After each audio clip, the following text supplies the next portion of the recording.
And hello, very good evening. Good evening to the May State. Yes, Medway Valley line, a beautiful route. Yeah, completely agree. And yes, there were one or two slight issues, weren't there, with the some of the mods. I think, ironically, by some of the mods that were created by the Firefly team as well. I think I'm right in saying. Well, I hope everybody's having a good Sunday, and it is. Funnily enough, it's. What's it doing now? It's sunshine we've got here now. We've had all sorts today. It's been raining, it's been miserable, it's been cold, it's been windy, and now we've got a bit of sun. So we're all ready and raring to go, and hope everybody is well. And let's get underway with the titles. Good evening, Brian. I've just seen you in there. Good evening, Rachel, as well. Hope you're well.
Right, here's the first of two live streams. So we're live tonight for the usual 4 hours, and then live tomorrow night for the Class 90. And I mentioned it on the Discord, but the plan tomorrow night, and I'll mention it perhaps a time or two over the course of the evening, but we're going to take a Class 90 from Stratford through to Milton Keynes, taking advantage of the Mildmay line and the West Coast Main Line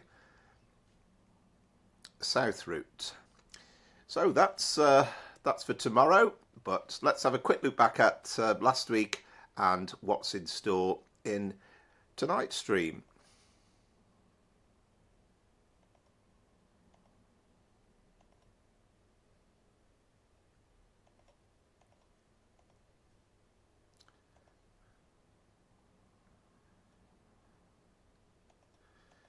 As usual, last week's championship contest was competitive and a great deal of fun. We started off on the southeastern from Rochester to Faversham, and Dominic top scored. Rachel was close behind, and Azza and myself and Andy were not a million miles away. The champion's choice was from Rachel and a Great Western Railway Castle HST set to Plymouth. Rachel just about top scored from Dom, but the chasing pack were very close on that one. Then the Class 220 Voyager from Manchester Piccadilly to Paignton, over 3 parts to Stockport to Birmingham New Street, and the last leg to Paignton. It was a very close contest, and Dominic led Rachel going into the decider, but Rachel won the final round by 14 points to take the title for the 5th time. Congratulations! And the overall standings read Rachel 5, Dom 3, and Amaze Taze has 1. Dom was second last week and Andy was third, and as ever thank you to Azza and Brian for their contributions too. This week we just have to take advantage of the amazing Medway Valley line from Firefly as we take in the beauty of Kent in the Garden of England. First off, a Class 3756 service from Strood to Paddock Wood. Then we're going to have a non-championship break with a M8 Metro ECS working from Grand Central to Harrison. Then it's back to the competition. You won't want to miss the champion's choice this week. It's going to be a challenge and a half, or so I believe. Then on to Medway again. Paddock Wood to Strood with the 465, a And then to finish, a bit of rail tour action with the Flying Scotsman. Can Dom overtake Rachel? Can Andy push into the reckoning? Or could we have a surprise winner this week? Let's get rolling.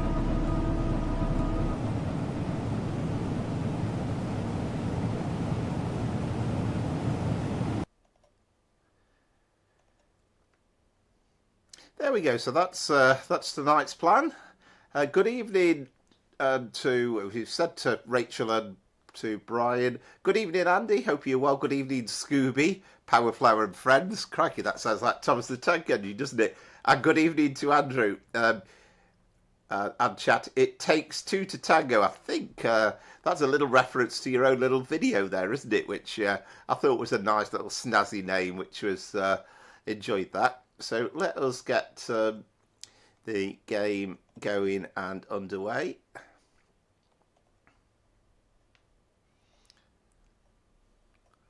And we're starting off on the fabulous Medway Valley line. Where else really, after the release on the... When was it now? Was it... I'm kind of losing track of the time already. It was Thursday, wasn't it? And Class 90 coming out tomorrow. New pictures of crew as well in the Just Trains vlogs in the week. So it looks as though there's plenty going on there as well. That's going to look really good. Yeah, looking forward to that tomorrow, I have to say, Andrew. Yeah, it's going to be great. I think Rachel was saying that, as far as we can gather, all the services in the pre-made timetable are all double-headed, and that's not necessarily true to life operationally, or hasn't been over the years. But I think Josh has also said he's got plans on upgrading the OTS 2019 timetable as well, so that will be great when he does that. Good evening, Southwestern. Yes, I'm all great, thanks, and to Pete as well. Yes, well, last week it was that Thomas the Tank Engine thing, but right, okay, you have to get drunk before you buy DLC, do you? Excellent. So we've got, so first up then is 2 Tango 20, and we're doing a Strood to Paddock Wood service. We were in the 3753 on Thursday night, but we're going to do the 3756 tonight. Good evening, Azza. Yeah, it was just Josh was saying it is OTS 2019 West Coast Main Line South timetable. I don't know exactly how long, but he was saying that he will put the Class 90 services in over possibly the next few weeks. So we'll just have to wait and see, obviously, on that. But I mean, that's the only downside to the 90 pack. I think the ATS timetable's a little bit on the flat side.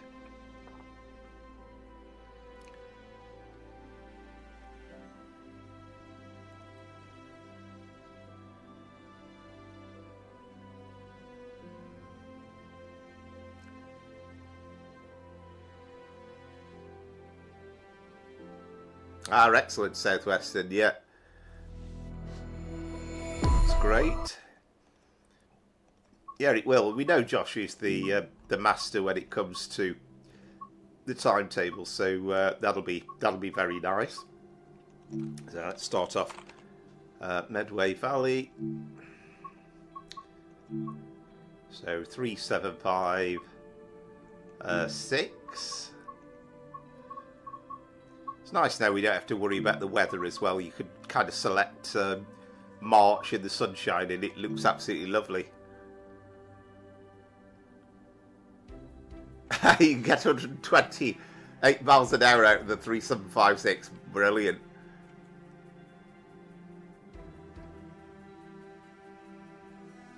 I buy Loco Heavy DLC instantly when I'm sober. I need several bottles of good wine to buy Bogcart Heavy Roots and the Thomas stuff. Ah, good evening, Dom. Yeah, hope you're well. Here we go. So that was the one I saw, wasn't it? Have to double check my notes. 2 Tango 20. So Strood and Paddock Wood.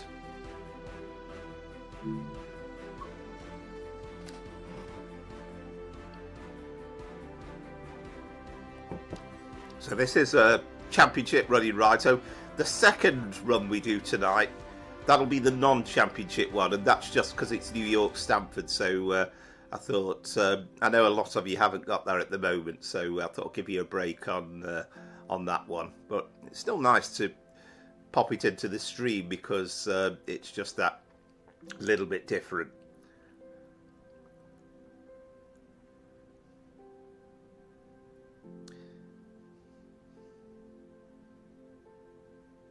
Yeah, it really is nice, isn't it? Really nice. And, you know, with the rail tours and stuff, add bits to it. I mean, the only kind of thing is, I think that in the long run, it's one that you're going to get bored with after a while because it's kind of end to end. But it's nice the fact that we've got Tonbridge in there as well, and you've got like the mainline services coming through. But the scenery is absolutely brilliant. Right, so we will, first of all, actually you have to knock that into forward, don't you, before the GSMR lights up.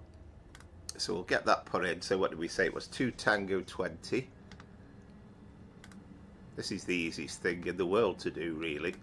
And then I have made a note of the signal as well. It's 487.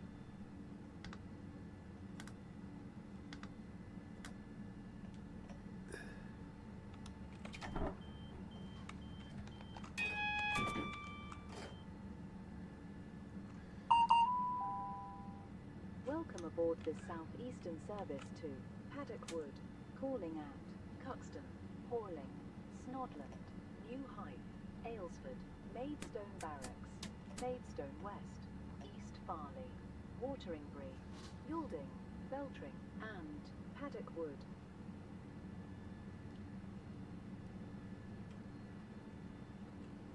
Yeah, absolutely.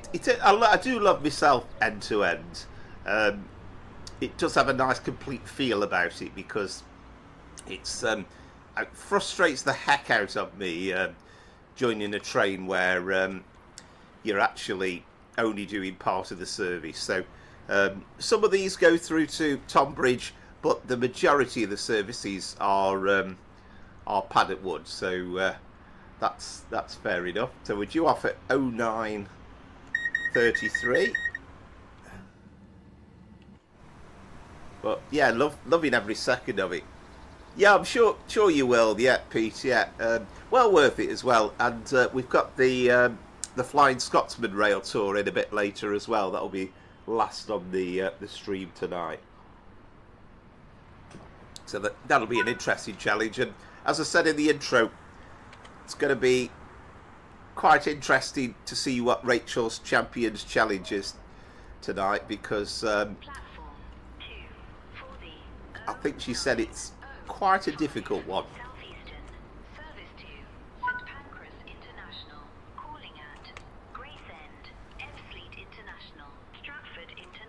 That's a good start. I'm getting backwards. I thought I was in forward, wasn't I?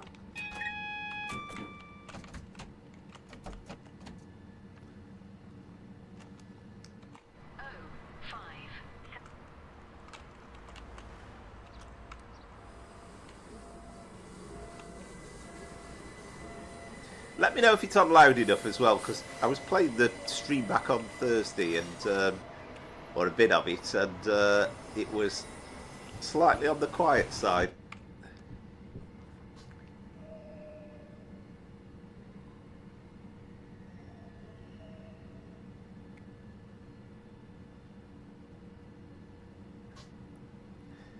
Yeah, definitely. Yeah, it's nice having the Tonbridge bit in.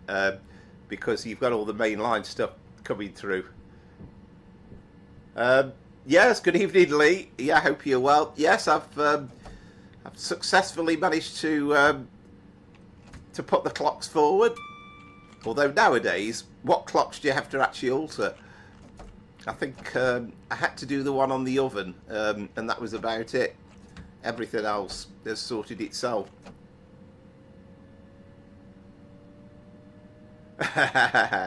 Yes, indeed, Southwestern, yeah.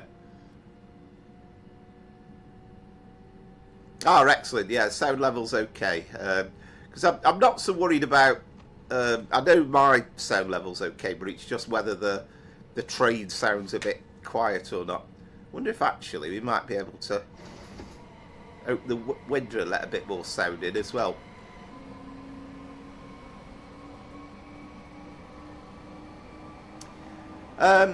They won't do now. They would have done. I think in former times when they used to operate out of Waterloo, but of course now it's the dedicated high-speed line, isn't it? Straight down to Folkestone.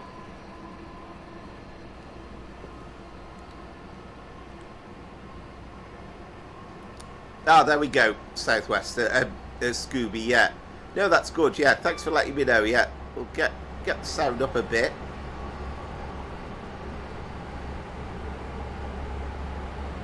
You'll probably say it's too noisy now.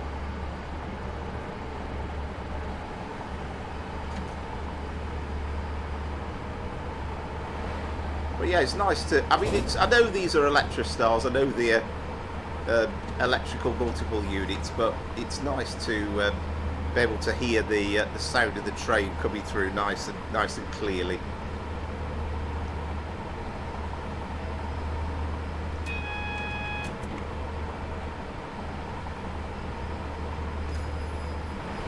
Yeah, I think they will, Southwestern. Yeah, Dollonsmoor's definitely one of those freight places, isn't it? And it's one of those weird sort of places where I'm kind of thinking, where's Dollonsmoor? I can never remember, and you've kind of answered the question, really.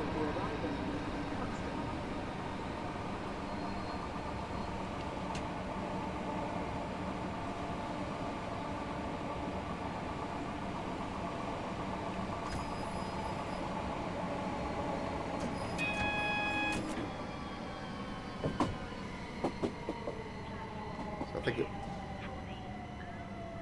be the end of the platform job, won't it, with the 6 car?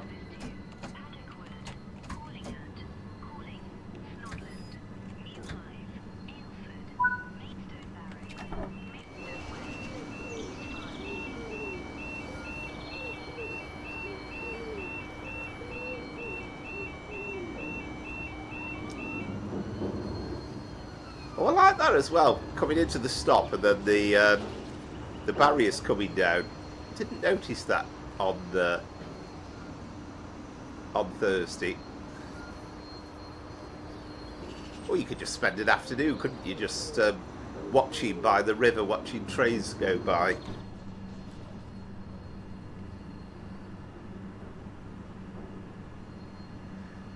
Your oven clock needs a degree in IT to alter. I can do it, but can't be bothered.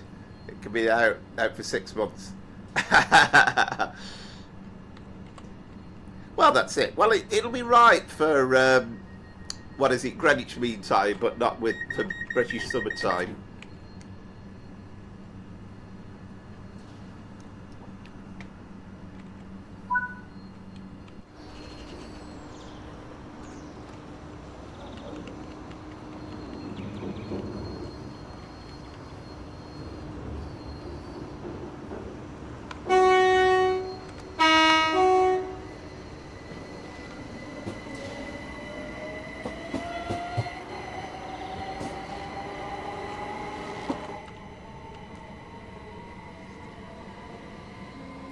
Yeah, definitely. I'd love some inner London routes. The next station is Horley.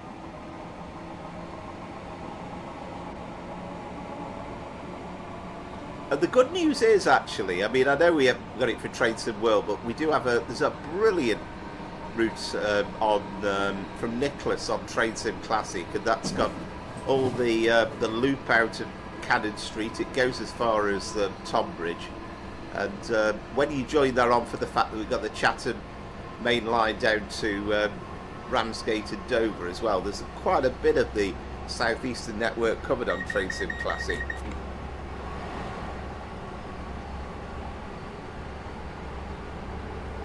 I've not tried it. Is that the one that the signalling panel man tries, by the way?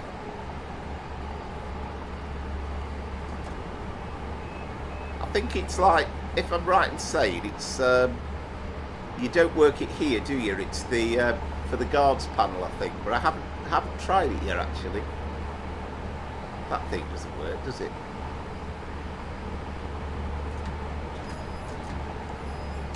Oh, I don't need to put emergency. Probably too late now.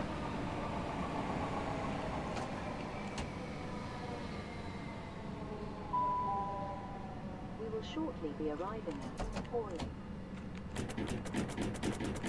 This is British Transport Police.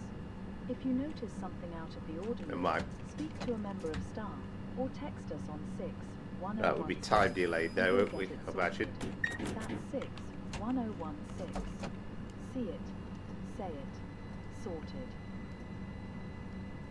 I know, we're alright.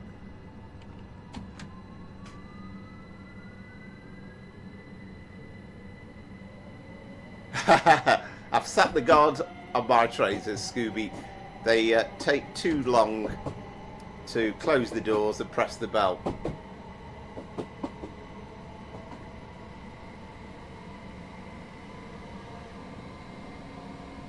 Yeah, well, that's right, Pete. Nowadays, things have all changed, haven't they? Back in the day, you would have to change all your clocks and everything, but everything more or less sorts itself these days.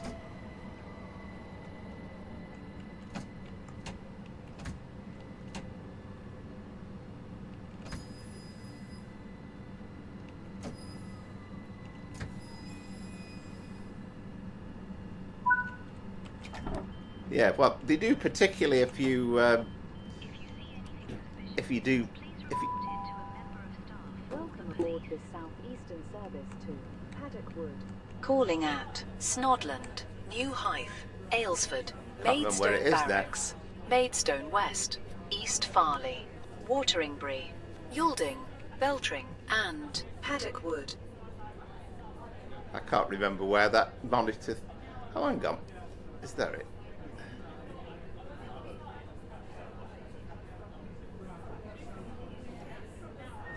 Where's the...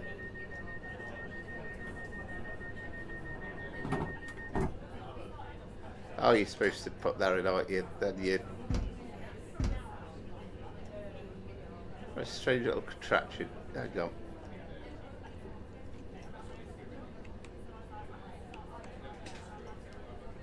Yeah.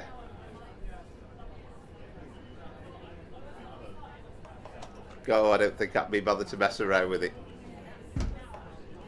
We'll be miles late at this rate.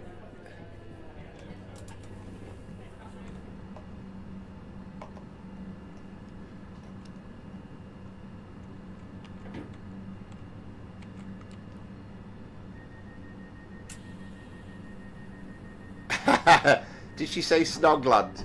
Not far off.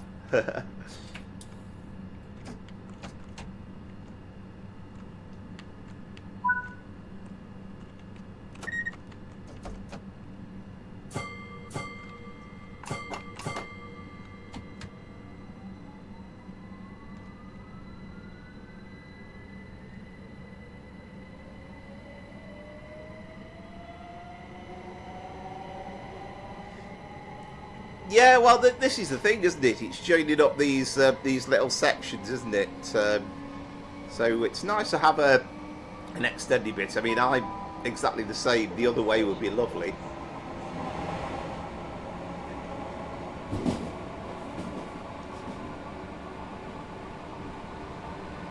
Hey, look, let's. I'll shut the window and let me know if that's too quiet. I've got a feeling my car sorts itself.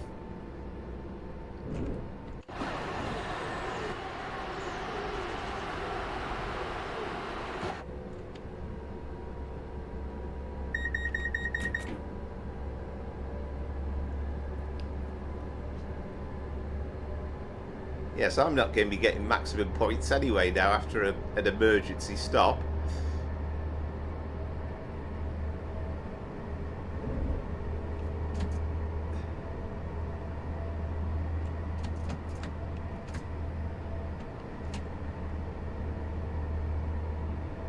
Ah, you mean you're still going with it, are you?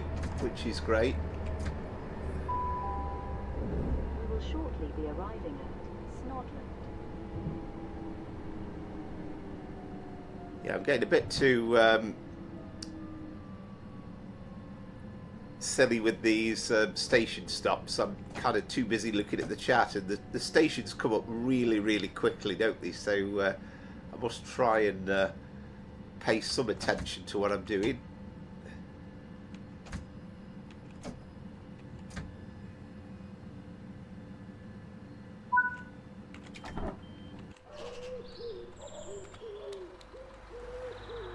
Beautiful detail there with the bridge.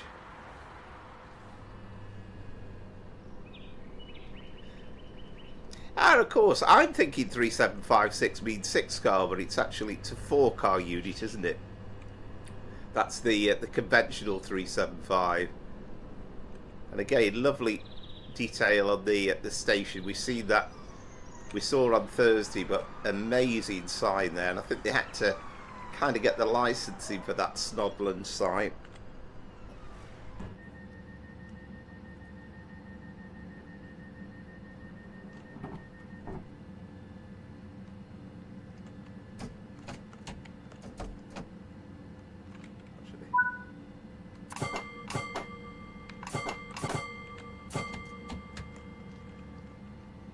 Yeah, I see what you mean, Scooby, about the guard. Yeah, he's a bit on the slow side, isn't he? So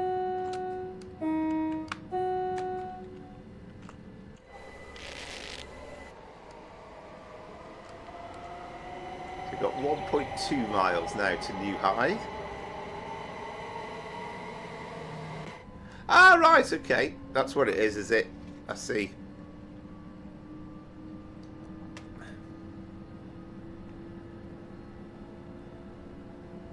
I don't suppose there are really any places on Southeastern where they would need the overhead pantograph.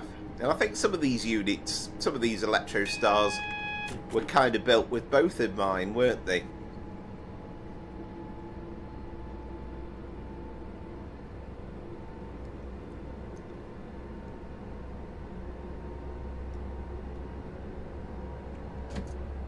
But probably very rarely used. I mean, the 377 is a bit of an exception because it gets used on the with those East Croydon services, goes through to Watford Junction, used to be to Milton Keynes.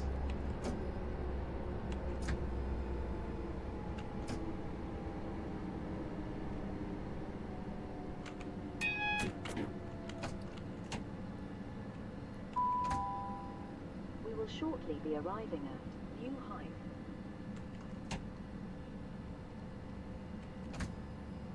Just feels so much life about this route, though. There's so much going on, and you know, very, very nice to see.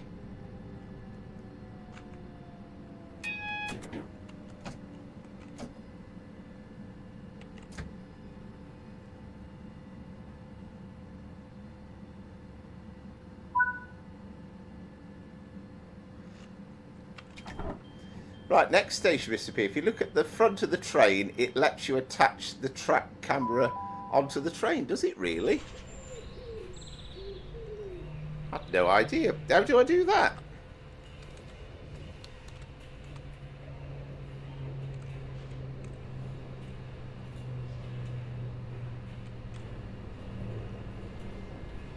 Oh, I see. Attached. Ah, okay. Got, yeah.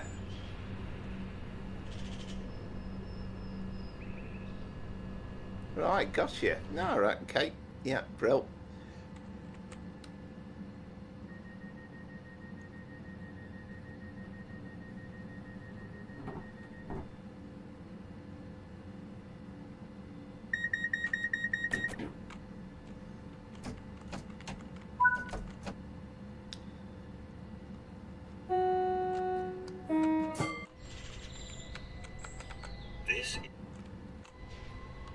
Yeah, keep going before the guard tells me. Actually, yeah, we're all right, are we? I cannot tell the difference between yellow and red, and I have to say that's worse on TSW6 than it was on TSW5. I'm pretty sure. The next station is Aylesford. This is British Transport Police.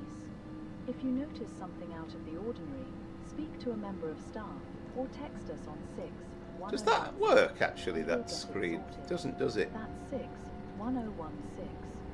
See it, say it, sorted.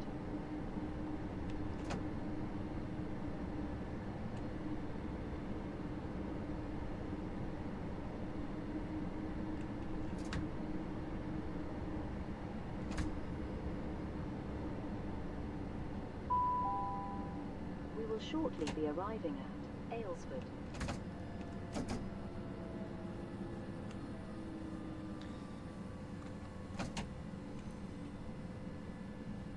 Yeah, it's kind of no logic, is it? But then, I think that's the case with all variants, isn't it? Really, it's one of those things that you either know or you don't know, I guess.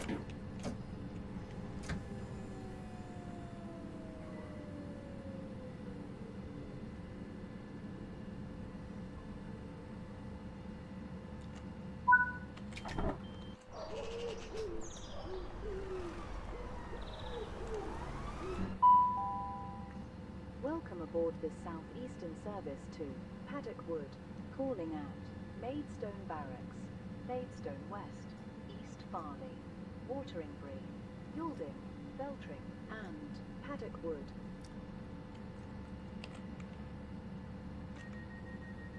Yeah, it's definitely green now, isn't it, that?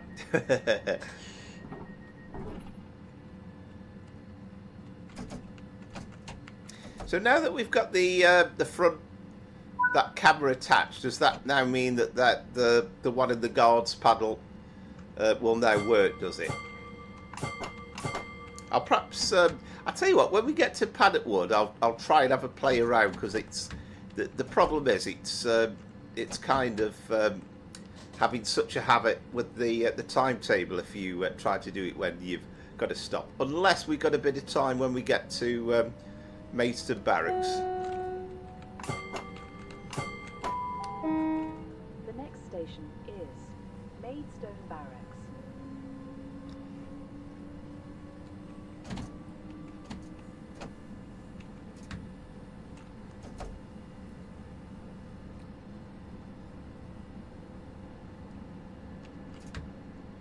So we've got a bit of space time-wise here, about 2.5 miles, isn't it?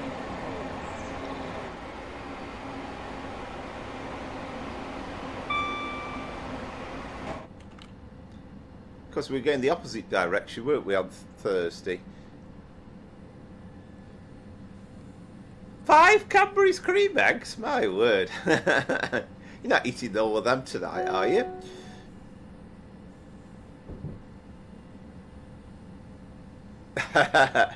Alternative puppetry from Luton University. Yes, indeed. I think the thing is, there very often isn't that much logic. I mean, you think like with the 86s, it kind of made some sort of sense in the logic I think that they did. You got the 86 noughts, which were the original ones, obviously. Then the 86 ones were the ones that they converted for 110 mile an hour running. Then you got the 86 fours, and then I think the 86 threes were kind of like a backdated sort of the 86, the remainder of the 86 noughts, or most of them anyway. And I think the 86 twos were the main passenger ones. So there's all sorts of little variations between all the different ones.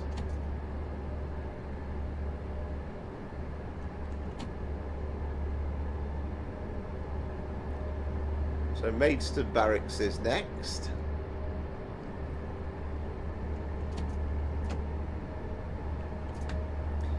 It's funny, we've had all the excitement of this stuff coming out, and the 90s tomorrow. And then there's like, you're thinking, what's next? And then we had the shots from Crew on Crew Preston and the development blog. But that does look lovely, actually. I can't wait for that. I know it's going to be another load of expense, but I can't wait for that to come out.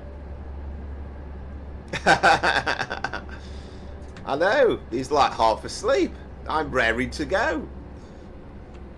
What's up with the chap?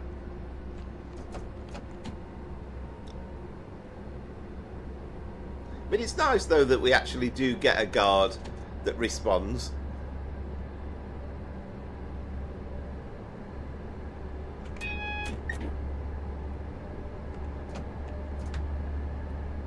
Right, so that's for the 30. Yeah,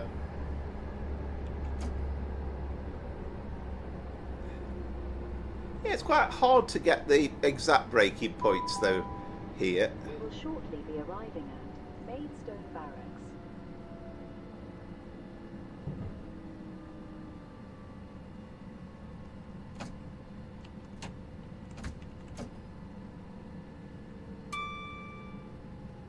I'm trying to take it coolly in this time rather than kind of bombing in.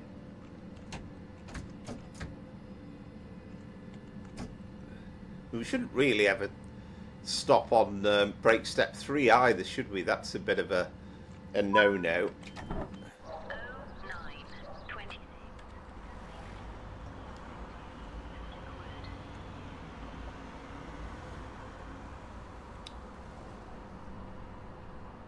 Again, all sorts of industry going on as well.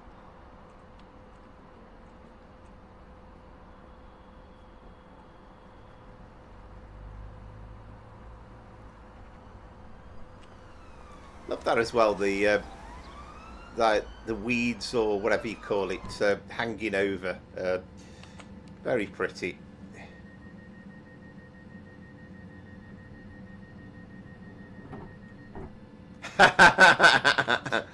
Now, BFA Cup finals, Pete. That would be my specialty subject. But I wouldn't be great on general knowledge.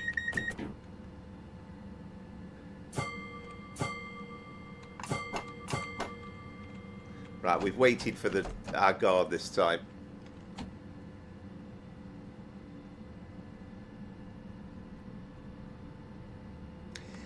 Yes, Lee. It will be the usual time, Easter Sunday, 5 p.m, and we are going to do a freight night. The next station is Maidstone West.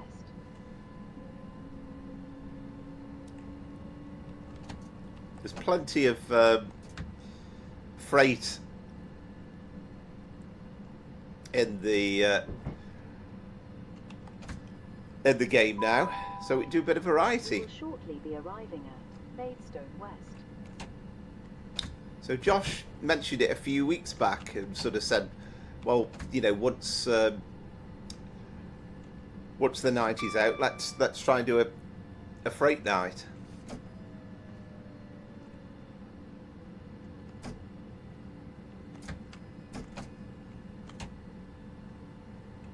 There we are, 4th car.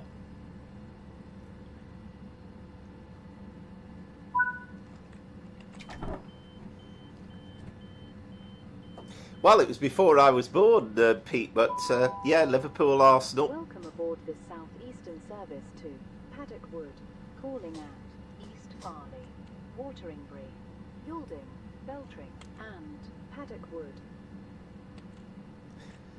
Were you there?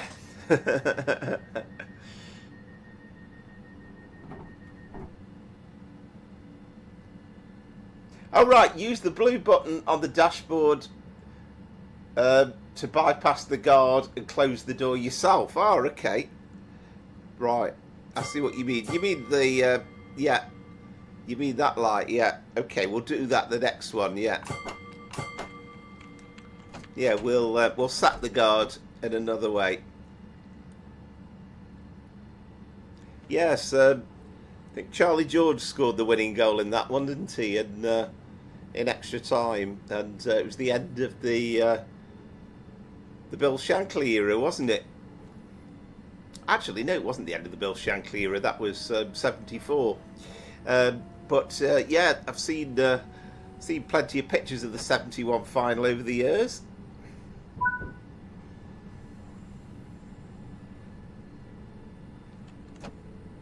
Yeah, that's true. I mean, one of the runs is going to be a 66 anyway, but only one of the runs. And I mean, I've kind of thought about it really yet, but we've got the class 20s with the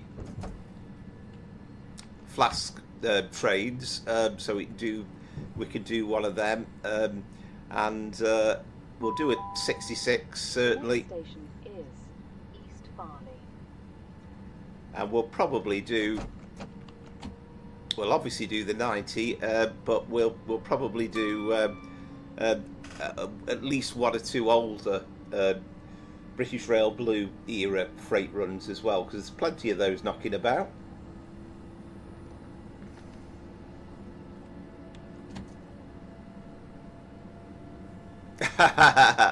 Yes, of course, I'd forgotten you were Liverpool. There was a famous thing as well about that first goal, and that George Graham reacted as though he'd scored that Arsenal goal, the first Arsenal goal, and the replays actually showed he never actually touched it. So I think at the record books now, it's down. I'm trying to remember actually who did score it, but it wasn't George Graham. And that was kind of the first time that TV really had been used to differentiate. There was kind of a camera that proved that George Graham didn't get the touch. There's a possibility. The only thing about the 87 freights on over Shap is time-wise fitting it in, because I think each of those are really long, so we'll see what we can fit in. Shortly be arriving at East Farley. This is British Transport Police. If you notice something out of the ordinary, speak to a member of staff or text us on 61016 and we'll get it sorted. That's 61016. See it, say it, sorted. Yeah, to be honest, these platforms probably wouldn't accommodate 6-car trains anyway, would they? Nice looking station, this.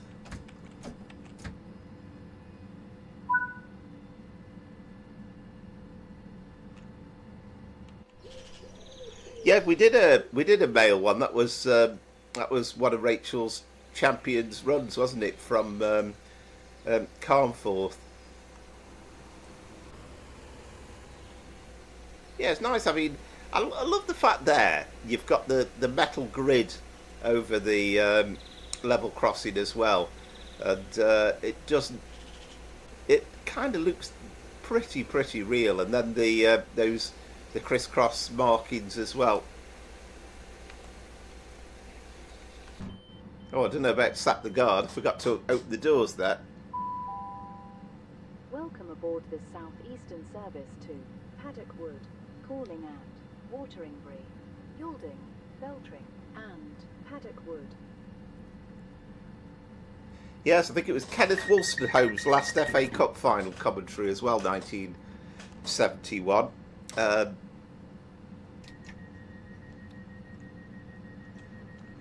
There we go, we beat the Guard.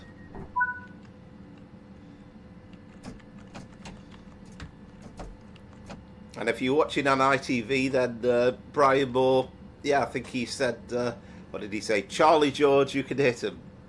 What a great goal. And it was a great goal.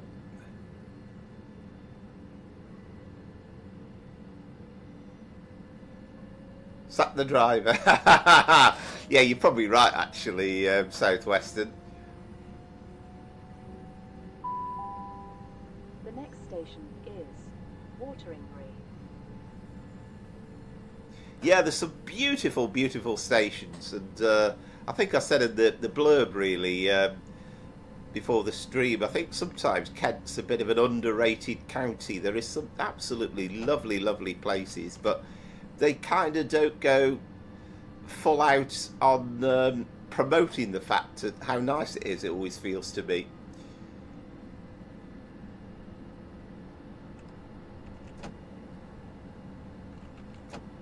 Yes, indeed. Yeah, yeah. That was where Malcolm McDonald was kind of shouting his mouth off, saying that Newcastle were going to annihilate Liverpool, wasn't it? And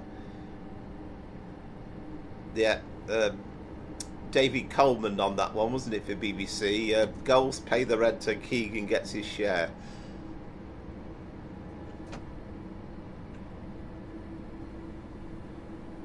But I think it's, I mean, I don't know if it's me, but it feels as though it's not somewhere that even, you know, the seasidey places, I don't think people naturally head towards Kent for holiday wise, but there's plenty of probably some really, really good walking places you could go on some nice walks.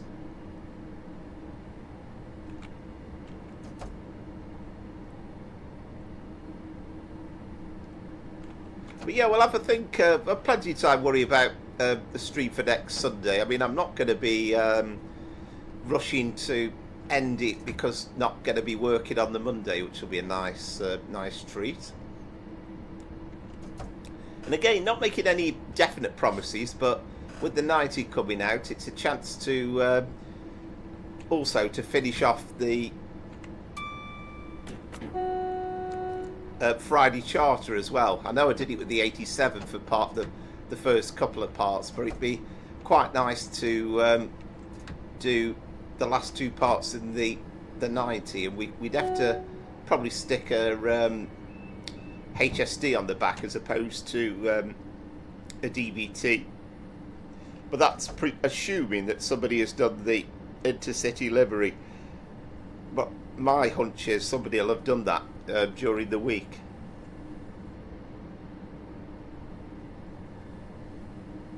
Ah, okay. I see. Yes, of course, because it's internationals, isn't it? This weekend. So, right. Ah, right. Yeah, Klopp was there, was he? Excellent.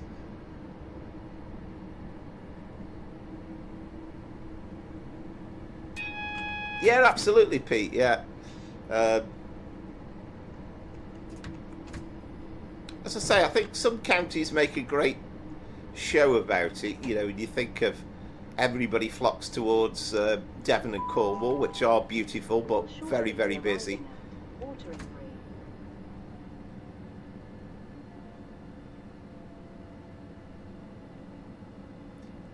Yeah, it's weird there, isn't it? I've never figured out why.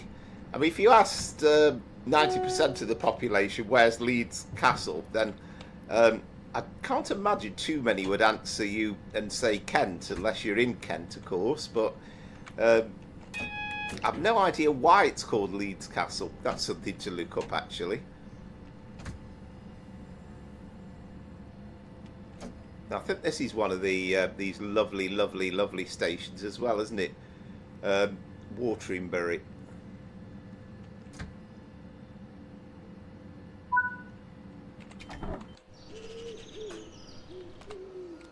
So you can't go in these signal boxes, sadly, but you can see that the details in there. The signalman is, what's he doing? Ah, it looks all ready and in hand. It doesn't look as though he's on his phone anyway. Then you've got the lovely bridge down here and this beautiful scene over here.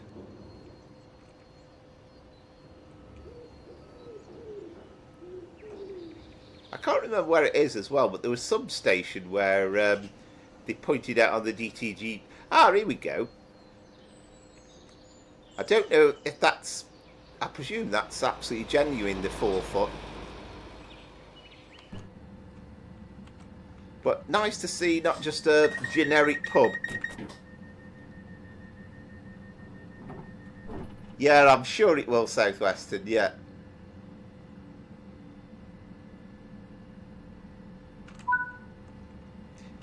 Yeah, that is true. Yeah, yeah, that's that is something as well.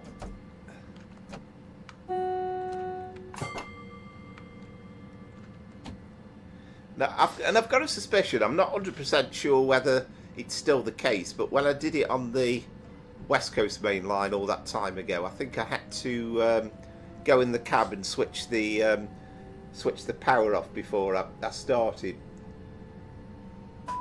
But I don't know if there's a way of making it dead in Formation Designer.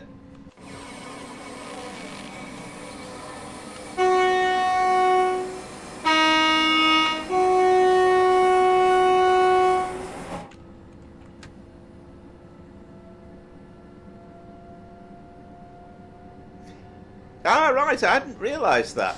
The fact that you could hear the sound of the... Oh, that's amazing. I think the attention to detail, I mean, they might in some ways have even surpassed Just Trains, but of course the Just Trains routes have been a bit longer, but they're both right up there in terms of quality and passion for the route that they've created, with incredible detail.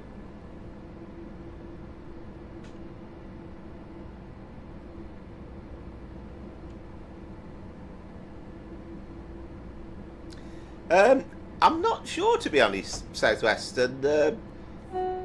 You probably get a clue from it's.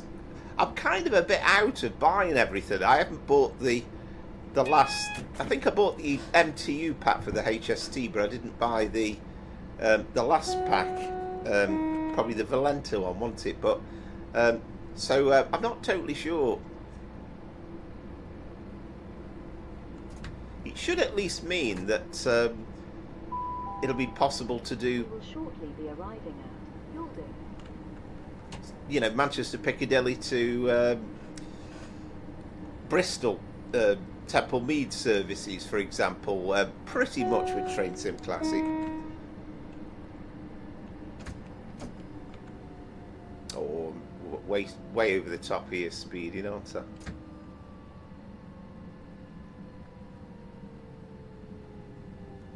Yeah, I don't think I'm going to be top scoring on this run, actually.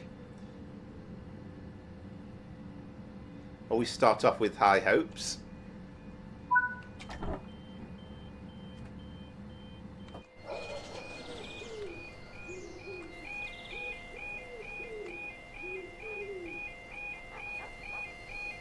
Of course, the barrier's already down.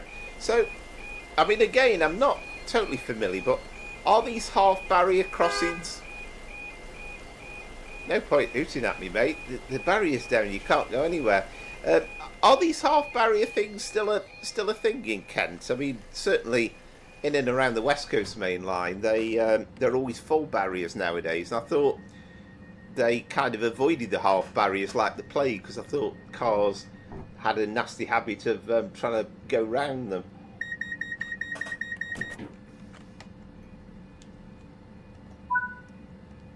Oh, I forgot to...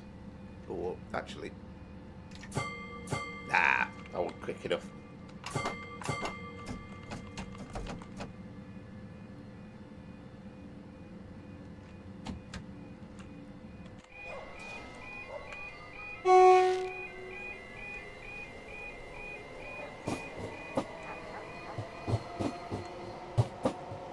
I always remember the level crossing at... I think it's Reigate on the London-Brighton route, where basically they never actually finished it off. And you think how many years ago that was when it came out. I remember one of the ambassadors streaming it the day before it was released and made some comment along the lines of, well, this is the advanced copy, perhaps it'll be fixed on the release, but it never has been.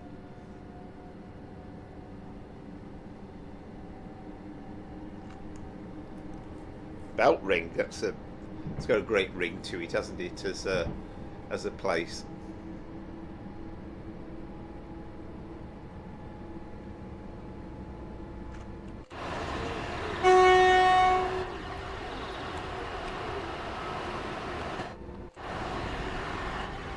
That's better, we can see the train now.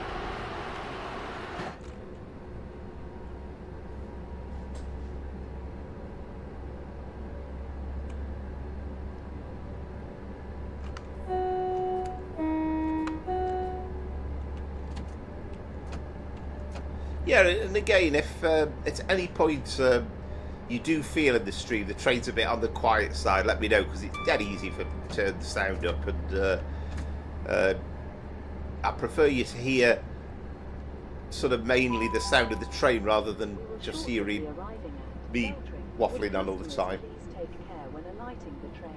This station has a narrow platform. Ah, is that one of Jeff Marshall's? Is it about Belt Ring?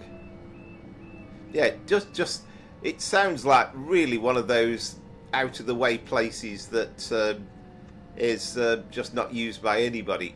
Oh, we've overshot the platform now.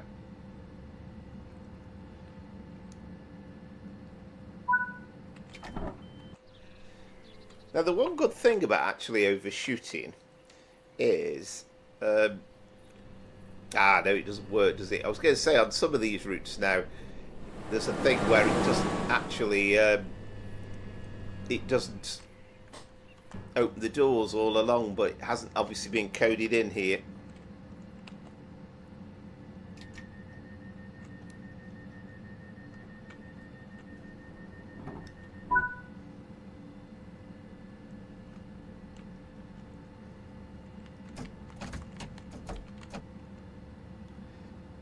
Alright, the cockapoos are very quick empty themselves, chucking it down with rain.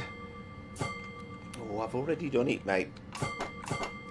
And 3 degrees up here. Welcome to British summertime. Yeah, that I can imagine. Actually, how have they reacted to the animated sheep on this route? Mind you, you've not got it yet, have you? So they've not seen it. Paddock Wood.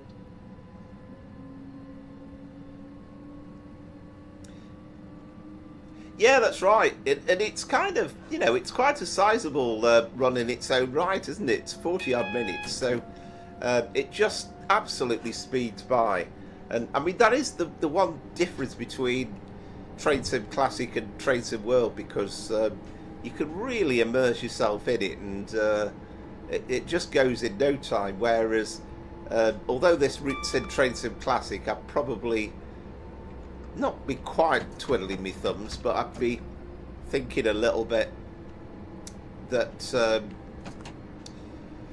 it was getting a bit on the long side. But it's such a pretty route. Yeah, we forgot to have a look at the sheep in the fields. We'll have to try and do that when we do the journey later on the other way.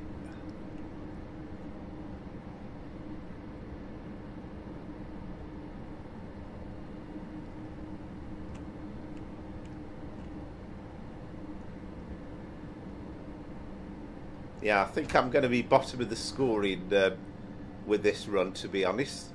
Not one of my best. I like it. Yeah,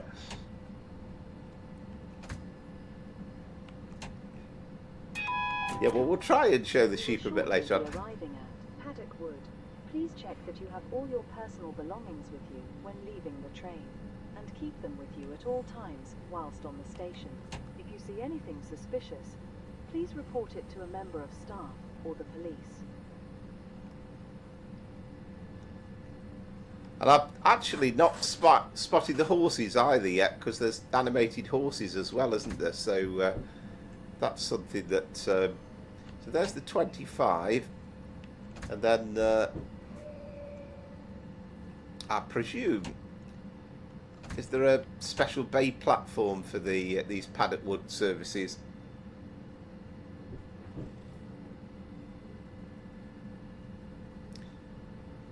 Yeah, definitely. And I think all these routes are kind of doable, aren't they, really? It's just getting the hang of it. And it's also trying to remember where you are as well. I mean, if you do dynamic HUD, then you do get the advance warning of the stations, but sort of learning the speed limits is something else.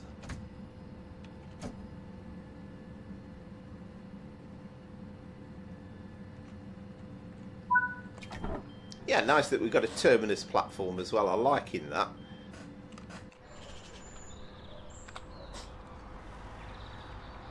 And again, we are now at the on the main line, so plenty going on here.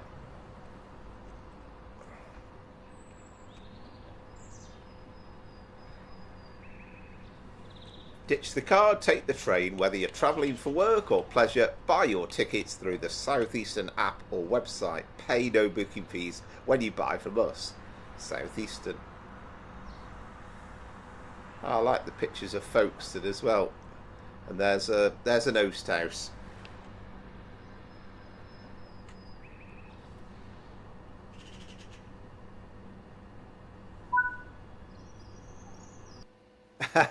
Well, I think the thing is, it's what it does operate. I mean, yes, it'd be nice in some ways if you go back in time and you had a third rail, but those are the modern day stock, aren't they? So there you have it with that. So 11,474 for me, which I'm fairly sure is reasonably woeful, and I haven't checked it. You've all definitely got this route yet, so I'm not 100% sure you've definitely taken part in it. But that's my score. But I'm sure between you, you've done a little bit better than me.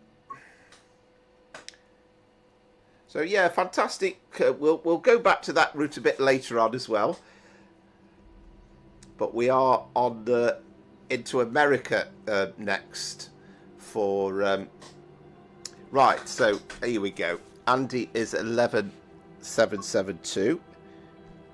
Well, that gives me some hope. I mean, I wasn't brilliant there by any stretch of the imagination, but it just shows, doesn't it, that when it's a new route, that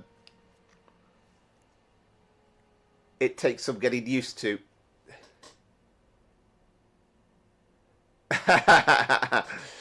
Good evening, Josh. Right, okay. As he just left Beltring. Yes, mind you, I managed an emergency stop there, and I did some speeding about 2 or 3 times along the way. Yeah, hope you're well. And I was saying earlier that hopefully in the next few weeks you will be updating your OTS 2019 timetable. I think you've said you will be doing, so that'll be good. But tomorrow night we've got the Hour Class 90 stream, so we're going to do a run from Stratford to Milton Keynes. So I'm just going to go into free roam. I'll use your timetable from Willesden Junction. Right, Dominic. There we go. He is a good score. 12,306. Dom's come up with an excellent score there. Just shows that it's more difficult when you do it first time. Rachel was 11,840. I think sometimes you just admire the scenery so much, but it's hard to concentrate on the driving. We are off to the States. Yeah, it's only a 33-minute run. Oh, excellent, Josh. No, that will be fantastic. Brian is 11,505. So there you go. I am bottom of the heap, I think. And Southwestern is 11,812. Marvellous. So let's get the scoreboard up then. So just 2 seconds. And where's it gone? So, right, new round. Andy is 11,772. So these won't appear until I've pressed enter on this. Brian, oh, we haven't got Az's yet, but you're slightly adrift, aren't you? 11,505 from Brian. Dom, who so far has top scored, I think, with 12,306. That's a really good score, that. Again, good concentration shown there. I was 11,474. I'm not that surprised about that. It wasn't the the best. I mean, there was even one where I overshot the platform as well. Rachel was 11,840. And then Southwestern was 11,812, which I think is, well, we'll see in a sec. Is that second place?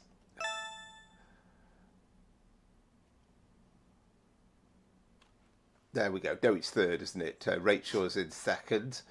Dominic first, Rachel second, Southwestern third. And I'm bottom of the pile at the moment, so just waiting on Az's score, and I'll just flip back over onto the other page. Brian, 11,503. Have I put something different in, mate?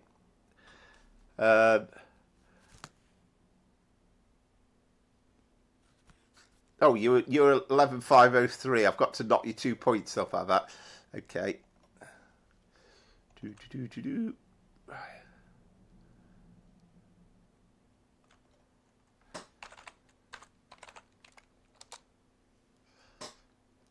There we go. And then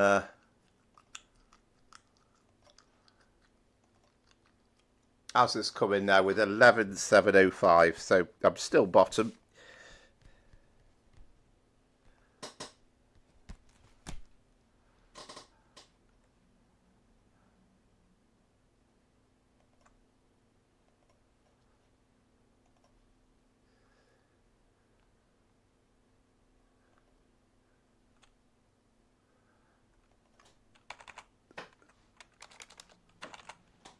What was it?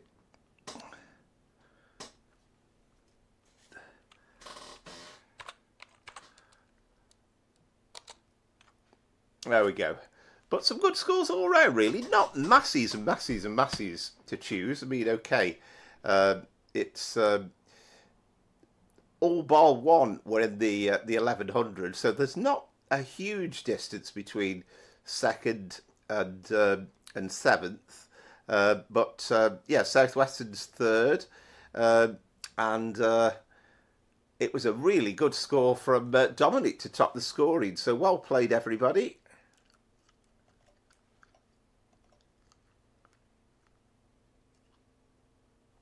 Oh, no worries, Brian. I have that trouble all the time.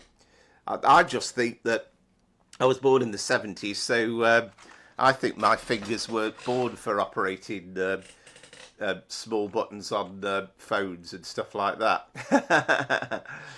But yeah, some good scores all round. Thank you very much. And let's drop the scoreboard, as it were, and then we'll load up the game again. So a non-championship run coming up now.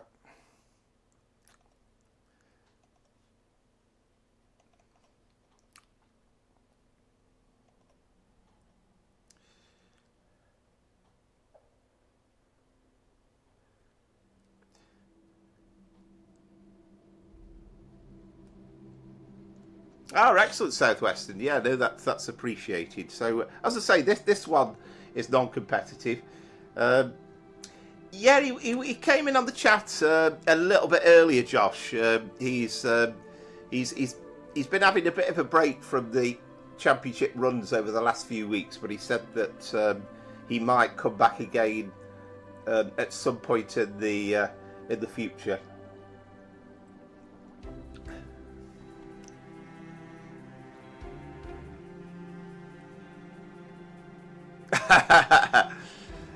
Don't know if my head hurts being hungover or concentrating too much on that run. Yeah, well, you did very well.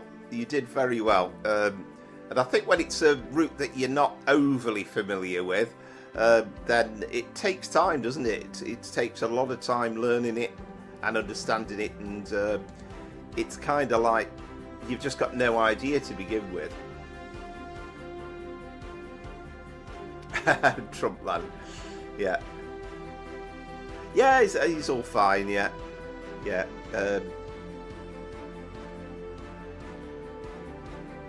I think it's, personally, I think, I mean, he says not, but listening listening for me for 4 hours every single week for the last 2 years is, you know, must drive everybody to distinction eventually. Distraction even. Yeah, so the next one we're going to do then is, this is an M8, so we're going to do a New York Grand Central to Harrison. So we'll spend absolutely ages in the tunnels before we emerge out. So it's only 33 minutes, but I reckon probably 15 minutes of that are in the tunnels.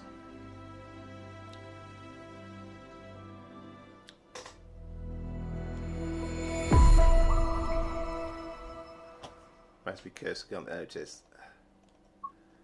So I'll probably make flawless scoring now that it's not, it doesn't make any discernible difference. So most of these are a bit longer, but I picked a 33-minute one just simply because it's one of the shorter ones. But I think essentially it's empty carriage stopped working, but I think they call it a dead shunt or something like that. Deadhead, that's it, sorry, not dead shunt. Deadhead train from Grand Central Terminal to Harrison.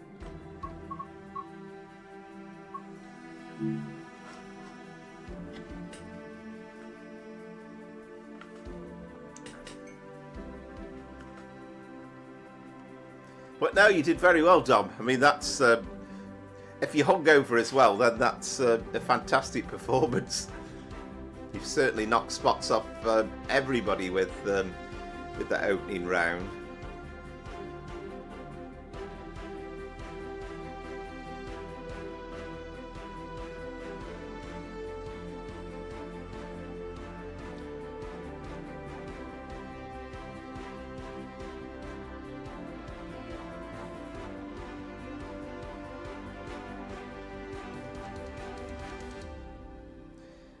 So we'll do this one, and then we'll have Champion's Choice coming up after this, which I think is going to be an interesting one. Rachel will tell us in due course.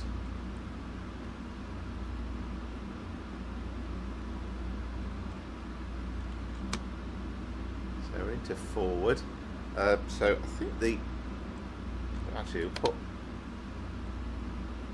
it says dim, but we'll put bright seeing as though we're in the tunnels.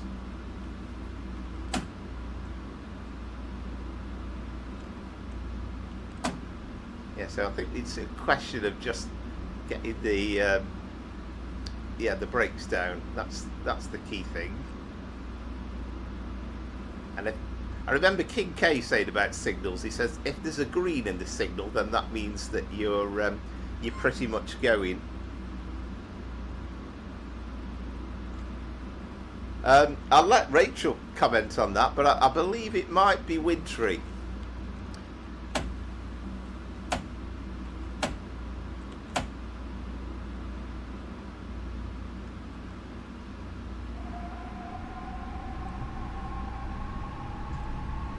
I'm not doing it without the hood.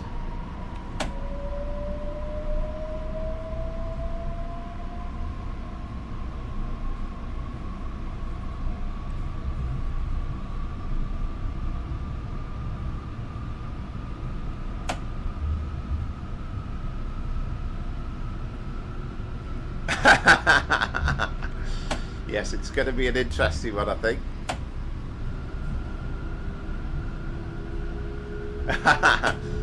She's keeping it all very, very close before confirming it.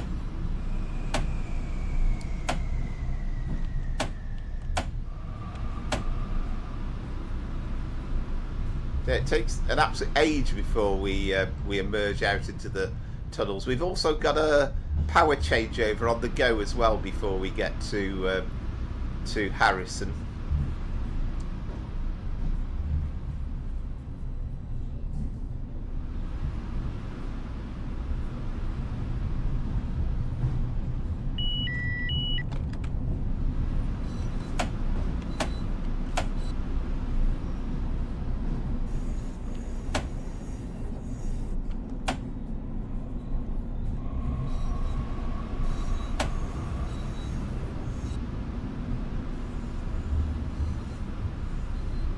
should be pretty busy as well.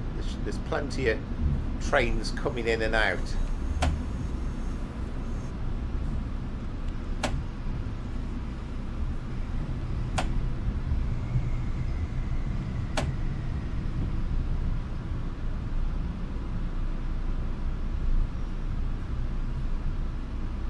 Yeah, well, I'm the same, and you know, I had to buy a couple of other add-ons just to make it work properly. So I kind of think, well, I better take advantage of it. And I don't normally, if there's an American route that comes out, I'm very, very reluctant to pay full price. But it had just got such a busy feel about it, and I was just sold on the fact that you've got like Grand Central and you've got New York Penn as well. So and I think as well, having both like the the lower level platforms and the higher level ones just kind of made it for me. And then looking at the stream and how busy it was, I thought, yeah, I'm going to give it a try.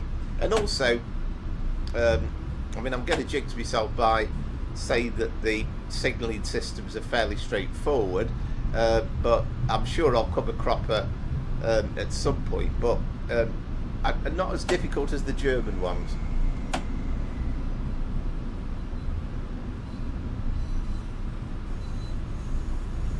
Ah, excellent, Rachel. Yeah, no, that's good. Yeah, I think it's we won't be getting along at 10 mile an hour for the rest of the journey. We are getting up to 60 fairly soon.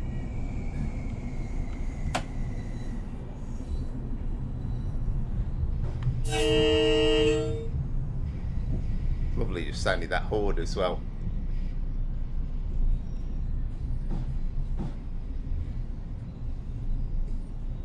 And it's all a good experience in the world of kind of trying to understand different trains in different countries, and it is supposed to be Train Sim World. Then it's kind of makes a change, it not being UK or German.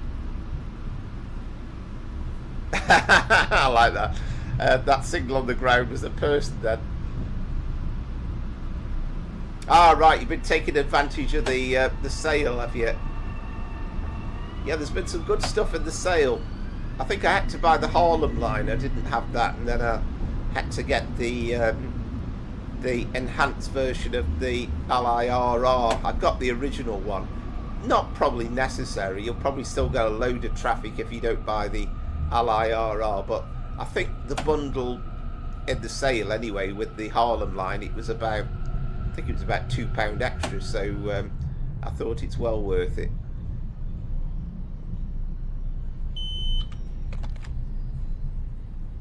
Right, now we've got a bit of extra speed. So I think MAS is something like maximum authorised speed. So track speed is 60. But you've got to keep an eye on that as well, because if the speed is lower than the track speed, then you've got to slow down to that.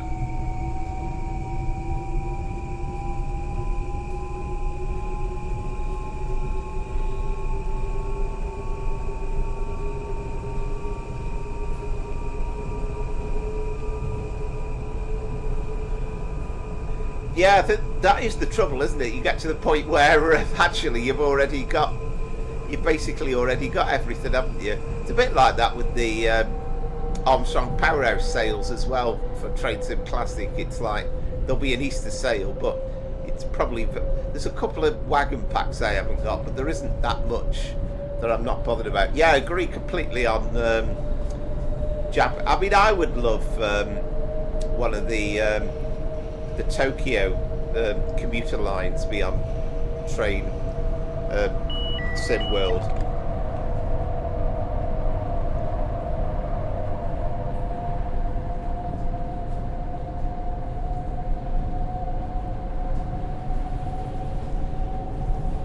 Yeah, I think I get mixed up with the German locos. I'm kind of not all that knowledgeable about them. the veteran I remember because it being so different. And we I think I did a veteran service probably last summer, I reckon. But it's again, I mean, I really haven't taken full advantage of the Frankfurt S-Bahn routes, which I absolutely love.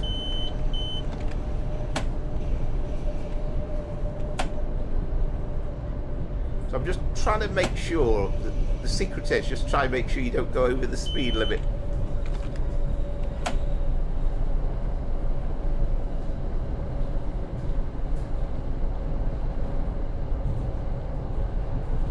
Oh yeah.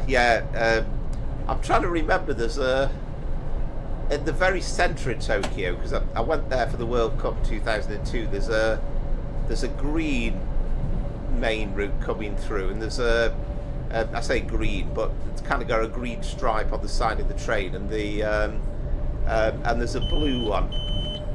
But have you ever seen the videos of Densha to Go? I mean, the original one for the old PlayStation were good, but the more recent videos were absolutely incredible.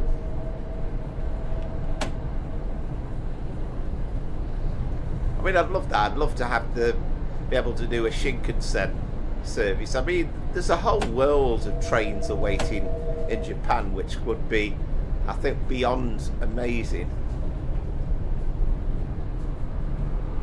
Yeah, why not? Be something different, wouldn't it?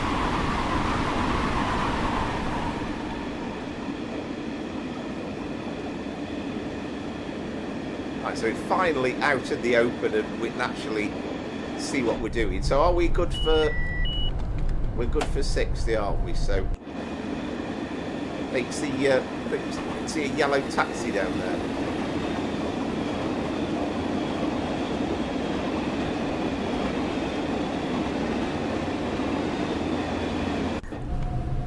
It's a shame Hayley isn't watching because I think she's from the Bronx, isn't she? She always reminds us whenever she's joined us in the stream.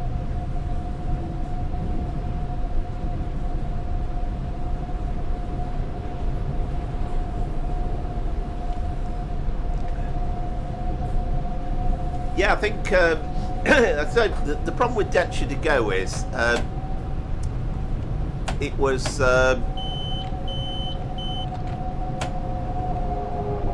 sorry, I'm just making sure I get down to this 40. I think with Densha to Go, it was never actually made available for the UK market.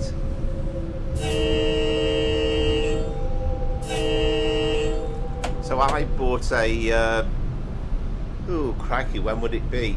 Many years ago now, but we had like a chipped PlayStation so that we could play. But the old version was quite cartoony with the graphics, well, compared with now anyway.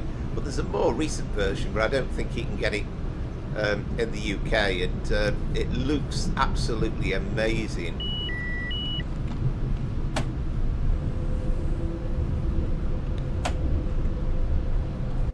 But yeah, German freight would be interesting. But again, that's something I've never actually done before.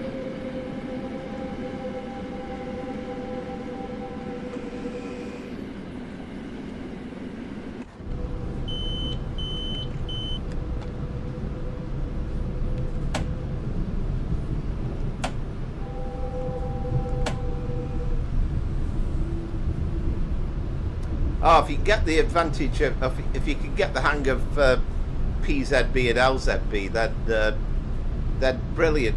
Just out of interest, did you find one particular? I mean, there's loads of videos on YouTube that have long videos on trying to explain it all. But did you find one particular video that really helped you, or did you just kind of get the hang of it yourself?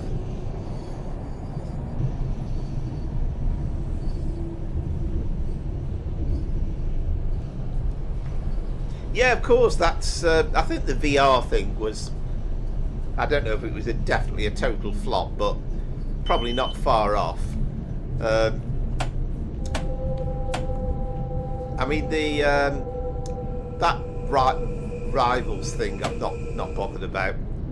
I mean, if there's a playable version within it where you can just play normally and you don't have to bother about messing around with the chasing trains, then I'd probably give it half a go. But I'm not bothered really about the concept of it.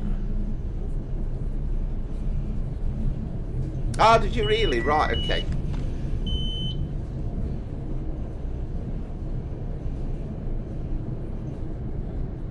Yeah, I've still not really got beyond the basics. So CIFA, absolutely fine with. I understand that. That's just a vigilance device. That's easy. But the PZB and LZB completely foxes me.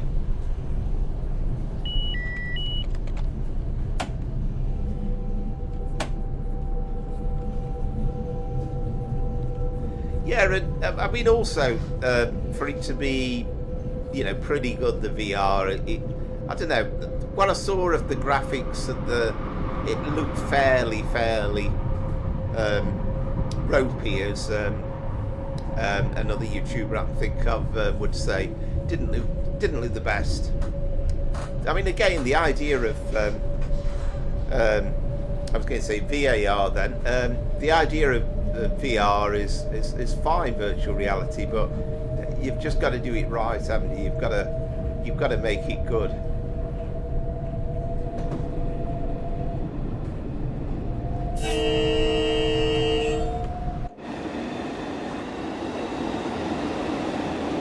I do like the look of this train, I have to say. I mean, I know Pete would give us his derogatory thoughts on it if he was watching, but it's I do like it.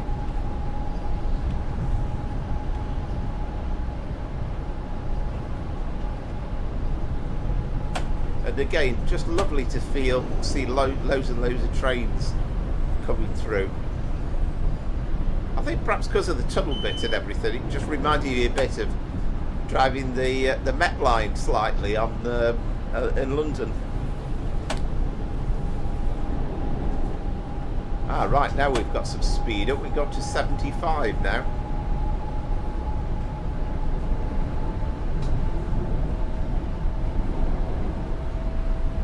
Yeah, the Dutch. I mean, you know, again, I've come a cropper with it slightly, but it's very logical, and I think the German system is just very regimented and probably, you know, really safe and everything. But I find it more or less unfathomable, really. I'd love somebody to kind of sit down with me that I can actually ask questions with and talk about it and say, why is this? What's happening here? And I find the problem with, you watch videos on it and it's kind of like, well, you do this if this happens, and then you do that, and then you do the other, and then you do this, and then you do that, and then you do that, and then you do the other, and it's like, what? I haven't got a clue.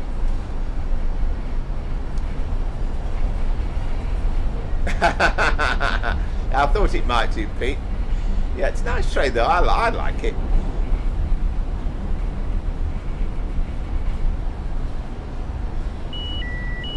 Yeah, exactly, Azzy. Yeah, that's the thing about it. It's nice to see. It's nice to see trains that I don't massively know what they are or recognise, and just that bit of distance. But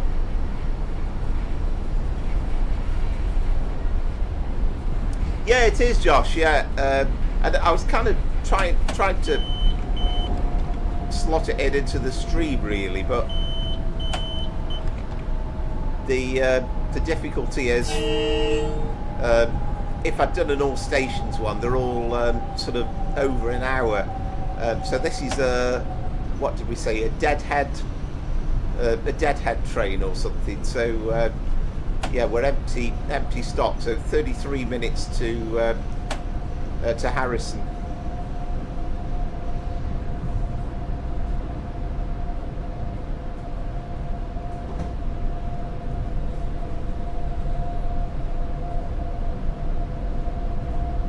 Ah, very nicely. Hope you enjoyed it. I'm sure you did.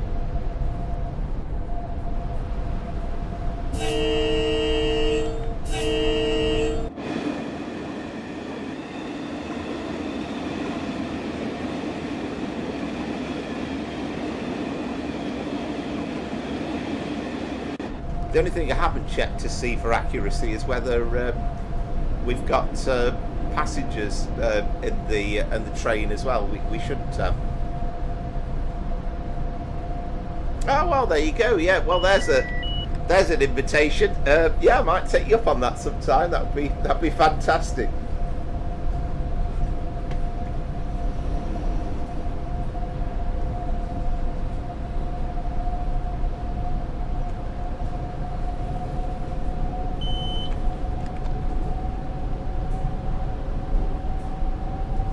But yeah, I think it's fairly logical. I mean, the one thing I would struggle with is, and again, I don't know whether it's just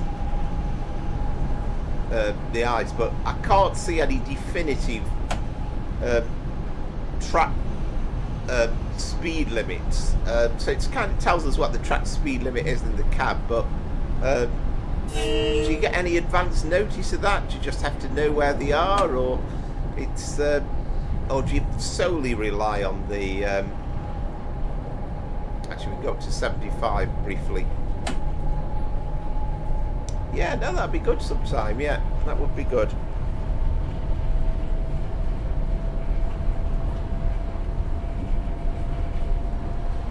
Might take me a few hours though to learn, that is. Or a few days.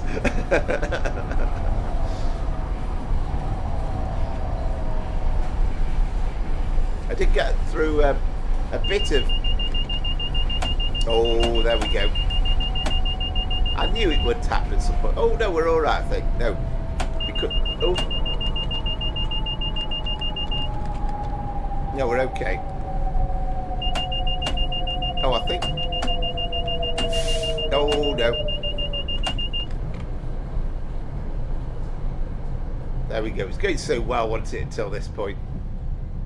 I knew the moment I said the signalling system's quite easy that I knew I would have a problem. There we go. Well, we're only 3 miles away from the power changeover.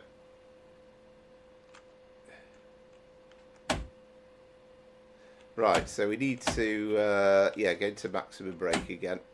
I thought there was a suppression brake on this thing. That's why I went into emergency, but obviously not on this train.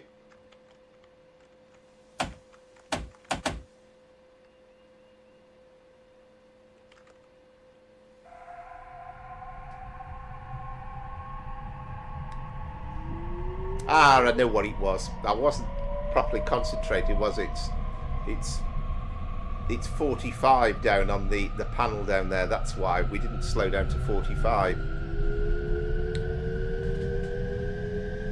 So the golden rule with these two there is you go the whichever's showing the least.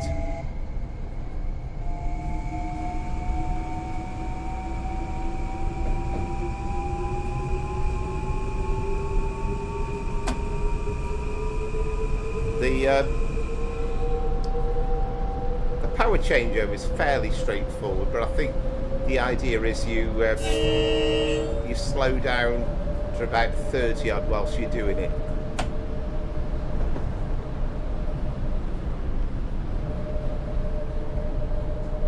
I don't think on these US routes, I don't think there's any trackside speed markings.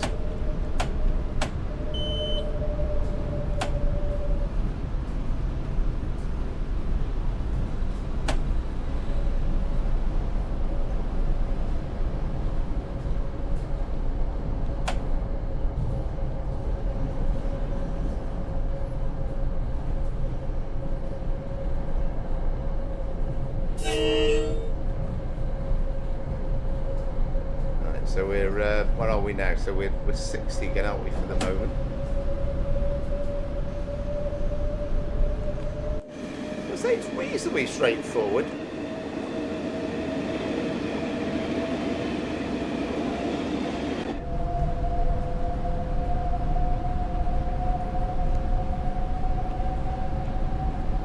Yeah, I forget which train it is. There's a train with a something called suppression braking, but I can't remember which one it was now. One of the American ones. They're pretty funky to drive.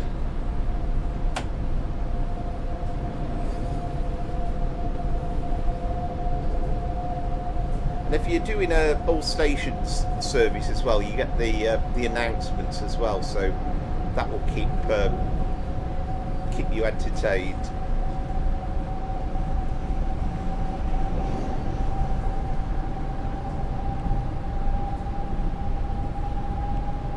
Right, gotcha. Yeah, American locos.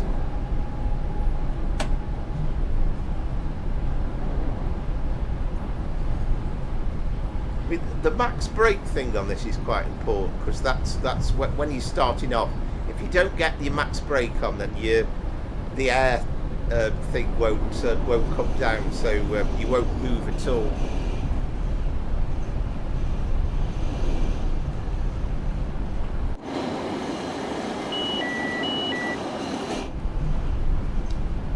Right, keep an eye on that thing.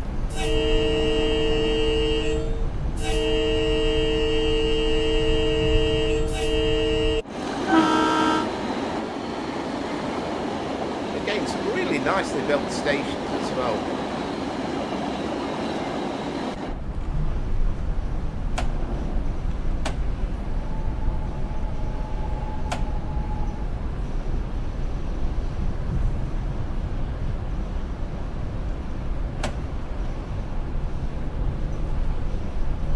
So we've got the and of course it's all miles per hour as well. There's no of the kilometers, this being America. Right, so we'll get some speed down because we are coming towards the, as you can see, we've now got overhead lines in place. We'll start getting the brakes on.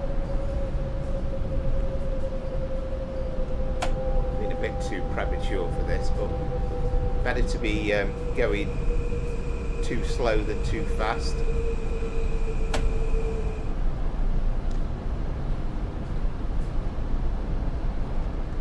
I was watching the stream for this because, right, here we go. So, right, so all we do is we put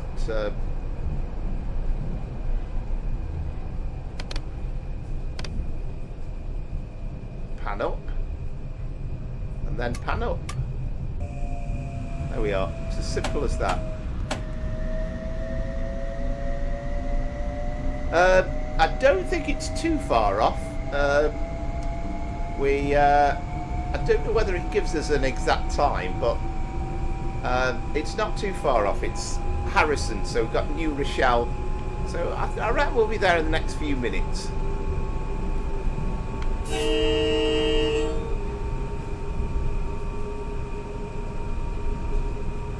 Yeah, I personally, if you mean this particular route, I don't find them that difficult,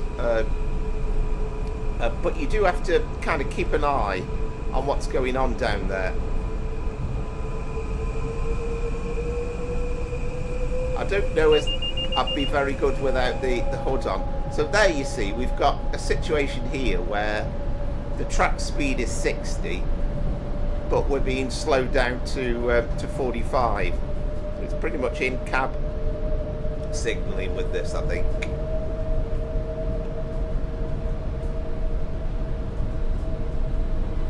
Right, okay. Now it'll be time for a coffee break anyway, and I'll need some coffee ready for this the next running that's coming up. Right, so we need to get down to 30 now.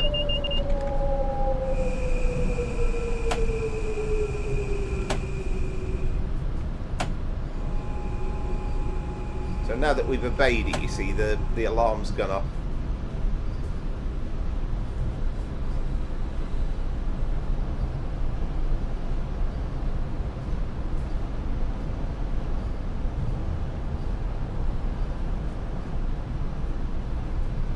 Yeah, I think it was a pity really the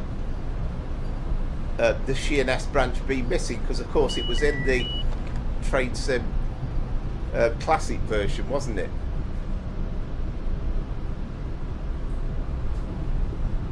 And again, would have added a nice little bit of variety. Perhaps that's a bit of the Kent network that maybe Firefly could add in. But as you say, it kind of wouldn't really work, I don't think, as a separate add-on. Wouldn't be overly exciting.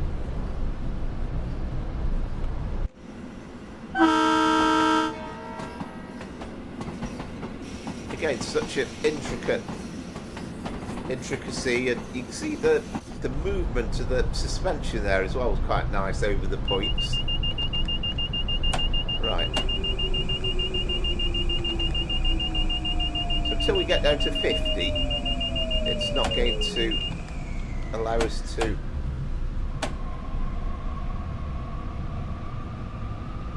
it's not going to shut up, but it's worked out now.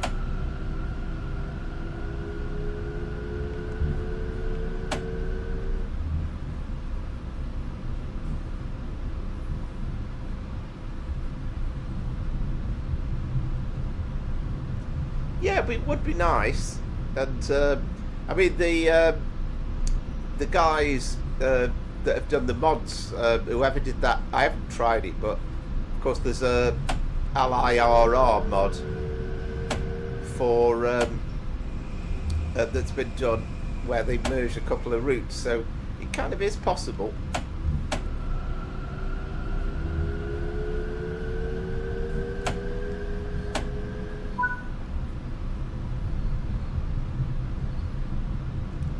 Right, so is that our destination then? Track 4 West, I can't remember.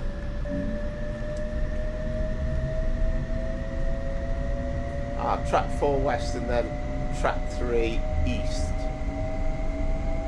So probably not too far off. There's a weird glitch there with the lighting. I can't quite get my head around that.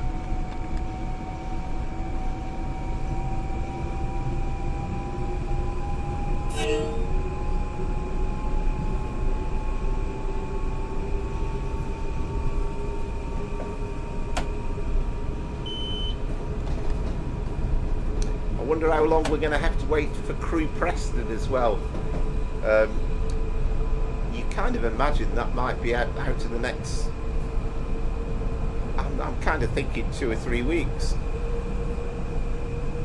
Right, we're back up to 50 now, so we'll start getting some speed up again.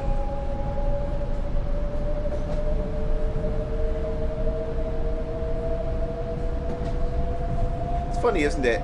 But we've had all this stuff coming out, and you know, we've had a golden period really over a couple of weeks. So we've had this, we've had the Medway Valley, and we've got the Class 90 coming out tomorrow. But you kind of feel as though it's not enough. We still want more.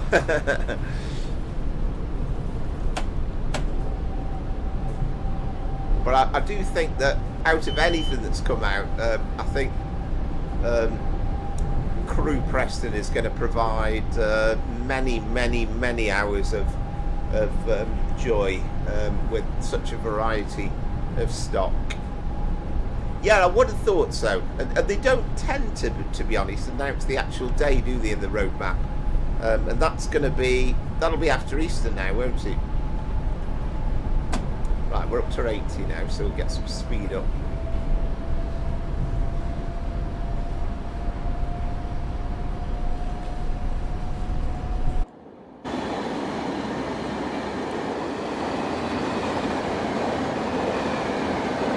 Train as well.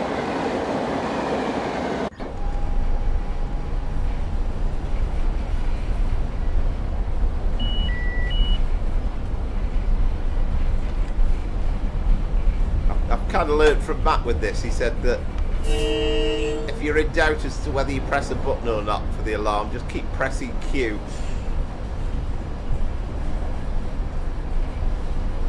Ah, excellent. It's not a timetable, it's a scenario of the Great Western, and it's called Snow Slough, 25 minutes long, and the loco is already provided. You guys are going to love it. Not. I can't wait for that. That sounds amazing.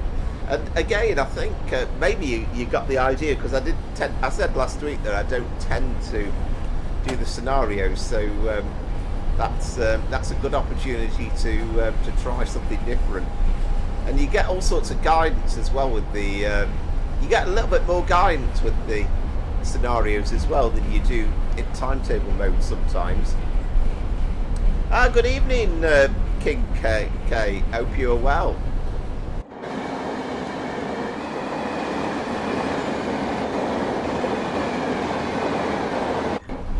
Yeah, so rare foray for me into your part of the world, as it were. Yeah, I'm great, thanks. Yeah, loving this route. So I thought I'm only doing one route. I'm back to the UK shores after this journey, but I thought we'd give it a try, because I'm just blown away by the how busy this route is. Yeah, hope you're well.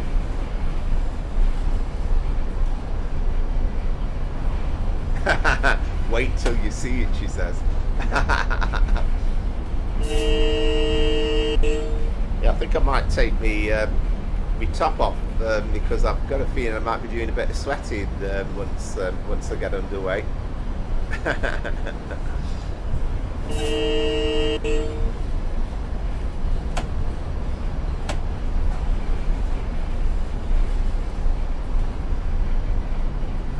Ah, right, okay, so there's a bit more. Yeah, I can't remember what timetable wise that they said it was set, but it's a few years back, isn't it? Right,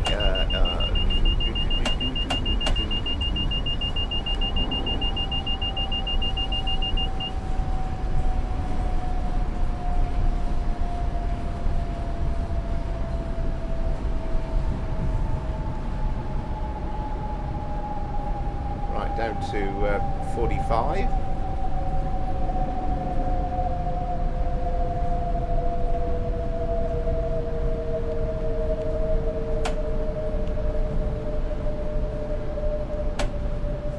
Weird thing is, it's not been stuttery for me at all, but it's suddenly gone a little bit more stuttery. But maybe I haven't actually. Have I done this part? I think I've done Stamford, but in the opposite direction, so it might be that might be the issue.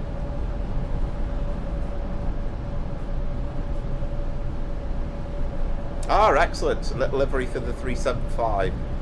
Great.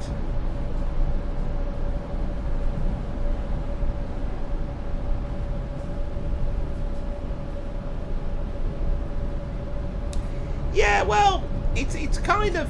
I'm a bit mixed. As long as it's accurate, I don't mind. I think there is a mod on Trainsim Community where you can switch them off. But I'm kind of all for the idea, really, of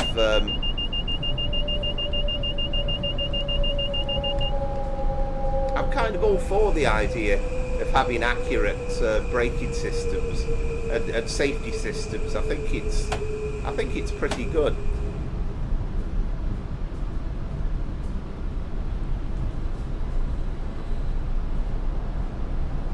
All right, that's an interesting thought. That's it. Yeah.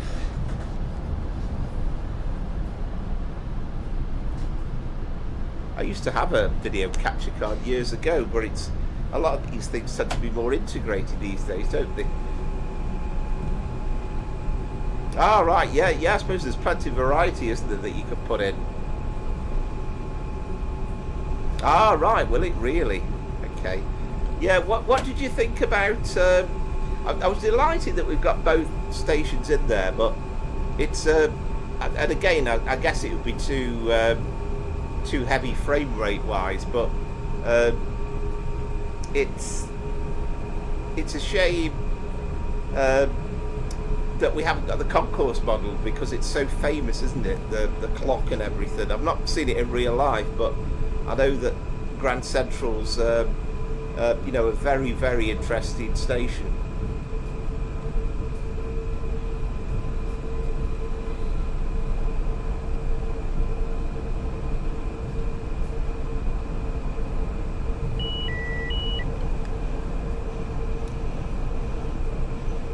I don't really mind having the safety systems coming in automatically, because it's kind of what you'd experience, isn't it? It's just getting used to them, but it's not too bad. Yeah, that's the thing. As I say, I could kind of, I understand it to a degree, because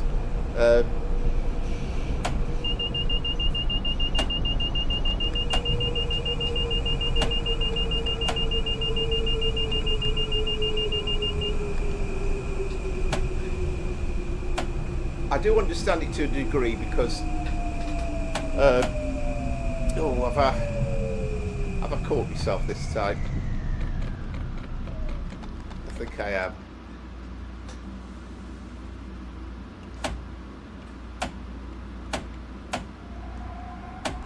Oh, we're all right. Yeah, we're going. Wow. Over 100 tracks, that's incredible, isn't it? And you've got that kind of weird thing, I've seen it on the map, with there's like a loop round the edge as well, that kind of almost, that you can almost go round in a circle, which is quite incredible.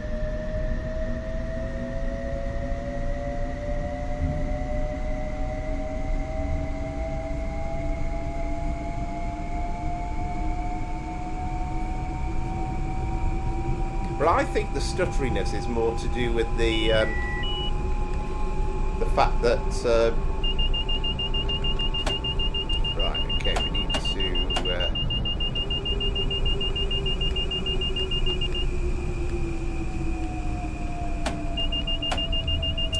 well, that's because that didn't, yeah, we've got to keep those brakes on, haven't you, till you get to below the until you get down to the 50.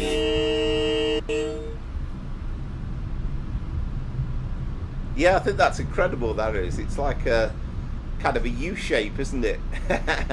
I mean, can you think of any station in the world that's a terminus that's got like a way of going straight round, like on a model railway? I think that is absolutely incredible.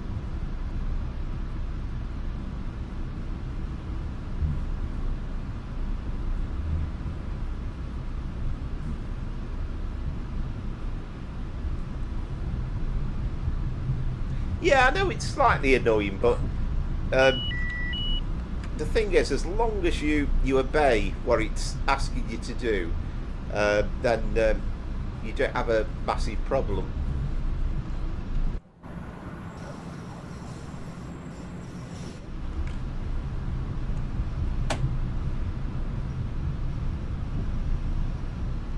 So I think we're not far off the end of the journey here now anyway, are we? Because we're 0.6 of a mile from track 4 west, and then presumably that takes us towards the terminus bit.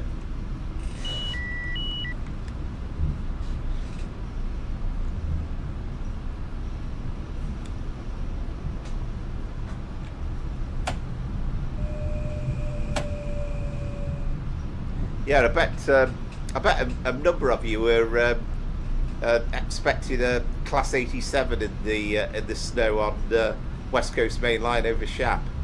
But yeah, it's going to be interesting. We'll find out in due course what our locomotive is as well.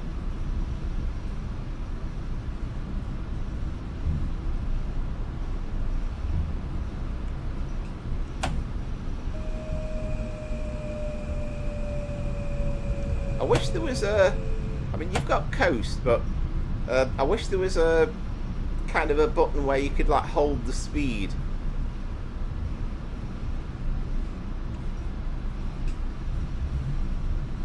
Yeah, there is. That's come out. Yeah, that's on Train Sim Community.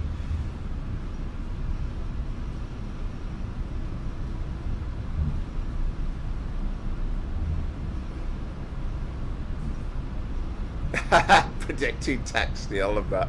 Kate.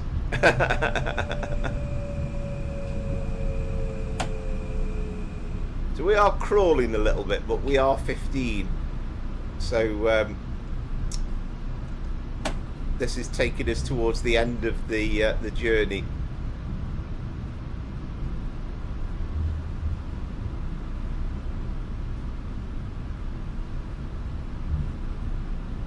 Yeah, perhaps I ought to have given this a full run out, I think, too. I think it's partly to do with the shaders loading in here, actually.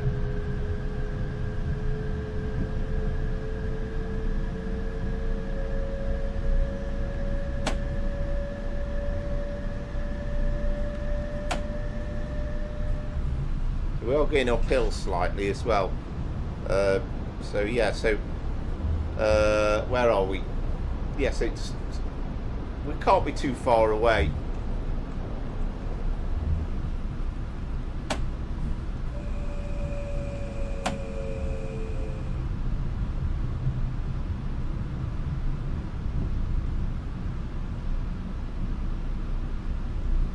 I mean, time-wise, this is it's like coming into Wembley Yard, isn't it, with the 66?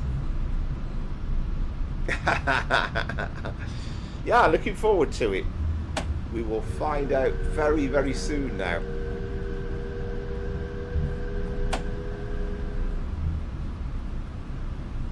And then, again, if you've not joined us from the very, very start, so we've got Rachel's Champions Run next, which she's told us is a scenario on Great Western. After that, we're doing a 465 from Paddock Wood to Strood, and then to finish with, we're going to drive the Flying Scotsman. So a rare. I don't think I've ever done a steam service on the stream before. So I hope most of you have got the Flying Scotsman and you're okay with that. They're having a look. They're wondering, where is it? Let's have a look. Let's take a peek at this. What on earth have we got in store? Right, we've got 45. I've got to say, if we're 0.7 miles away and we're going at 15 miles an hour for the remainder of the journey, then we should get there somewhere approaching midnight.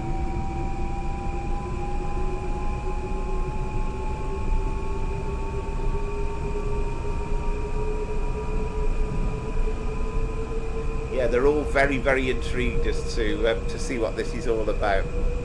I'm crying looking at it. So, just for clarity's sake, it is on Great Western Express, isn't it?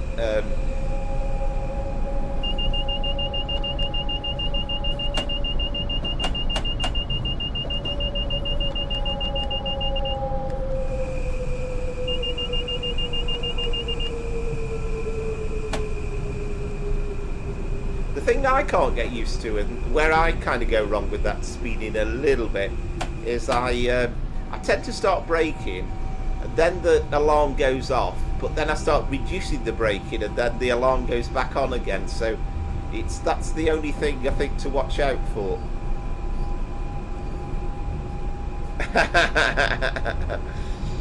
Okay, yeah, great, yeah, fantastic.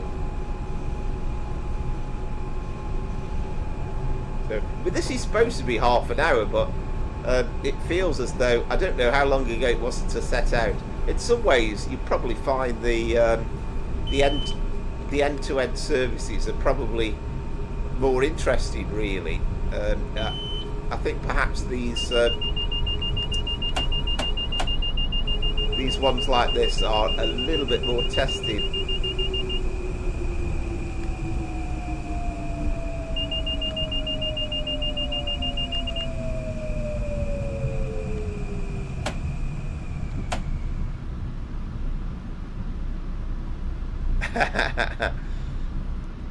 Only happiness, I think. There you go.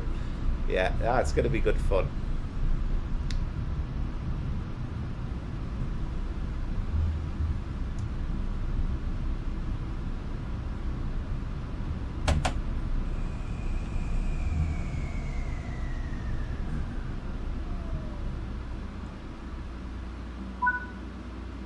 Right, I think that's it. There we go. Well, I enjoyed that, and as I say, it takes a bit of getting used to, but the idea being that I've picked a sort of a half an hour run rather than it being a full hour's run. But I think some of the other metro runs are a bit more interesting because they are stopping. Oh, absolutely, yeah. You give us easy run, but we did all enjoy that one with the 37 hauling the dead 66 from a couple of weeks ago. That was it took some doing. I won't lie, it took some doing, but it was really enjoyable, and it taught me a little bit more about sort of with the extra weight and not being quite so aggressive with the acceleration, as it were. So the good news there is I haven't got any scores to update at this stage. So we're absolutely bang on time. It's 7 o'clock. So without further ado, I'm going to go off to make the coffee, and then we will do Rachel's Champion's Choice. See you in a second.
Right, I'm fortified with some coffee, so I think that might be needed for the next half an hour or so. So we will get the game loaded up again.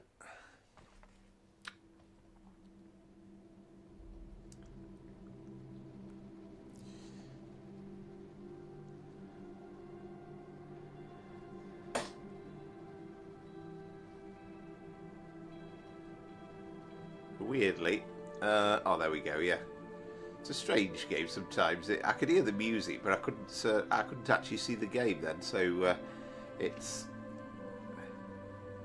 no, I certainly haven't. No, it's still creaky as ever.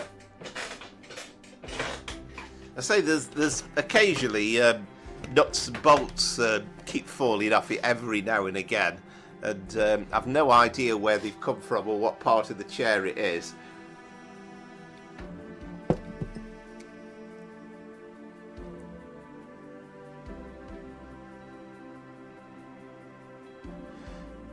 Yeah, that's true actually, Andy. Yeah, about the Flying Scotsman. Yeah, so should be okay. I mean, again, it's a bit different, but I thought we'd give that a go a bit later on. I hope you don't mind on that.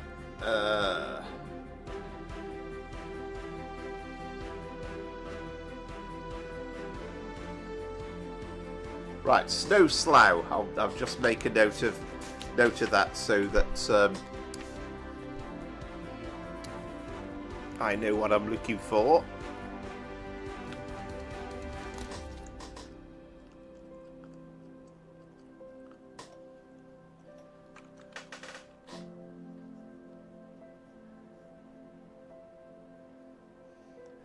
Yeah, so one of these weeks you'll probably hear this almighty crash as I fall to the floor, and a strangled voice will shout up from the floor somewhere, "My chair's broke." Yes, indeed. Brian's, yes, looking forward to it and not looking forward to it.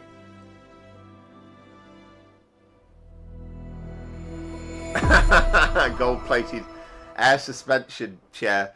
Yeah, well, I think Alan Thompson actually uses a real train driver's seat for his stream. So yeah, well, you never know. Give it a few more years. Right. Quite nervous about this actually.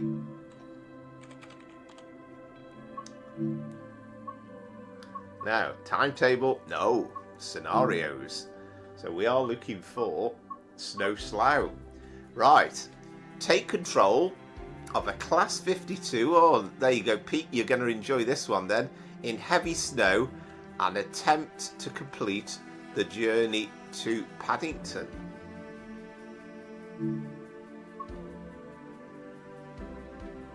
"25 minutes. I like how it says attempt. I love how it says attempt.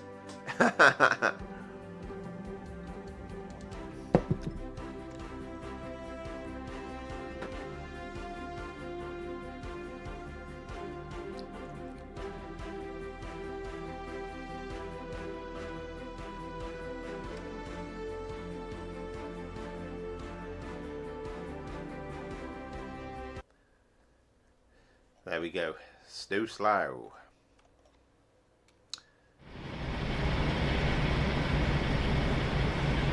Oh, there we are. Oh, London Paddington is looking... Conditions are treacherous today. You'll need to take this service direct to Paddington by slough. The weather is causing a lot of congestion on the line and it's set to get worse. Right, follow the markers to board the train.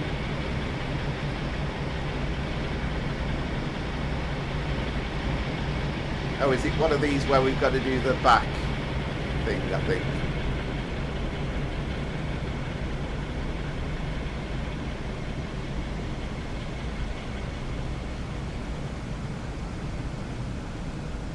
Oh, maybe not. No, it must be the front then.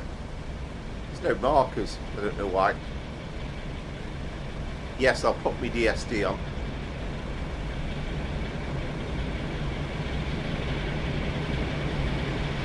Oh, you can feel the cold. Oh, it feels cold.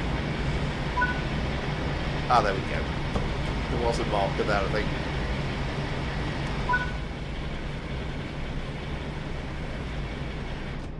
Alright, okay, cab door. Yeah, it might not necessarily remind me to do everything.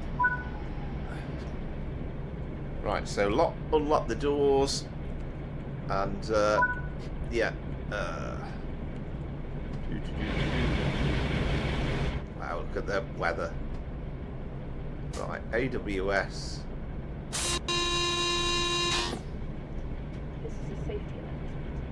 Due to today's wet weather, please take extra care whilst on the station. Yeah, DST is on. Services may be slippery. Load passengers, which is what we're doing. Headlight is on. Oh, look at the snow that's already gathered on the roof.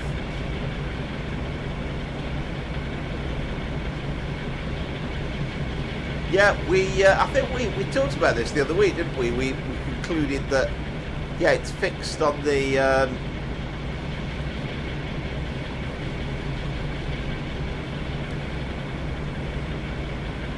how'd you get?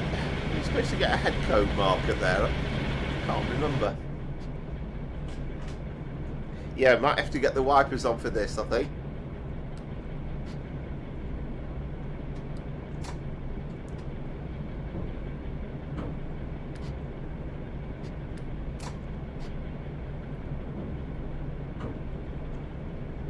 Right, so we are.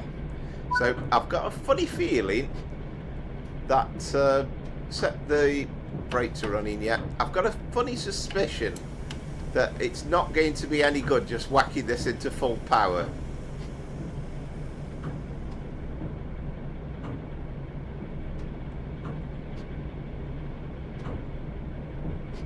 Right, so brakes are off.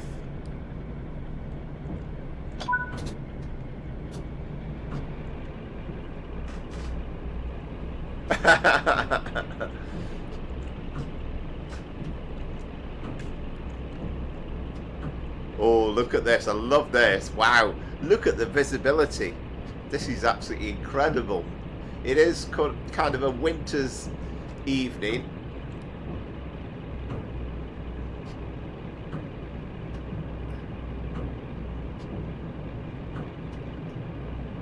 Oh my God, black cat in a coal cellar. Yeah, absolutely. Oh, Andy's in. 5536 is his score. Fantastic.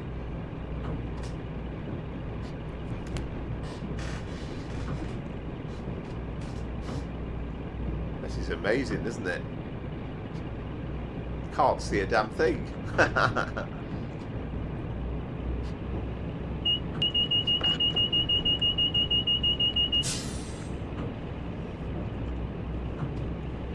You had, I had vision to the driving the M8 then for a second. It's amazing how little you can actually see through the cab as well.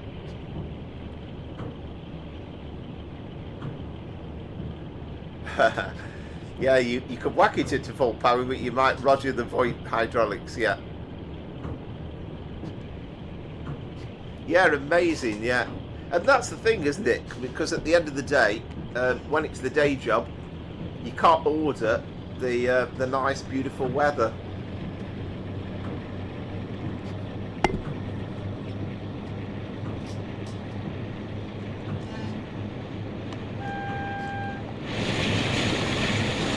There you go. You get a kind of a view of the bleakness there in the background.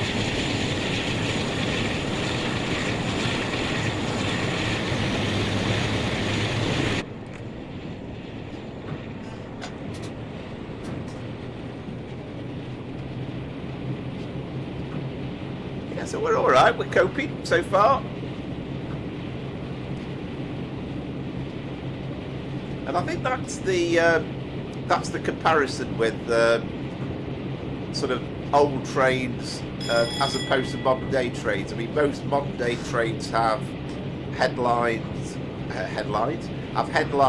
where you can see a really clear view of the track, but on this you can't see a thing. I mean, just out of interest, yeah, if you put the light on, you can suddenly see the snow on the windscreen wiper.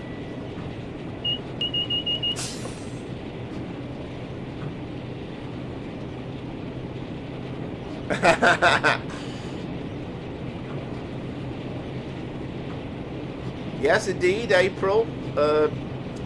April the 1st on Wednesday, I think.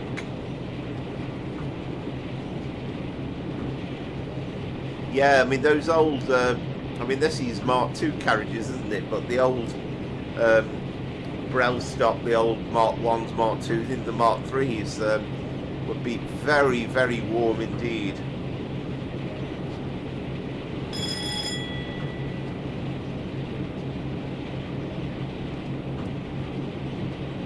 But the weird thing is, because the visibility is so difficult, you can kind of see very little. So we're all right whilst we're going along at a nice old pace, but it's when we get adverse signals that's the difficulty.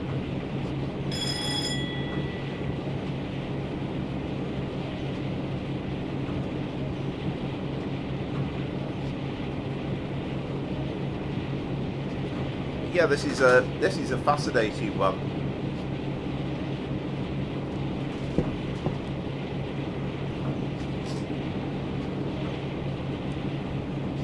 Yeah, you can imagine, yeah, passengers. Oh, I think something passed us there.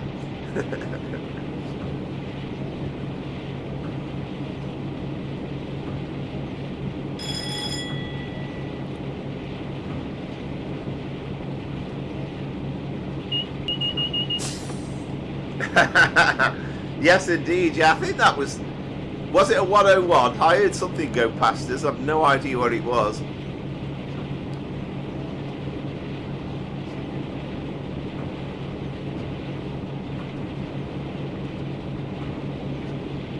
Yeah, I mean, we're getting up to we're 90 odd mile an hour.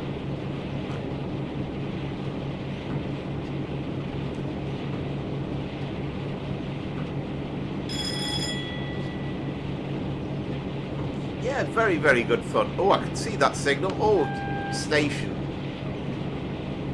Wow, look at that. That's what I like. It's nice when you emerge out of the darkness and you can see the station there, and you can really see the murk that's going on in and around, which is incredible. Like I say, you put the light on and you can actually get a view of the snow there on the windscreen. I think that was a 101.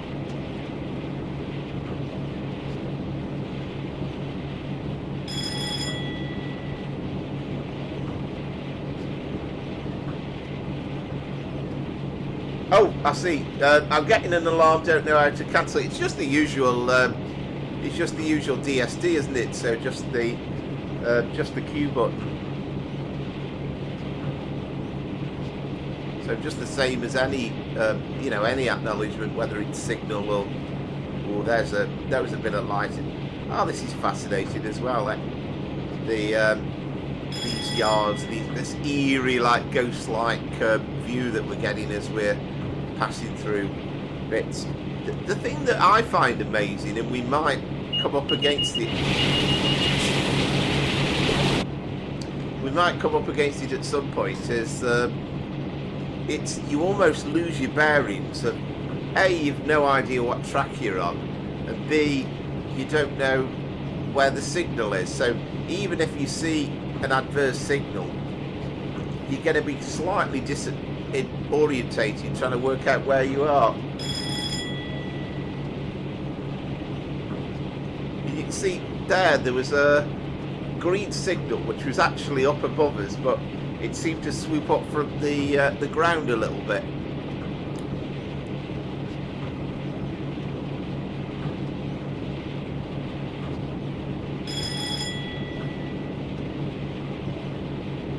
there again, you know, it's quite extraordinary, really. Just trying to work it out.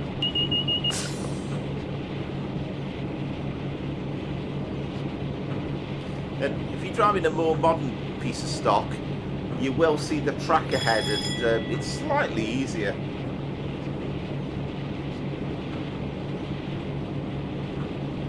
Yes, well, again, that's, you can understand why these were put in to assist you. And I mean, the strange thing is, and I don't know whether it was like this in real life, but it's kind of so dark that you actually can't see the fog.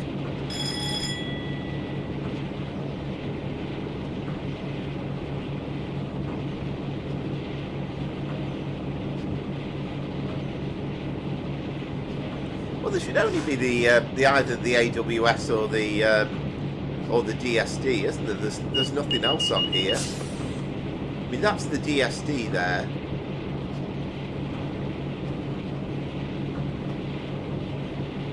Very eerie.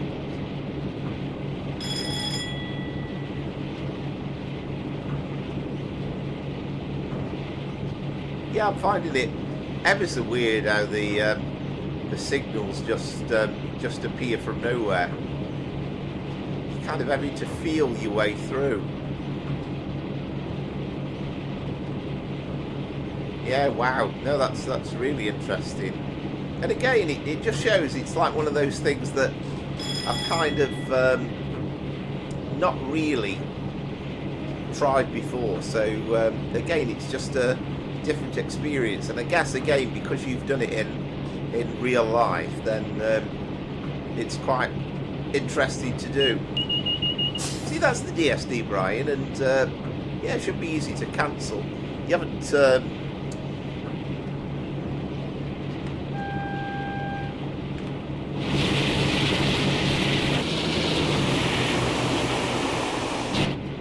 You haven't run out of batteries in your keyboard or something, have you, Brian?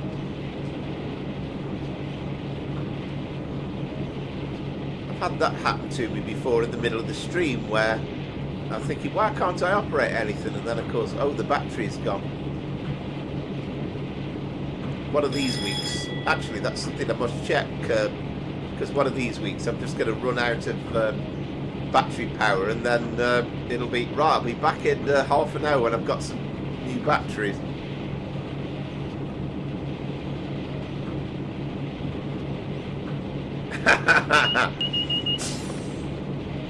Yeah, I like that, Pete. Yeah, Edinburgh to York in the dark during the blizzard of the late 70s behind a Deltic. The driver was either a legend or a lunatic.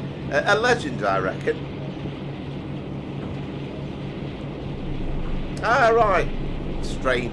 It isn't something daft like you've got the caps lock on, is it? There you go. That captures the snow. Yeah, it's just a totally different experience than driving a car in the snow, because you've got your bright headlights. You can see exactly where you're going. And yes, you know, visibility might be difficult, but this is something else.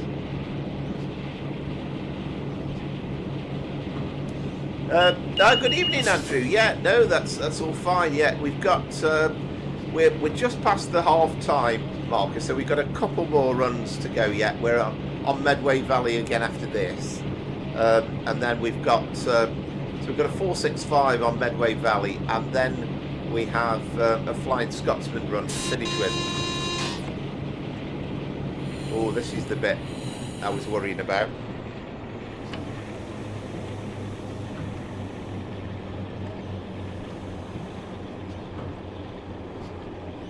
Right, so we got the double yellow. Right, so we're still double yellow. I'll feel a bit more comfortable if I get down to about 50.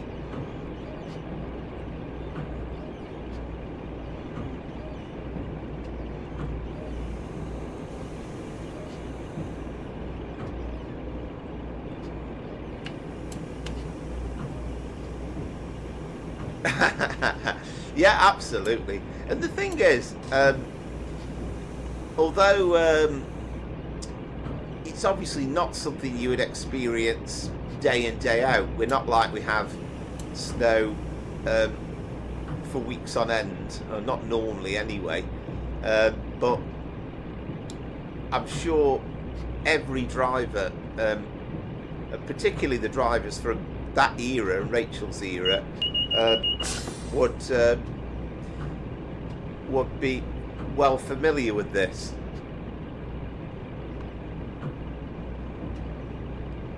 Yeah, that is true. If we can see the station, there is. Right, so that was that's now the single yellow.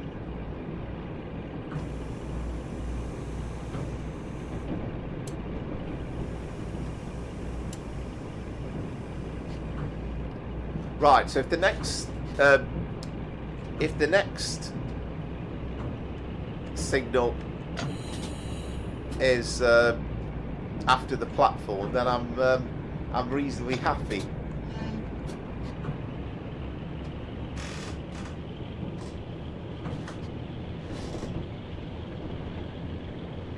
Yeah, well, this is it. It's kind of like, it's what you've got to do.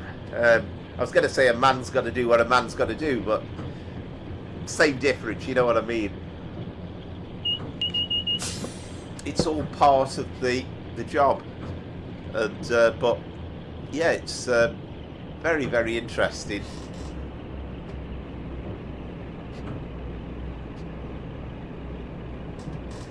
Yeah, that is true. That is one thing we're yeah. That's good news. Yeah, the signal is after the platform. That is very true, actually. That is the one good thing here, is we've got the AWS. But I find it absolutely incredible that even in the 80s they were still running without AWS on the Northern Transpennine. The only thing we've got to be careful of here, we're still all right distance-wise, aren't we? So I just don't want to get into the station where we're going too fast. I don't want to slip and slide past the signal. But hopefully the lights will help with the platforms.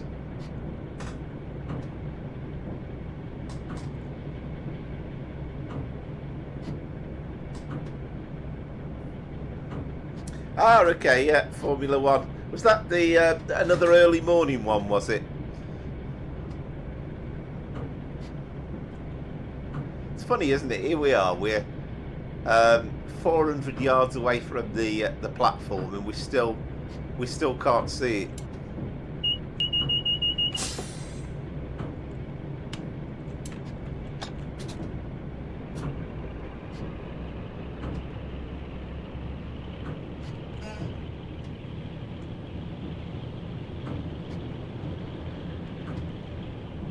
Yes, I'm being a bit cautious, aren't I? I mean, I'm a few seconds late.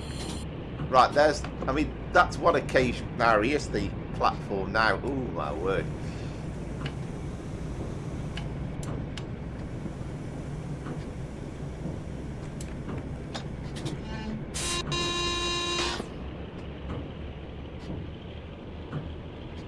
Yeah, it's so... the fog is so effective here that you can't actually see the signal, even this close.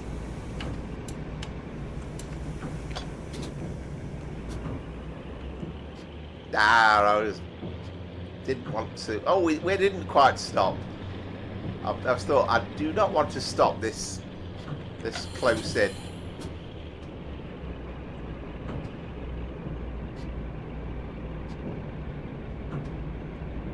But even now, we still cannot see that signal.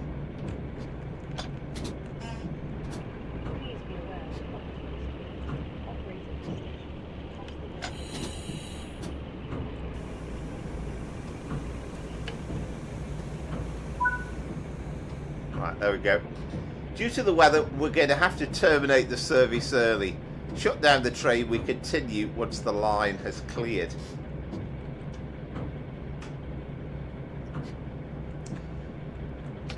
Alright, so reverser off. Oh, actually, unlock the doors. Lock the doors. I think that might do us. 5499 from Dom. Yes, indeed. Welcome to train driving. Yes, yeah. No, that was very interesting. Very, very interesting. And oh, set to shut down. Hang on then. The brake. Oh, hang on. No, off. Or is that the loco brake?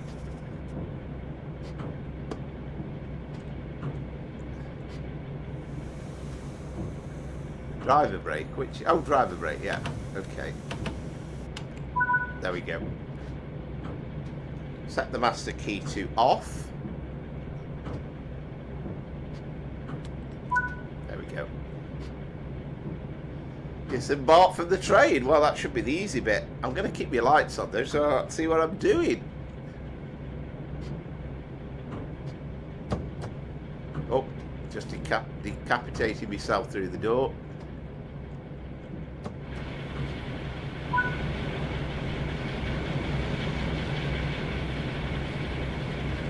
Yeah, the weather is set to get worse, so we'll call it a day. Good work out there.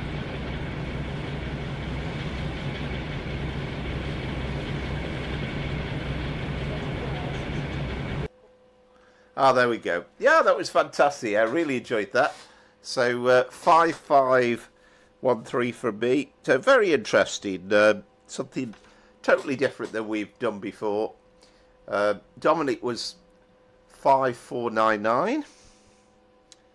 Wow, I've beaten Dominic. That's that doesn't happen very often. And Rachel was 5540. Of course, you were the master in this situation.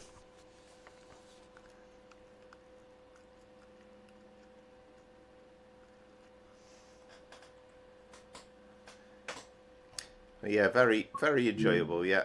Okay, so main menu.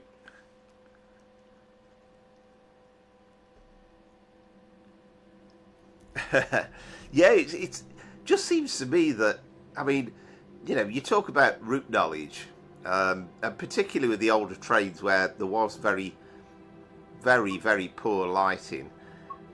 It's you almost must have to smelt your way through the journey. It's incredible how you could see such things in the middle of nowhere.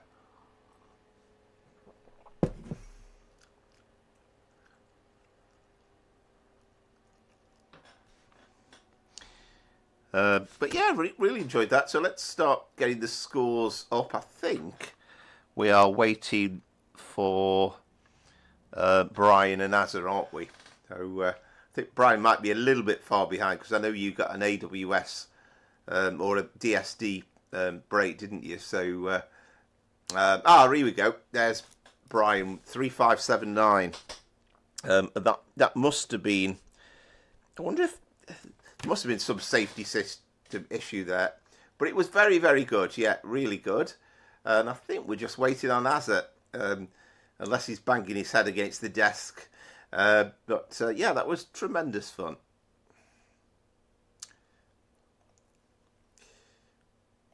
Where are we now? So, leaderboard. We need to... What do we need to do?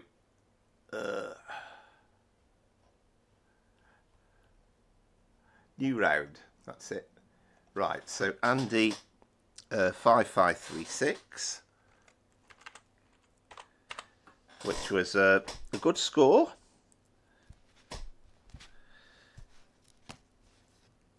And only 4 points behind Rachel. Actually, I didn't comment on that. So Brian was 3379.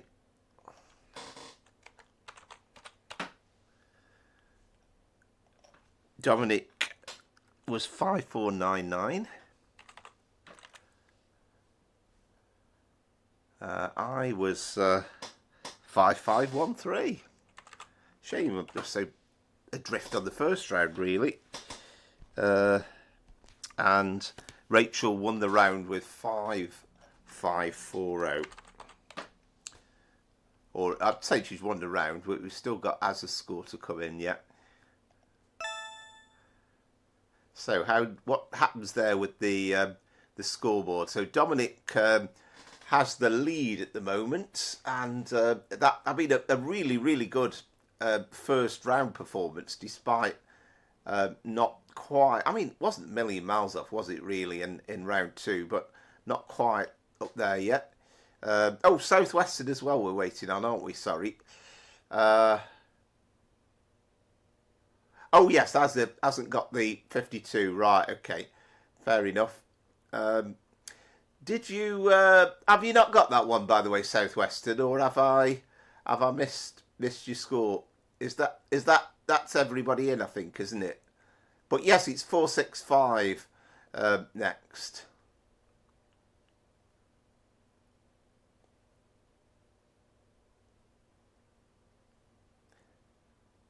Yeah, I think that's the problem sometimes. I mean, I've had DSD stops loads of times where you just don't quite get there in time.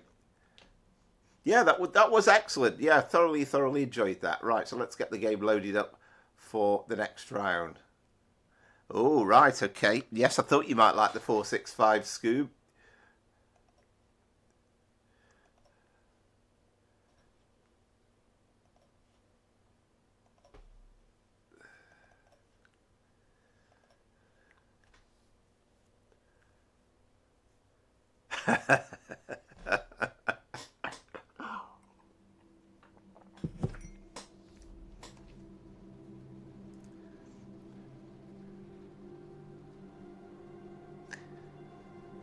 I'm guessing you're not set up for it, Pete, at the minute, but yeah, give that one a try yourself when you get the chance. I mean, you're all, you're very much like the Westerns anyway, so I wonder if you've done that one before.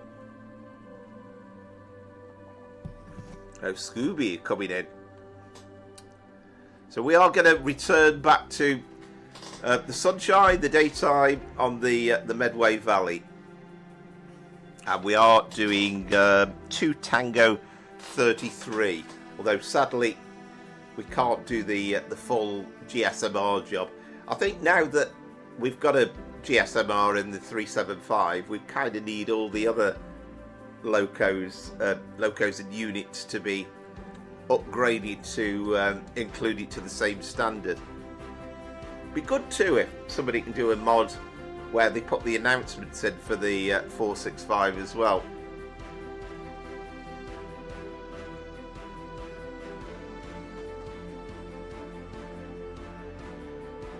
Ah, right, yeah, fantastic, yeah. Followed the train all the way from Maidenhead, yellows all the way, yeah. Yeah, I mean, that is, again, it's really, really challenging, isn't it? Ah, excellent, Pete, yeah. I don't think there's a kind of a way of going back, is there, and finding out your old scores, but it'd be interesting to know what you did. Yeah, I was just relieved. I mean, what made it slightly easier was the fact that we only got the adverse signals getting us into Slough. But if we'd been following adverse signals all the way, it would have been even more challenging. Yeah, it certainly was. Yeah, good choice as ever. And you always come up with a good choice. All of you, both you, Dob, the Maestays, everybody with the champions' choices. Right, so back to the sunshine, back to Medway Valley.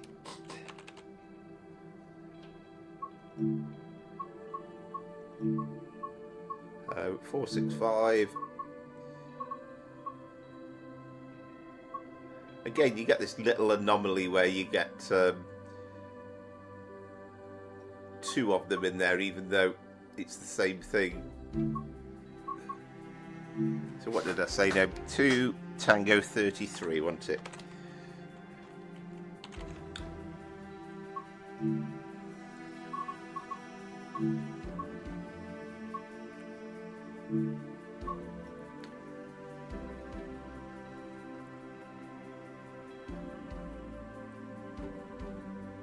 Yeah, absolutely, Azzy. Yeah. And again, it's going to be a bit trial and error, but these people that have started doing it, then you never know. Andrew says, 2 days ago I got stuck on a red coming out of a depot into Paddington. The traffic was horrendous. I waited on a red for ages. Yeah, it could happen. Well, you never know. I mean, the Flying Scotsman at the end just might provide something a little bit interesting, scoring wise. So we'll see.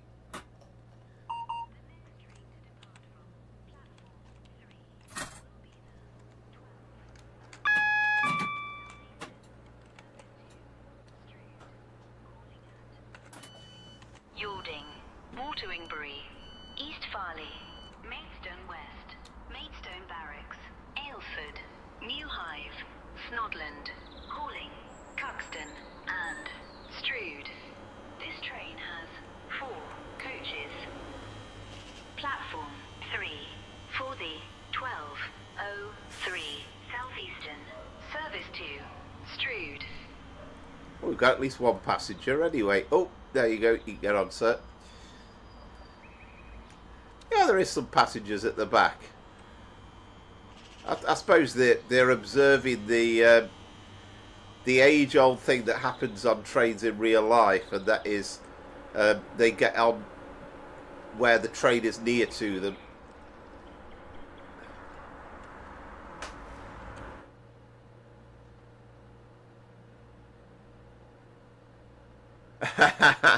Well, this is the thing, yeah, you could span, anything can happen. Bear in mind, we've still got 2 runs to go.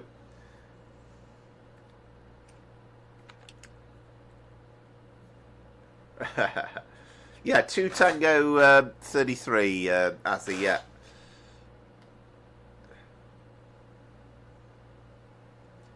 Anything could happen.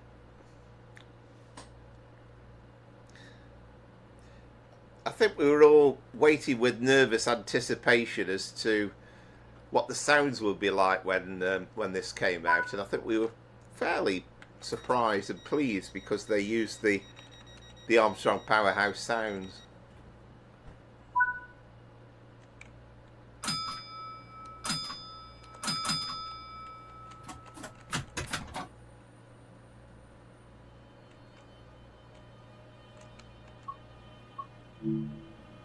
Yeah, it is green, isn't it? Yeah.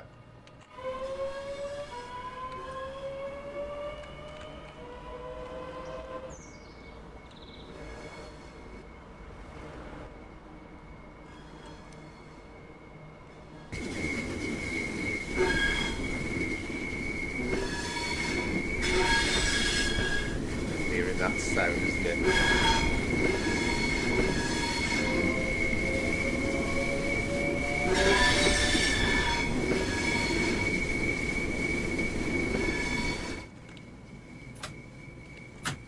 Yeah, there's some good liveries.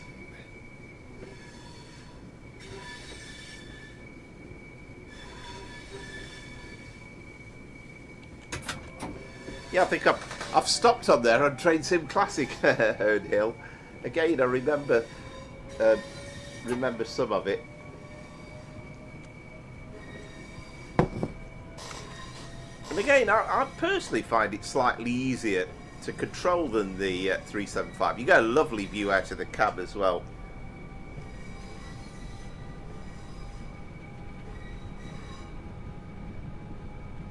Oh, I forgot, yes. That is a good point.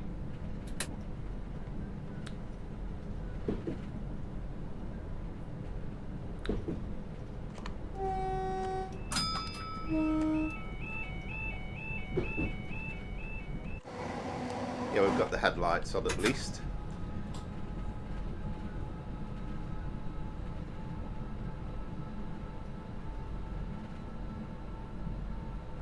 Oh yes, that's a good point. That's on the that's on this route with the 375. That is something I forgot to actually show off. Might go back in and do that if we get the time. I know. We've got a clear, lovely, beautiful spring day, and I guess sometimes even that probably wasn't always easy if you were driving with. I know you've got the blind. Have we got? Does it work on this? But I bet sometimes the sun could really be quite challenging.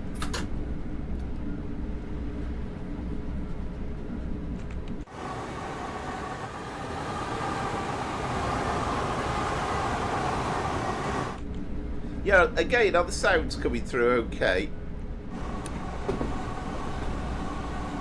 Let me know if that's too loud.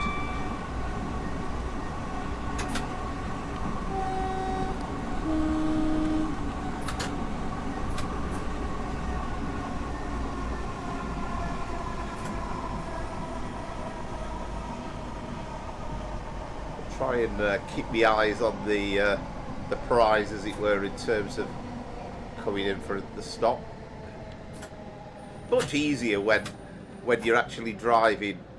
The secret is not to get distracted by, even if I see a message coming up, it's kind of like keep your eye on the end of the platform and just don't do anything else.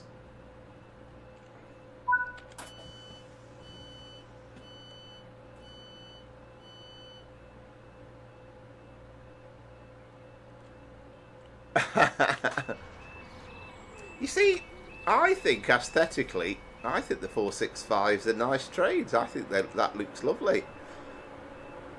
I mean, yes, I know it's not the Flying Scotsman or an old loco, but I think these were nice, quite nice looking trains.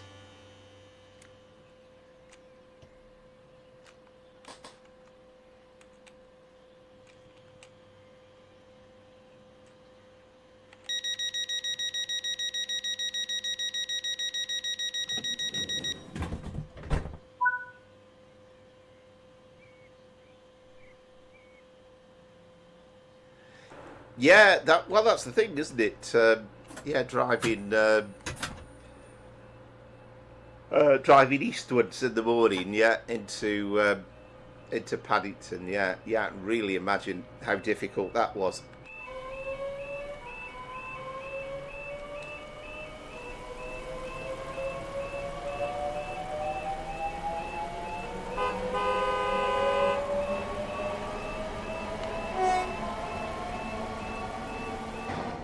I love how the fact that you've got a queue of cars as well waiting behind. It feels entirely accurate. I find it when you have level crossings and you've just got one car or no cars, it feels unrealistic. I don't know, Pete.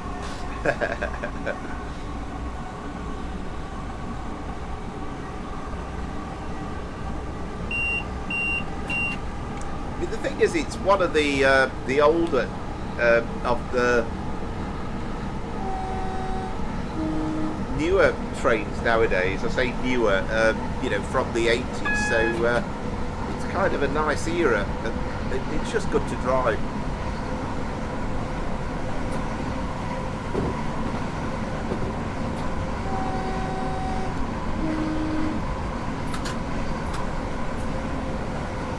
I think there's a nostalgia feel about this unit.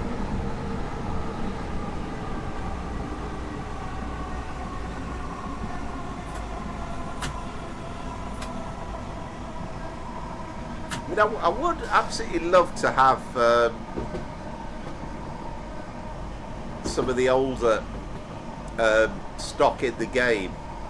I'd love to see the third rail stuff, but in the absence of that, having the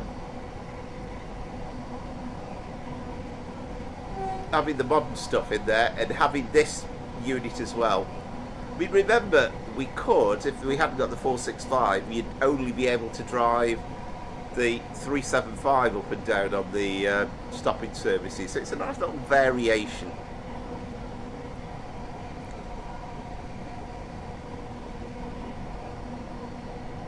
Oh, I was way too soon with the 30. I think Mind you, no, I don't know, perhaps it wasn't.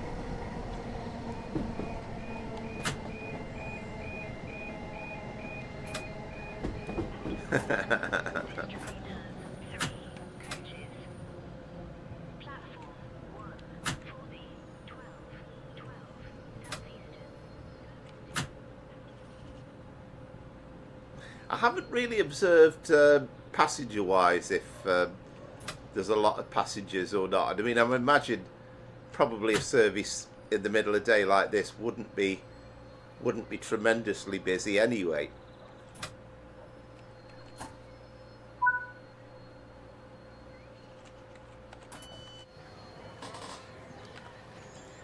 Yeah, absolutely, Andrew. You will undoubtedly, and it's not something that you can pick up overnight, but it takes time, practice, and skill.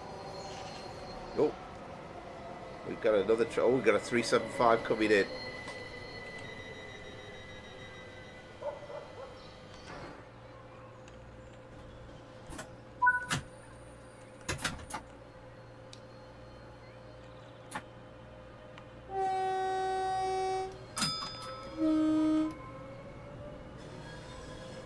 Horrendous underbite.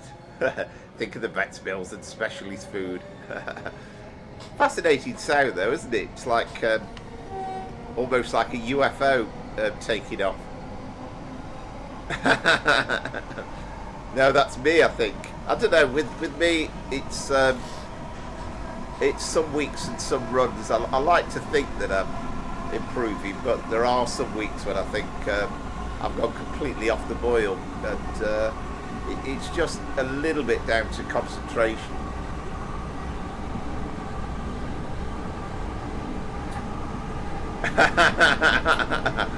Oh, hell, there's a peak comment. Yeah. I wouldn't recommend blowing your own trumpet unless you're a yoga master. Oh, very good. Yep, we need to find some sheep for you, Pete, at some point as well.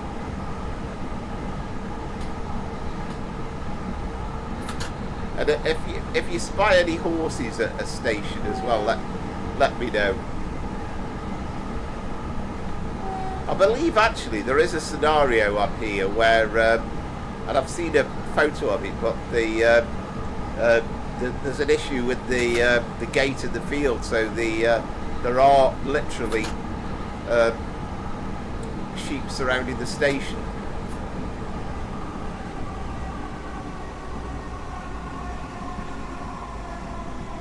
Somebody put a shot up on, I think it was Alan Thompson's Facebook forum, and somebody kind of said, oh, I thought that might have been a bug, but it's actually a scenario, I think.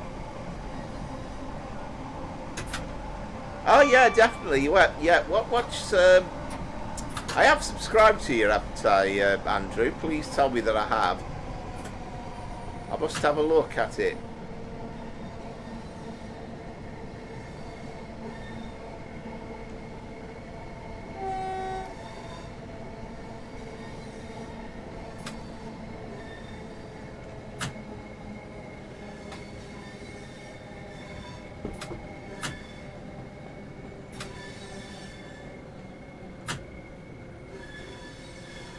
Ah, okay, yeah, so it'll be alright if we get some sheep somewhere. I can't remember, there's a particular station that's right next to the field, and you get a good view of the sheep. They all seem to be trying to find their escape into this building with the shutters nearby.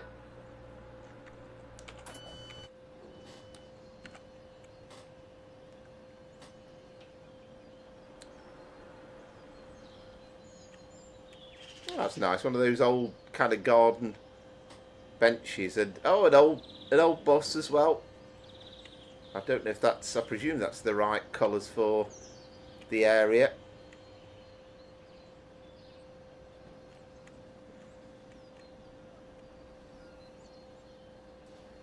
Yeah, it's very nice. Very nicely done.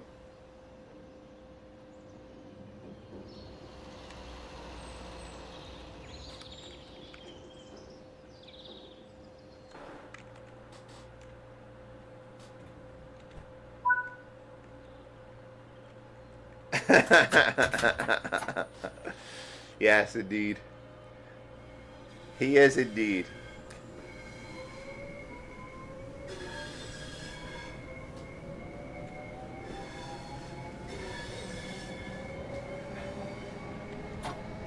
Yeah, it would be interesting if we get a Ultimate Challenger and as well. I mean, Andy's been getting close, so we are going to get another champion at some stage, I'm sure. Sledgehammer sense of humour. You'll get used to it. I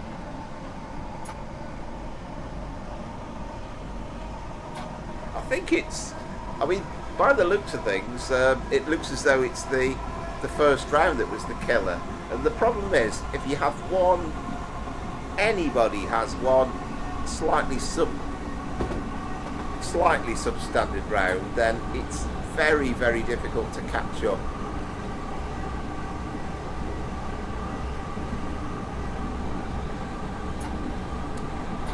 Yeah, imagine it didn't help with Azza with the not having the last one. Oh yes, absolutely, Rachel. Yeah.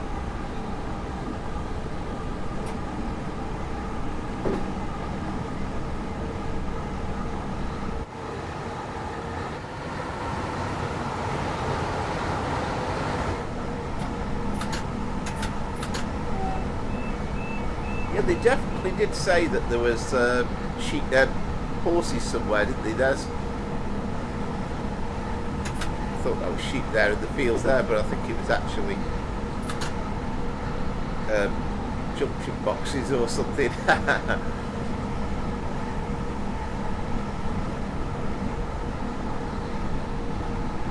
Yes, indeed, yeah. No, that kind of doesn't tell the story, but you know, that's always going to be a thing. There's always going to be a scenario or a route that not everybody's got. And, you know, I do try and pick ones I think most people will have, but it's always going to be a thing occasionally.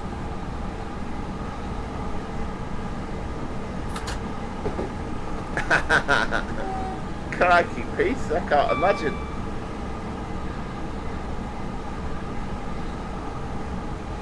Yeah, I think your scoring's been fine. I think it's just that first round, isn't it? And I think John managed a really good score on round one. Yeah, that might be the thing. He might be alive through his back teeth. We'll have to have a look the last time we did a 52 scenario, and we'll find there's a score. Wait a minute, what's going on?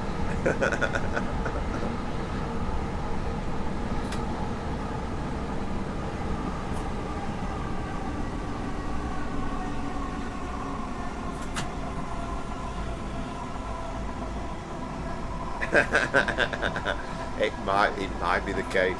Love that.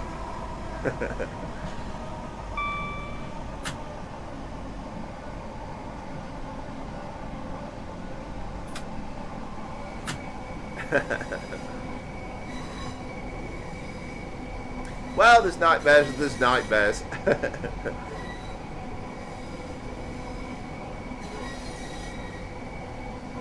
At least nobody's got stuck with the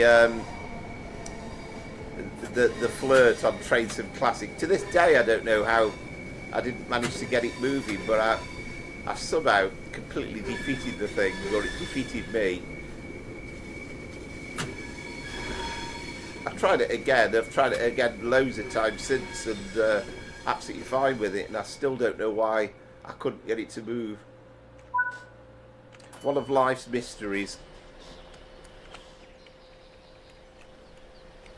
Yeah, there you are, you see, full barrier crossings.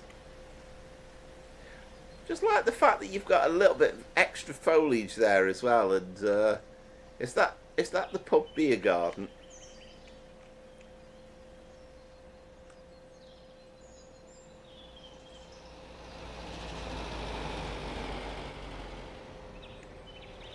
Right, they're queuing up. Oh, this will be a nice view.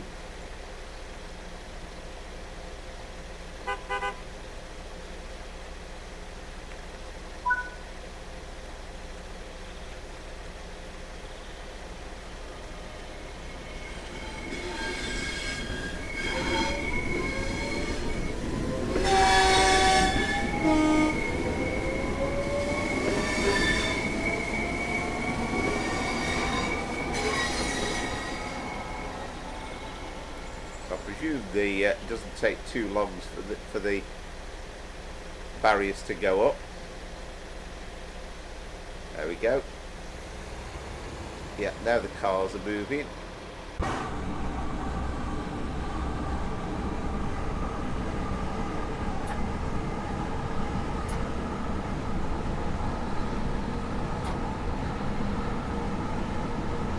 Yeah, excellent, Andrew. Yeah.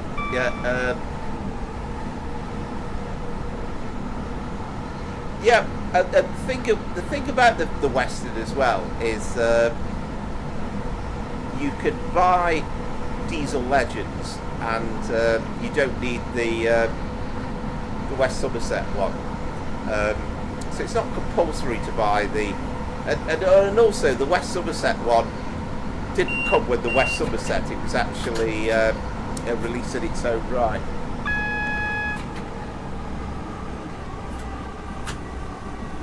What did Pete say? My missus works in a politically correct, sensitive environment, so quite often says, Pete, you can't say that. Shut up. I like that.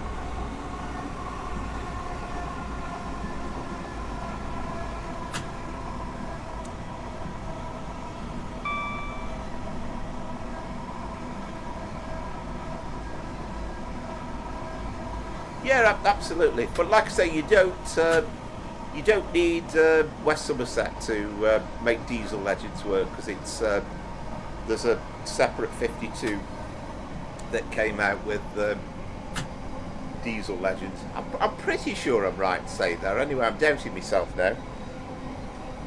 But yeah, I mean, at some point, like you say, that's the trouble. I mean, again, you know, it's tomorrow night. I love the fact that the Alan Thompson route. I love the fact that they actually had to delay because there was a miscommunication, and they had to make sure that they brought the price down. So it makes a change in life, that. And I think for what it is, it's a good price as well. I think we're going to have tremendous value out of the 90.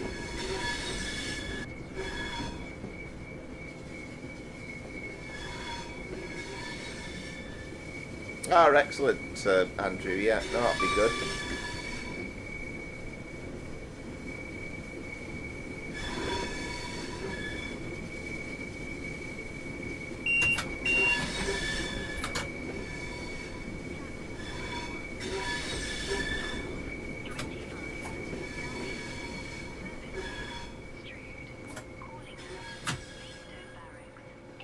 Yeah, it'd be nice if we could just have the announcements for the 465 now, but you wouldn't be surprised if somebody fixes up a mod for it.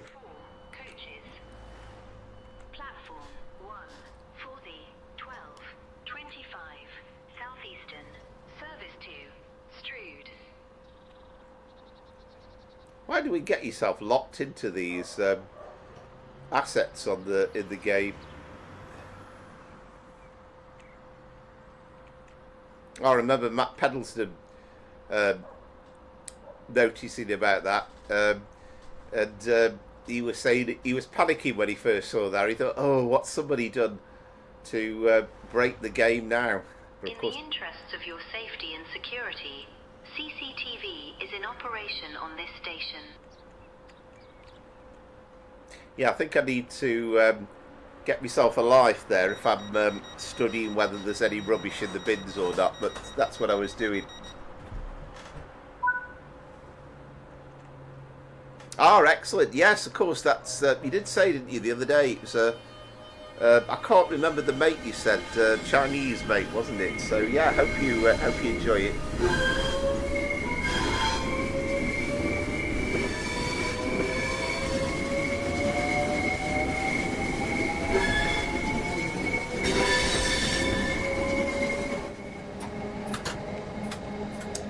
I was doing so well with the speeding until that moment.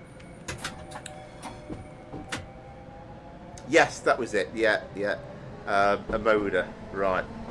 Yes, I know you have. I remember seeing one of the live streams. I think where you were moaning at Matt pedal there. I don't think he quite knew what had hit him. But frustratingly, they haven't sorted it, have they?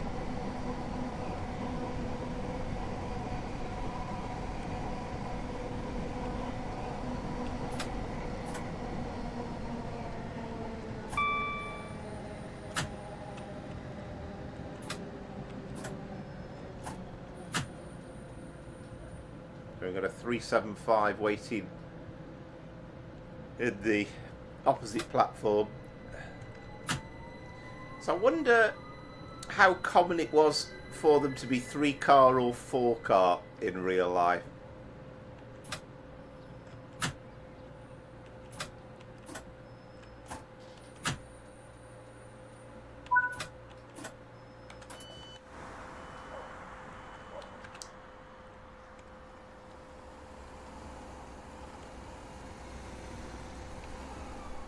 I still haven't noticed the DSL depot either yet, because that's significant, because they do have the licensing for that.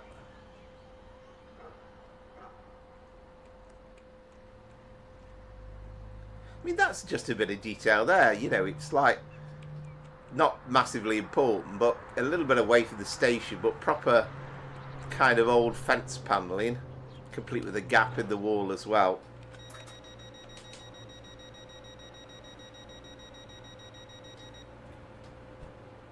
Oh, excellent. There you go. There's a recommendation from Pete. I wasn't sure whether you would say that, to tell you the truth.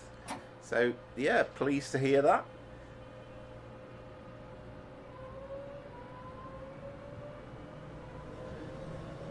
Ah, right. Is that a fact, Andy? Yeah. That's interesting. So it would have been difficult to have got it to work if, yeah, they wouldn't have been able to get the 4-car 465 in.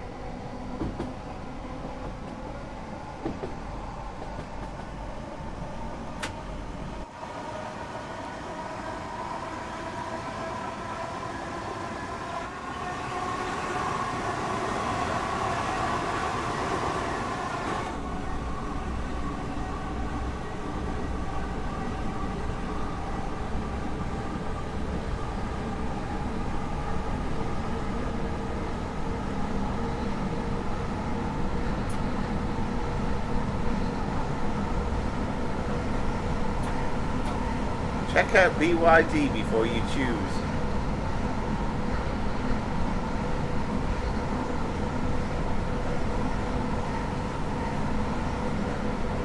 Yeah, I'll look out for it at some point. I'm sure there is definitely a DHL depot. I remember it being in one of the shops with the lorries parked there, but I don't know.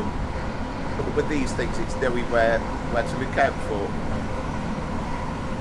Oh, excellent. Do you know, I never noticed. I do remember seeing that on when I did the stream the other day, though. This is a freight yard here as well, isn't it, at Aylesford?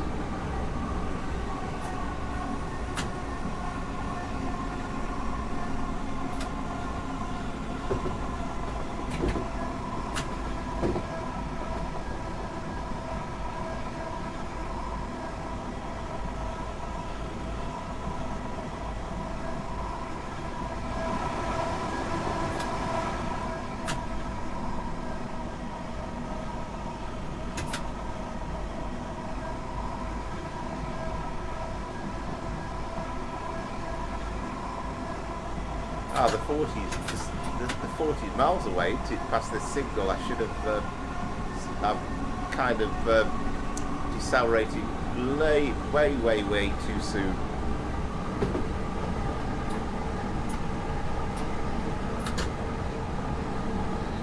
Ah, it's a firm, is it? Right, BYD. Right, okay.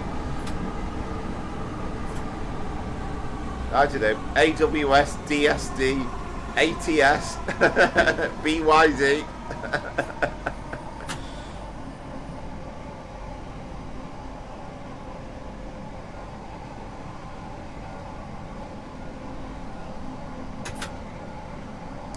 Right, the JQ. Right, okay.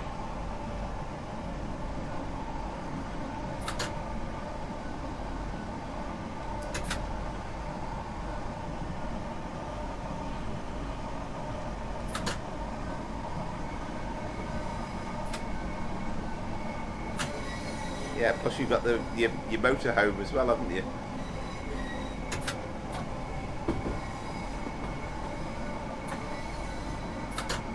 Yeah, I wonder if this is the... There's definitely a station somewhere along here where we have sheep by the side. And this might be it.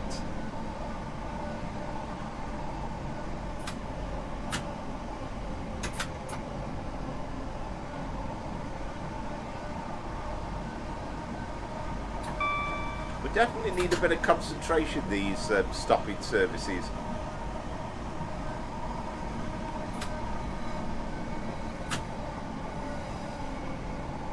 Ah, okay, excellent.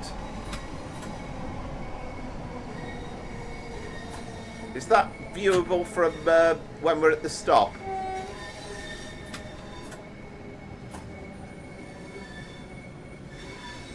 Love the stations and the detail. This is absolutely amazing.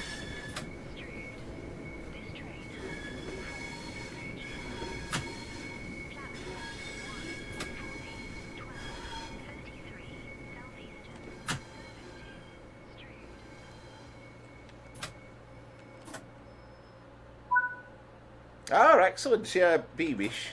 Yeah. Yeah, you see, we've got lorries here, but they're just nondescript.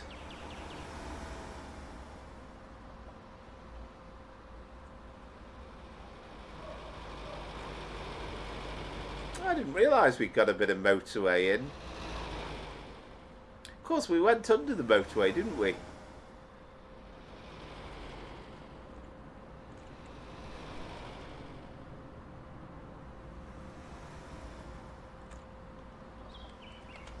Alright, I like that. That's good.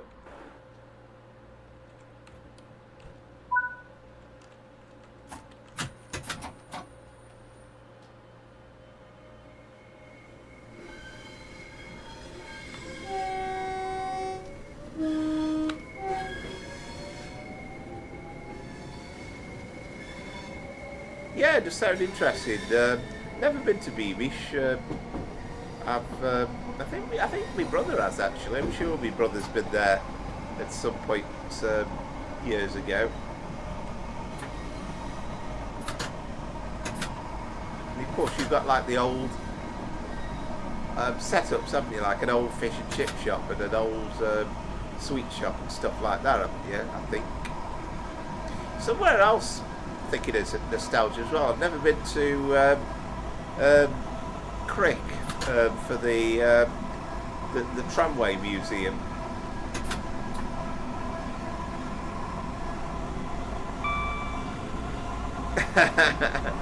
I know, that's the thing, isn't it, with this damn game sometimes. It's you're looking out for things that you wouldn't normally be particularly bothered about.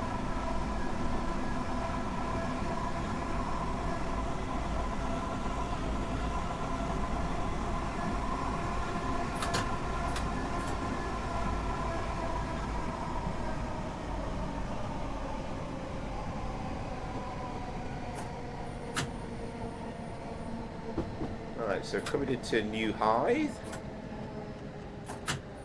and then the final run when we do the Flying Scotsman. I mean, we're going the same way, but it's going to be non-stop. I think. At least I hope it's going to be non-stop.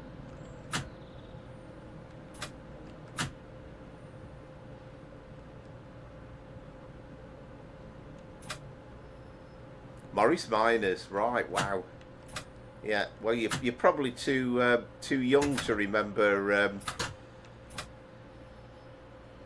an old comedy with a Morris Minor and Nurse Gladys Emmanuel in Open All Hours. Yeah, I bet it's really interesting. I must go and visit it sometime. Wish we could have a cure for that camera 8. Just get some nerves where it kind of sets itself up really high. But again, nice industrial feel, and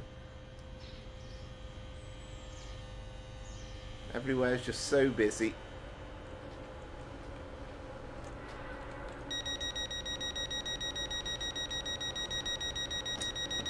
get ourselves into a reasonable view.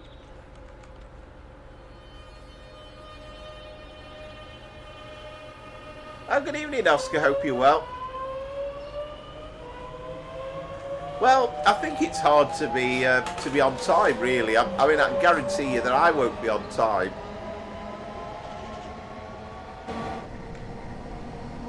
Ah, right, okay, right. Ah, you're right. You remember open all hours, right? Okay.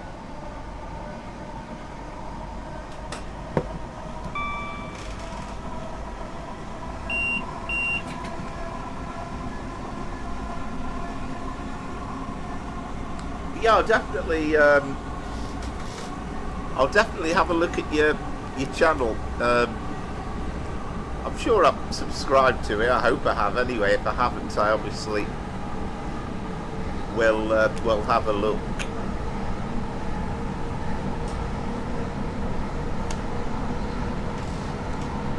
And also, I take it your channel name is the same as your name on here.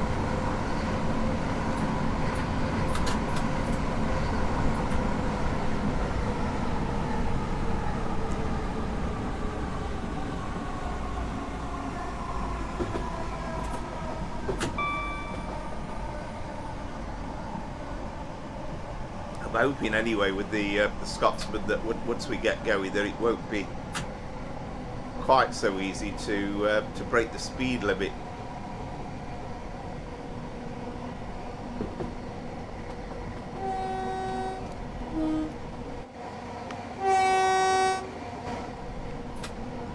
I mean, these are just things of beauty, aren't they? I mean, you look at the lovely signal box there and the station building.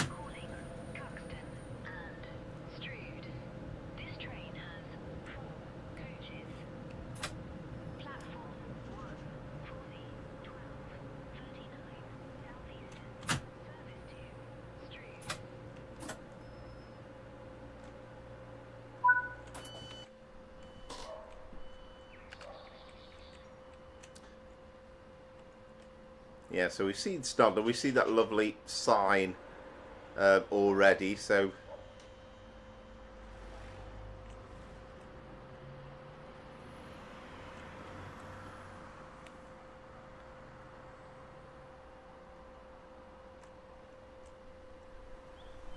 that's quite a steep gradient. You come charging down the hill and you'd be in trouble, wouldn't you, there?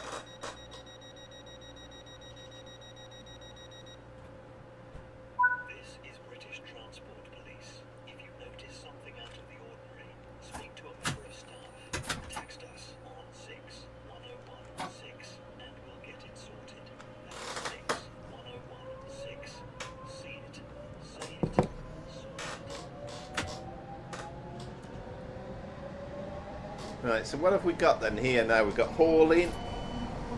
Oh. Never done that before. Didn't realise you could even open the... that was what I was trying to do. Press T button. Hauling. Coxton and then Strood. So we are coming towards the end of this journey.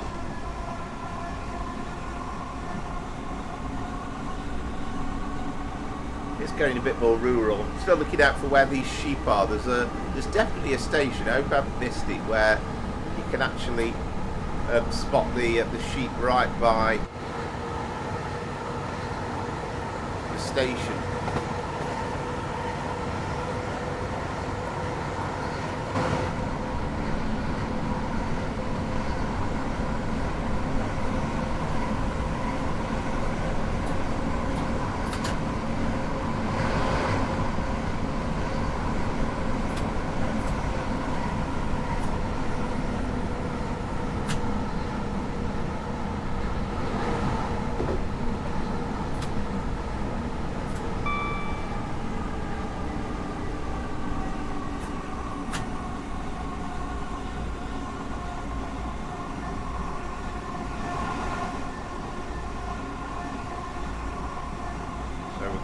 To hauling now.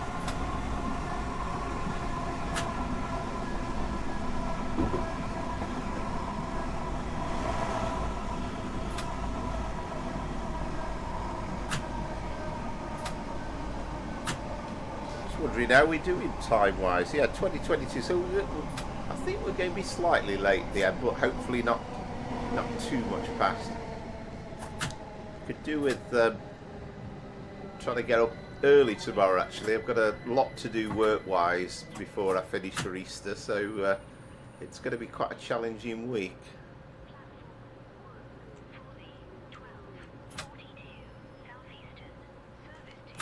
And obviously I can't work over tomorrow because we've got the 90 stream tomorrow night.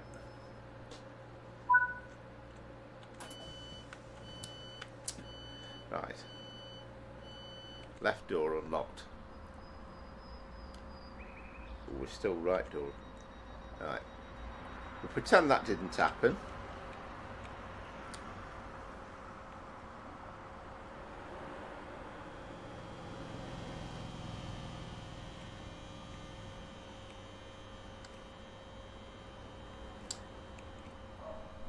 All right, police van. Oh, electric police van as well. Talking about electric vehicles. No, not. Oh, thought I pressed the right thing. No, I'm getting in the office tomorrow. I'm about 30 miles away from home to get to work, but it'll work out okay because I mean it's probably not released till 6 o'clock anyway, and we'll probably go live about 7:30 tomorrow night actually, but when it's only a low coded timetable, it doesn't take anywhere near as long to load up as it does with a route.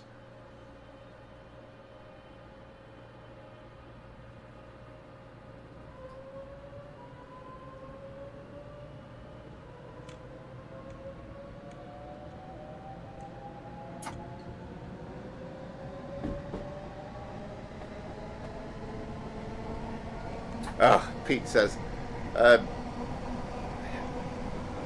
is that British or Chinese? Well, I've no idea what well, there's no such thing as Chinese Easter, surely. But yeah, obviously it's Good Friday this coming Friday, and then next Monday will be Easter Monday, and next Sunday will be Easter Sunday.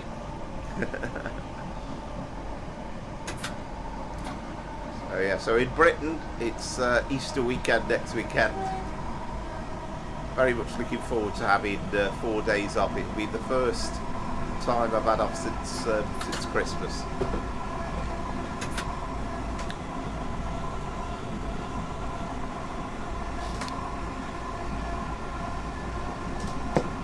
But it's kind of a mixed blessing in my sort of work because you've kind of got to fit 4 days work into 2 days.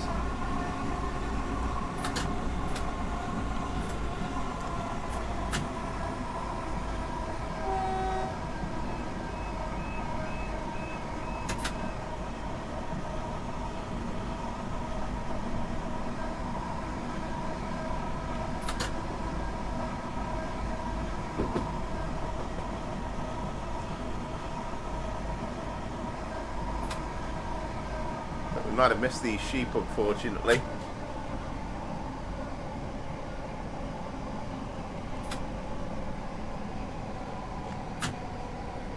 Yeah, absolutely. That's the thing, isn't it? And I mean, the kids are off.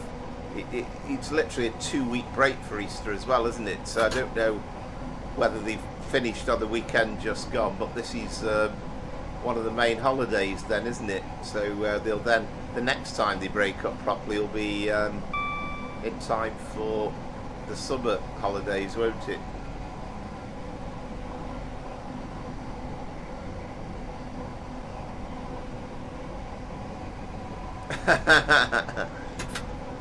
It's alright if you don't go out. So I wouldn't plan on having a massive day out on Good Friday or over Easter, but I think from the point of view of having 4 days off work is brilliant.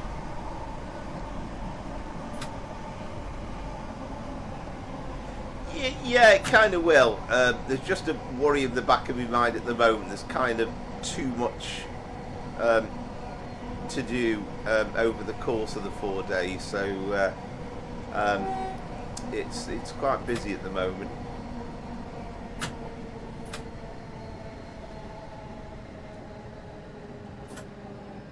But I'll be happy once it's Thursday night. Not really. It was always like that for me. I mean, we always had 2 weeks at the end of full term, and then you had a week at half term, and then we always had, in my part of the world, we always had 5 weeks in the summer, but I think they get 6 weeks now. But then we used to have something called Potter's Fortnight, which was 2 weeks we had off round about Wimbledon time, when all the pottery factories around here closed, but basically the schools closed at the same time as well.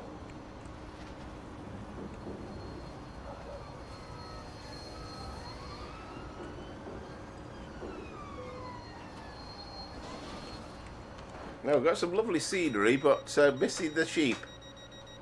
They do indeed.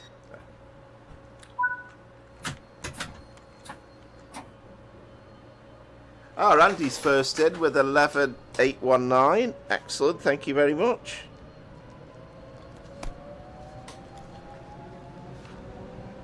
Made that look a bit more like an 8.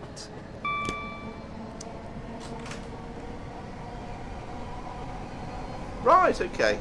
Yeah, it was always back in my day. I mean, you know, I finished school in 1988, but we always had a week for half term, 2 weeks for full term.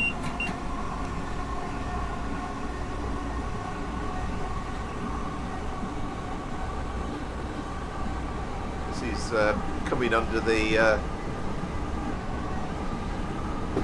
high speed line now, isn't it? So that'd be excellent to come along here at some point and see a javelin racing by.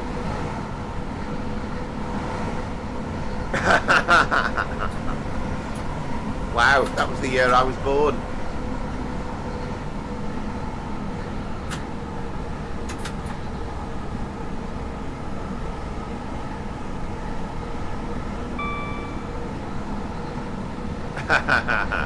Very good, Andrew, yeah. I like it.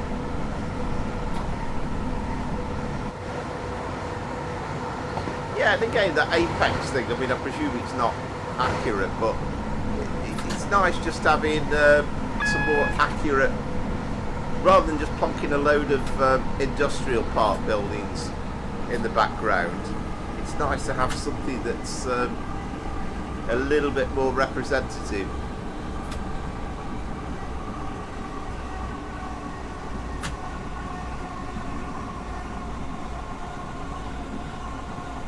Right, Tom, yeah.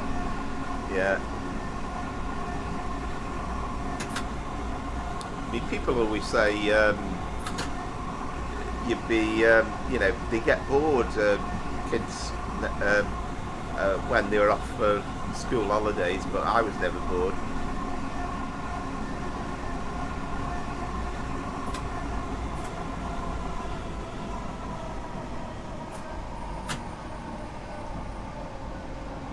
Yes, I'm going to be slightly late anyway, aren't I? I think there was a couple of stops where I was a little bit laboured.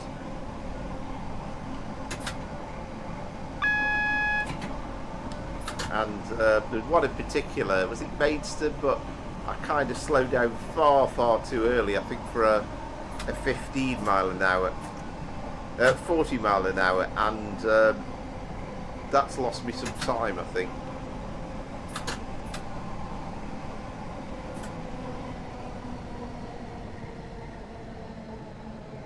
Yeah, it's nice to come into Strood knowing that there's another part of it available in the game, which is, I think, what Azza was saying a bit earlier on.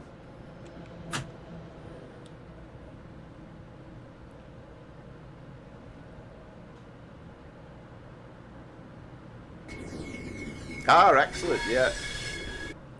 Well, I was first summer, to be honest. I went into work at 16. Kids these days, I simultaneously hate the entitled little brats and feel sorry for them. Oh, excellent. I don't know why I've suddenly put on a Yorkshire accent, but it kind of felt appropriate.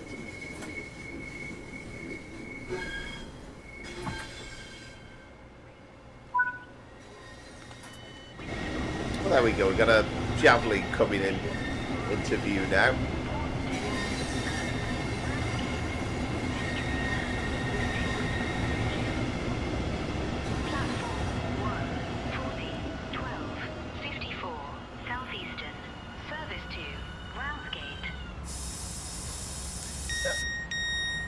Well, there's quite a few there. There we go. 10 southeastern high-speed years, the javelin. That's quite a few back now. Yeah, there you go. You're getting told now, Pete. Right, 11, 656 for me.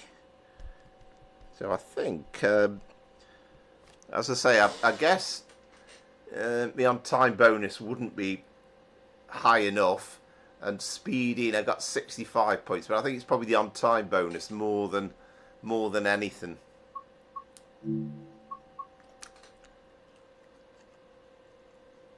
Yeah, 15.5. Wow. Yeah, I was 16, but I was only just 16 actually, because I started my first job just after I was 16.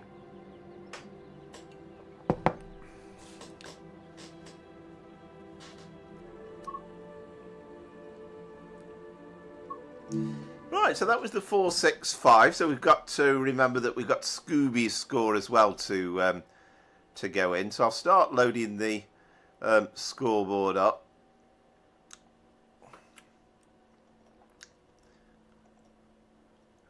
Let's add a new round. So right, Dom was 11,830.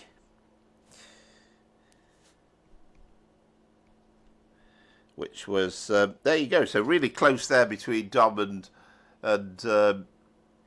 Andy, 11 points. Rachel was 11,840. So that's the best score there, I think, so far.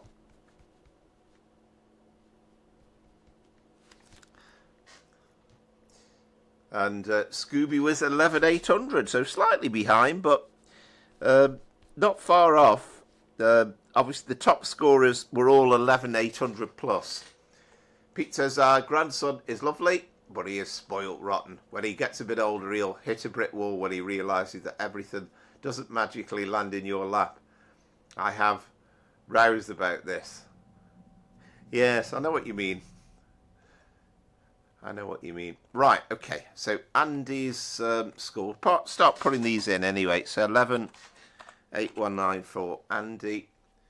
And where are we? Dom was 11,830.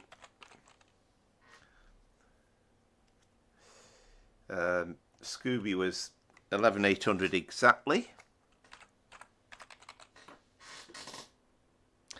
I was 11,656.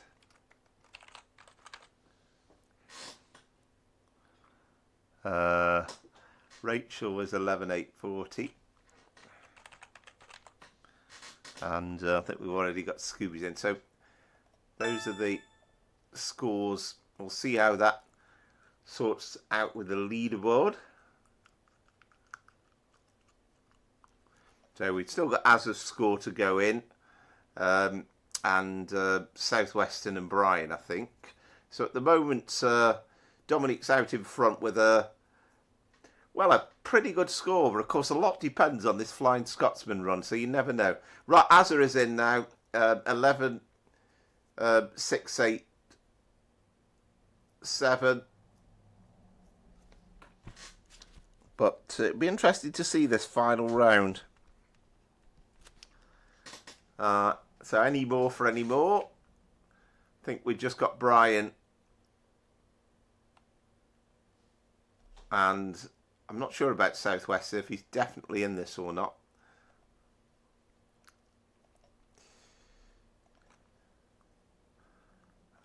So where are we? So as of course you've got a slight handicap there in not being able to do round 2.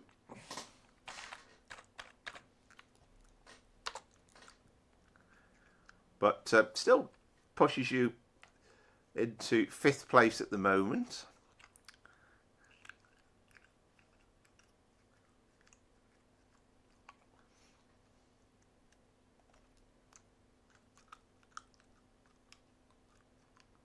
Where are we now?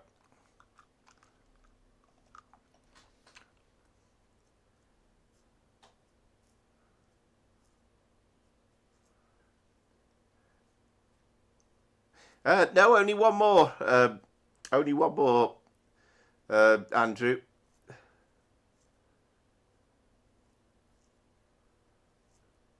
Yeah, my first one I've been hanging on to for the rest of the runs, to be honest. Got lucky on time bonuses, stopping accuracy in the first run, really. Yeah, it was very, very well played, that.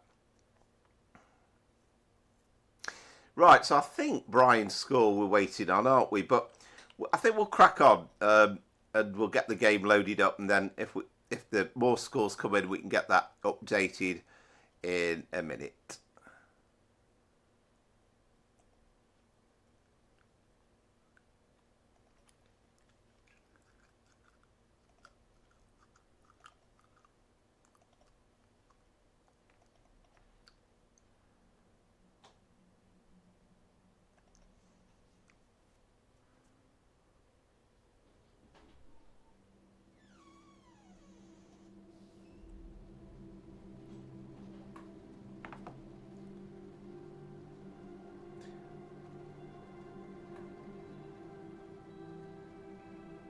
I always start getting mixed up with this time thing. It's like I'm trying to remember it.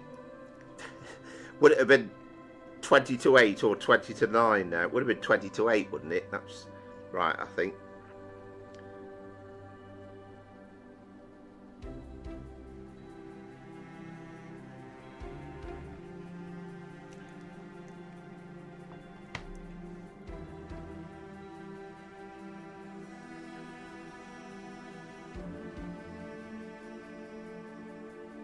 Ah, okay, yeah.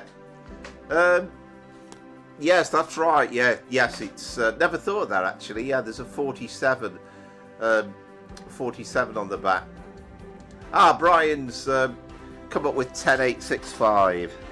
Well, it's still not a million miles away, Brian. 10865. So let's get that in then, whilst we're on song, as it were. Where are we? Brian, 10.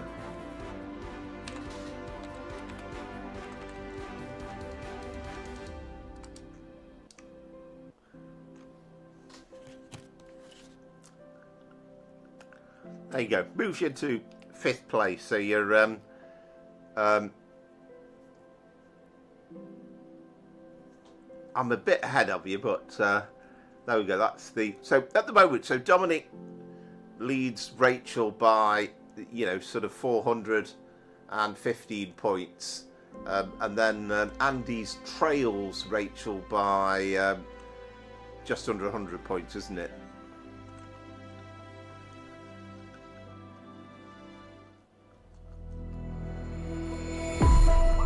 We're back on to oven clocks again. We were talking about that earlier on.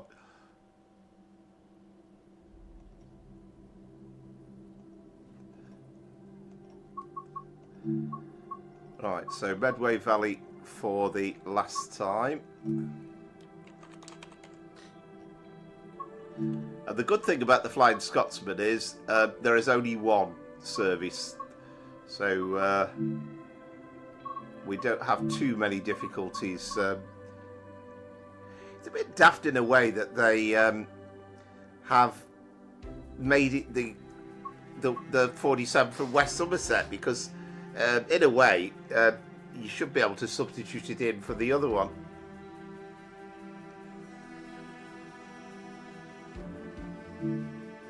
Well, you've got it 20 mile an hour more than me in real life, that's for sure.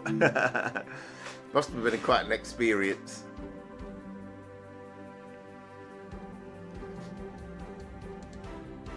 Well, who knows? The thing is, say we get a red signal and Dom spads it, then it's not a certainty. But I think if Dom does win the round this week, then we have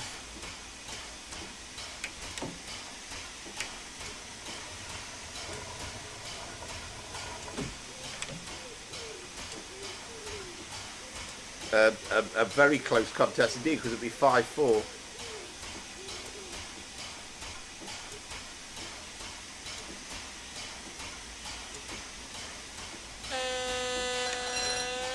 We do have AWS. Don't think we have DSD, do we, on this?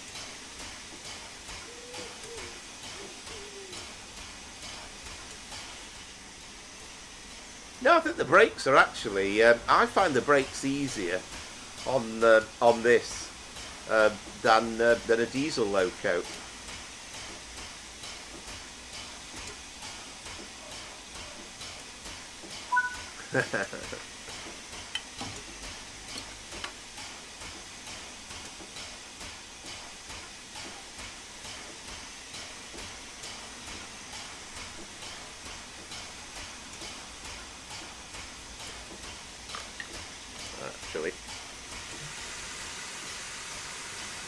Actually, I was thinking it was non-stop.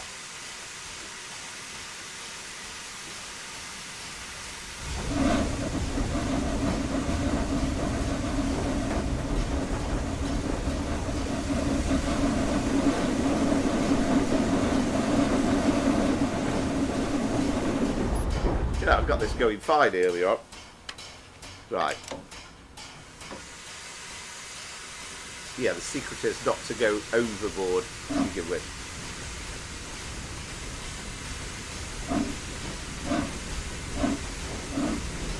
Ah, yeah, you're already plotting victory next week. Oh, right. Oh, that's a nuisance, isn't it? Let's start again.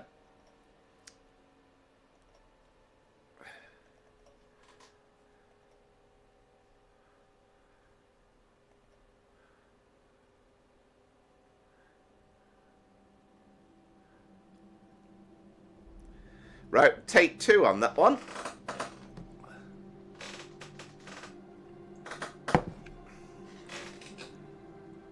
Yeah, I didn't realise there was stops involved actually, but it's... Yeah, the brakes on it are pretty straightforward. Yeah, so yeah, we could be bridging the gap 5-4. The game just dumped on me, Mandrew.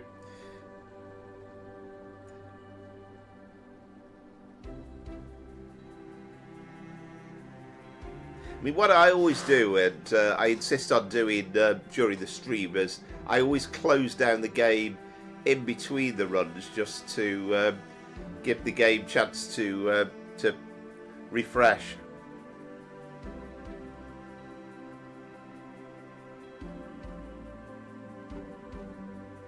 And I know it works because I did do a brief run out of the station for the intro video. So it can happen sometimes.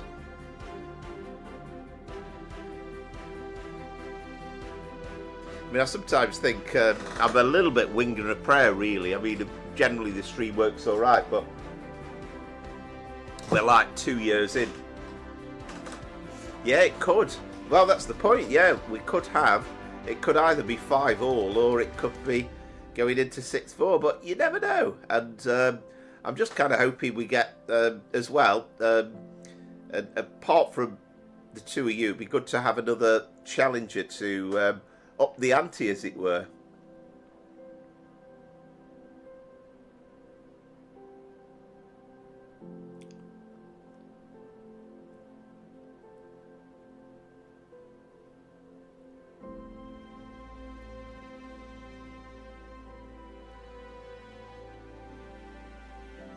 So hopefully we'll be alright this time around.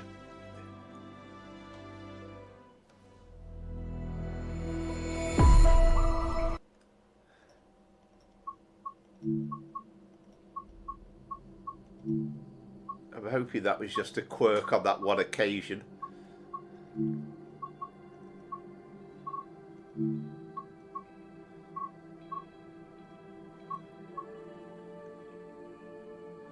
Oh, I never realised it's supposed to be a festive rail tour, but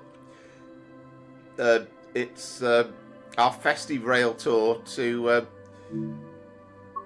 in March.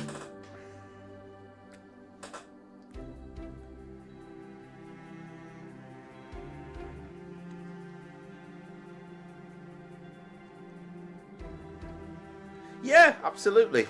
We'll be interested. We'll be very interested.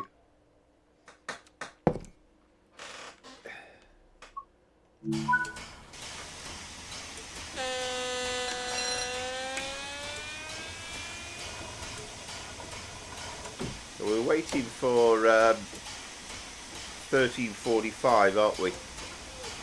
It does look. These are the post office sidings at Tonbridge as well. So I didn't even realise this existed.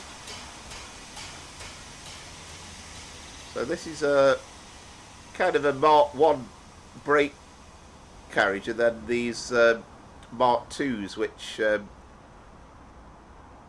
are yeah, West Coast Railways.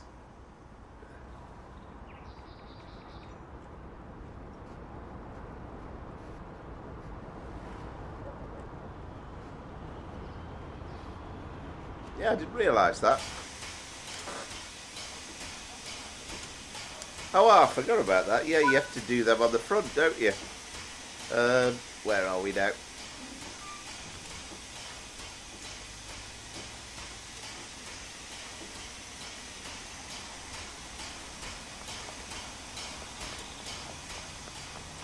You have to fit them on, don't you?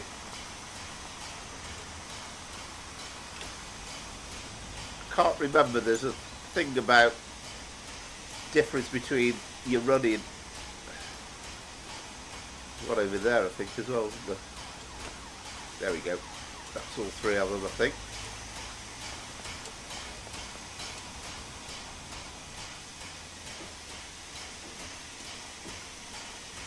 I've got to climb aboard now.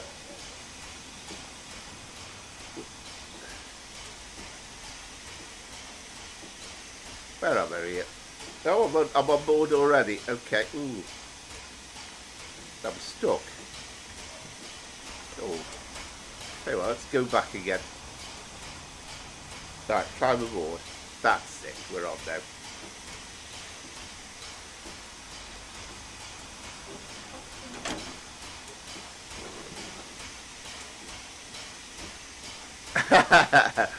Yeah, I like that. The oh well, I'm gonna leave it on anyway. I can never remember what the setup is.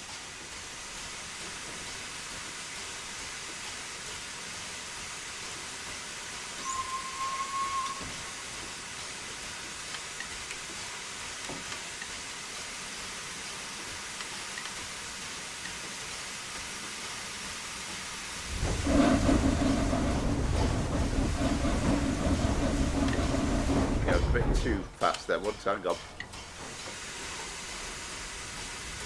There we go.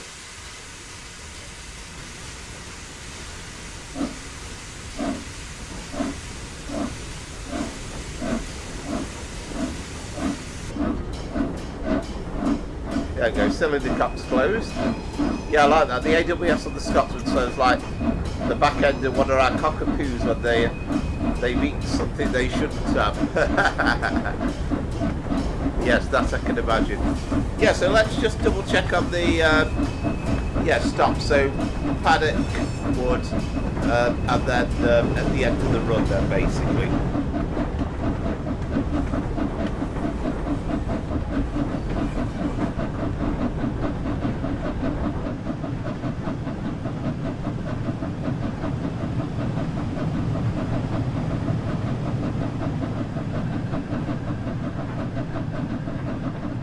this train in a minute. There it is.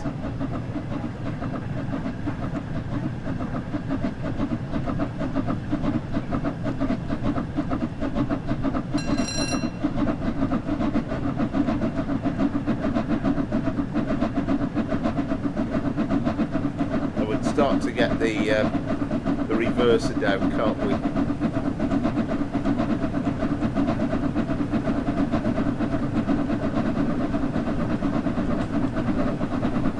By no means an expert driving this thing.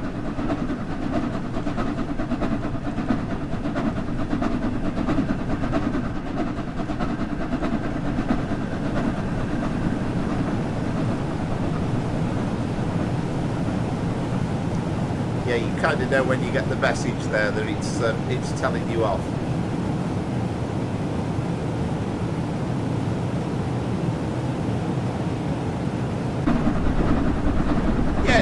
It's not too difficult, is it? I mean, if I can do it, then I think anybody can do it.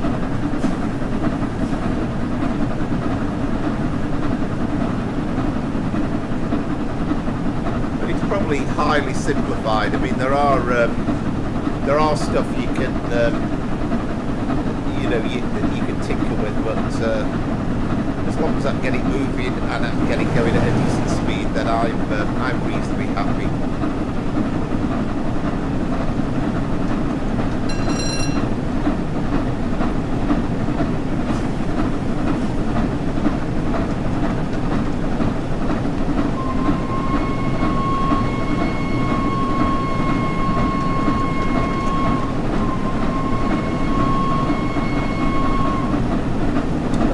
As well, but thank you very much for all the new subscribers over the last couple of weeks. Glad you're enjoying the videos,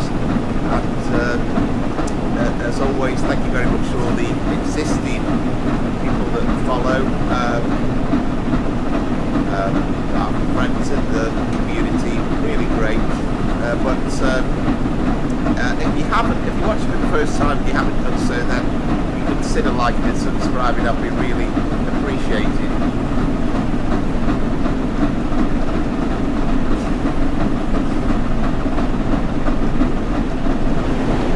Yeah, I'm about right. I'm about 45 now, so we're building up quite nicely. I mean, I tend to start off in full 75, but then reducing down.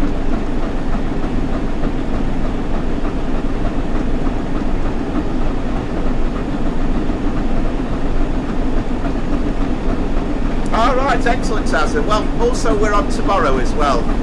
If you get the chance, 7:30 tomorrow for the Class 90 preview. So yeah, if you get the chance to have a go on that, then have a look at that. Then give us a share tomorrow night. But yeah, thank you as ever for your company and your chat. Much appreciated.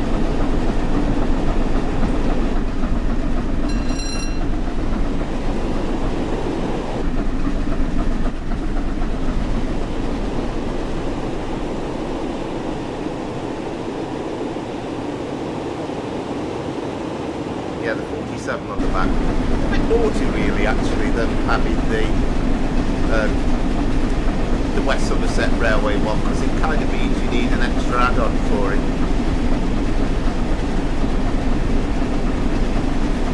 Oh, excellent, yeah. And as I say, the grand plan is we're going to take a run from, we're going to start at Stratford,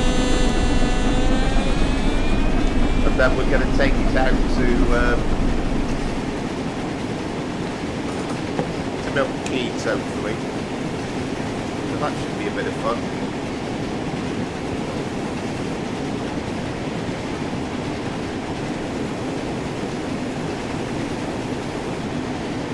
Yeah, thank you very much. Yeah, we'll come towards the end of our run, the end of the stream.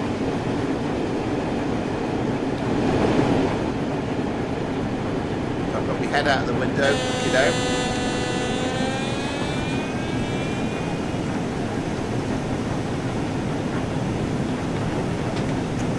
The question is, have we got clearance into the station or not? got quite a distance to go before the signal.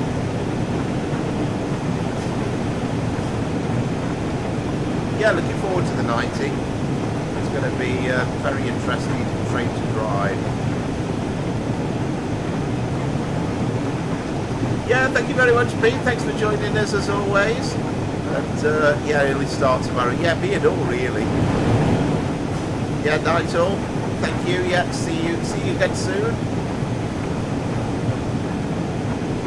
That was the Fogbound run. Did you see it, Andrew? That was Rachel's choice. So we had a Class 52 Western out of Paddington, and it was a scenario that's available called Snow Slough, and basically you can't see a thing the whole journey. Very, very interesting. Yeah, it's going to be quite interesting. I mean, I will use the. I know you said that in real life. We're signalled into the platform. We're all right. I know you said in real life that you didn't use the speed controller, but I think I will be doing, to be honest. But yeah, thanks as ever, Pete, for your company, your humour, and your contributions.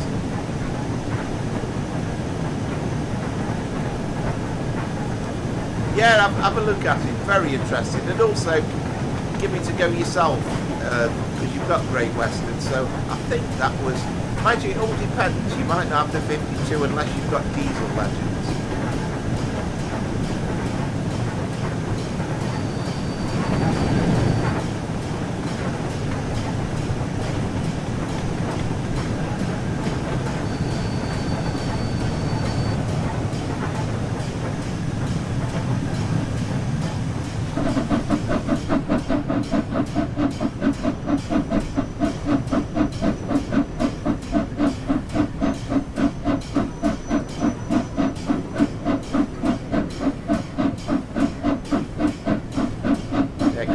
Paddock Wood now.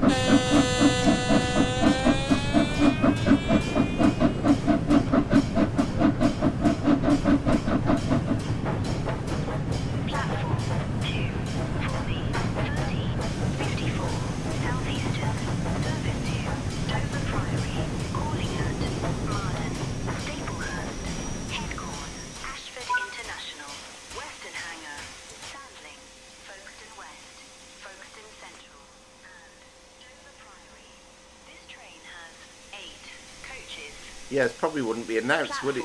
With it being. For the 1354 Southeastern service to Dover Priory. Ah, we're a bit late already, aren't we? With that same platform 2 to Dover Priory. Yeah, this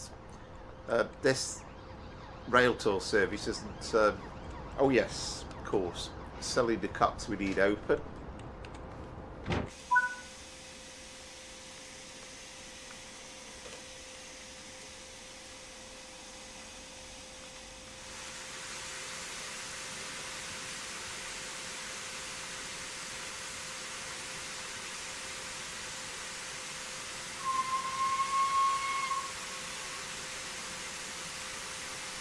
Yeah, you see, I always find, personally, I always put it on 75 to begin with.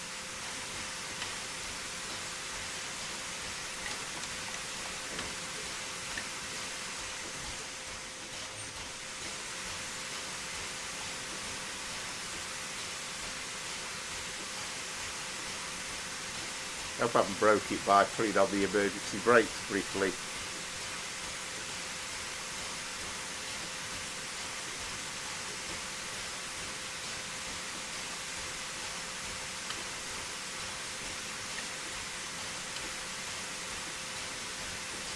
Shut the doors.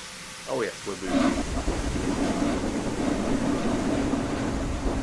We are moving. We're okay.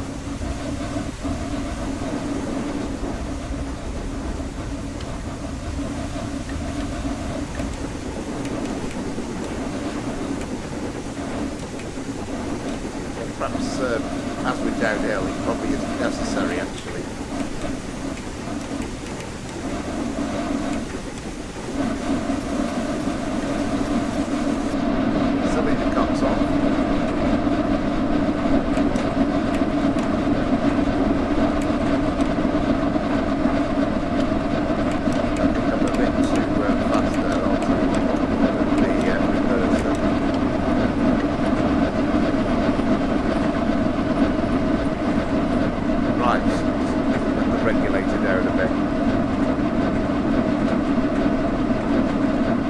guess I've not noticed. I mean, sometimes there is. And of course we know the cat flap on. But sometimes we do have a fireman, so that must be a little bug.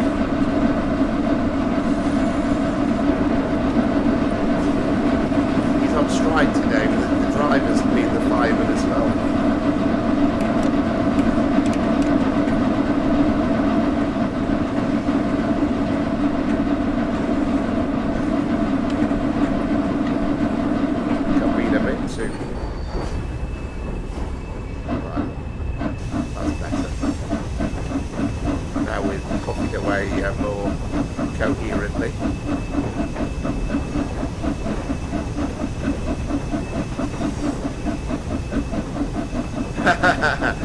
Good evening, Amaze. Yeah, I thought I'd give it a go. I've not driven the Flying Scotsman on the stream before.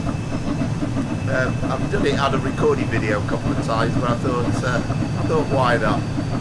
Oh, we've got a 66 here as well.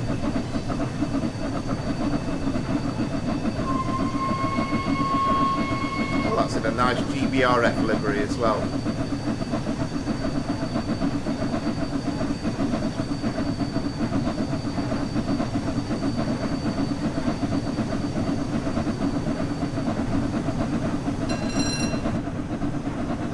Yeah, I'm not sure whether you mean the Flying Scotsman or Amaze Tasty in the chat, Scooby.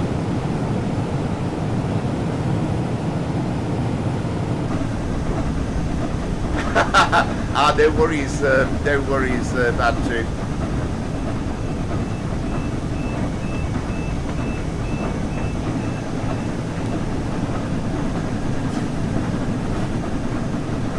Yeah, good to see you. I think one or two have asked after you the last couple of weeks.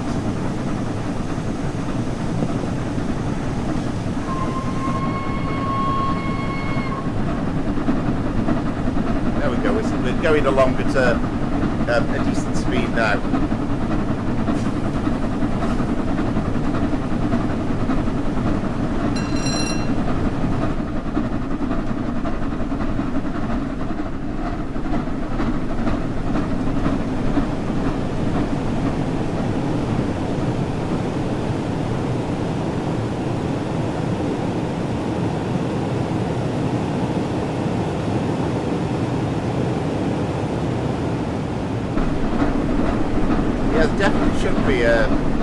Should be a fiver there.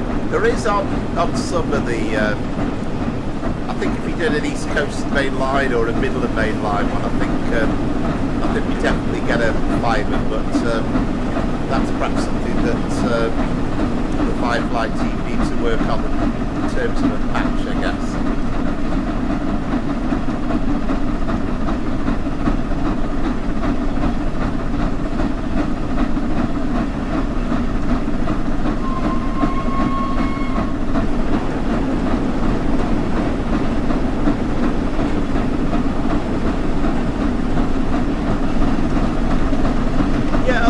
So the plan for next Sunday is we've got a freight night, so we're going to have a few freight runs.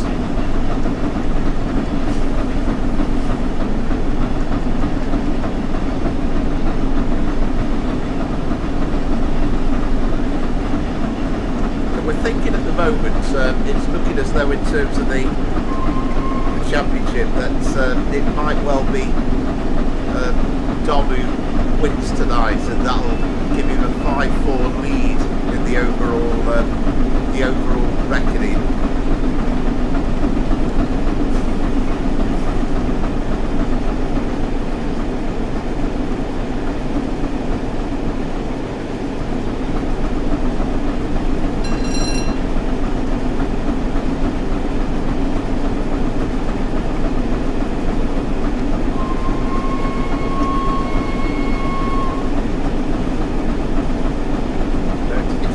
I mean 14 miles, but we've got 26 minutes to get there, so I don't know if it's just dead generous timing wise.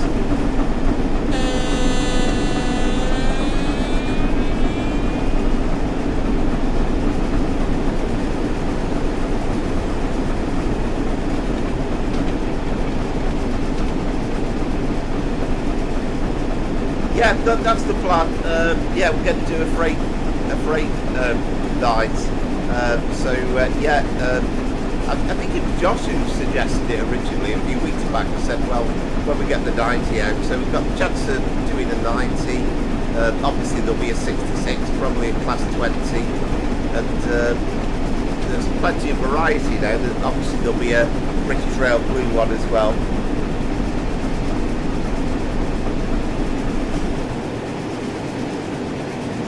We're going to be speedy for this 30, I think.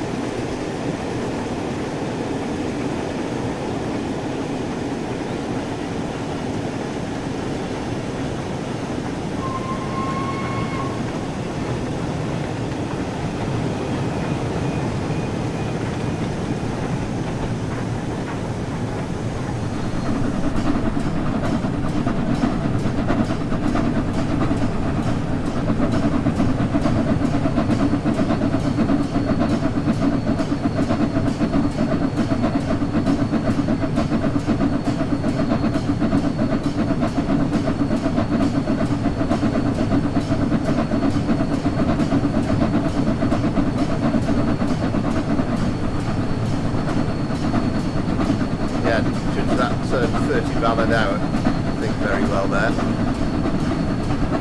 Get the reverser down to about 40 of it, should be alright. 45 over is fine.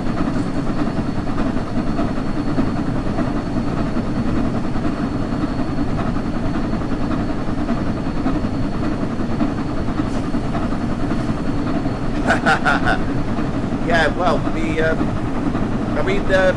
I think Southwestern was saying earlier, could we have an 87 with a Freightliner on West Coast Main Line over Shap, which I would love to do, but the problem is, I think each of those runs are quite long.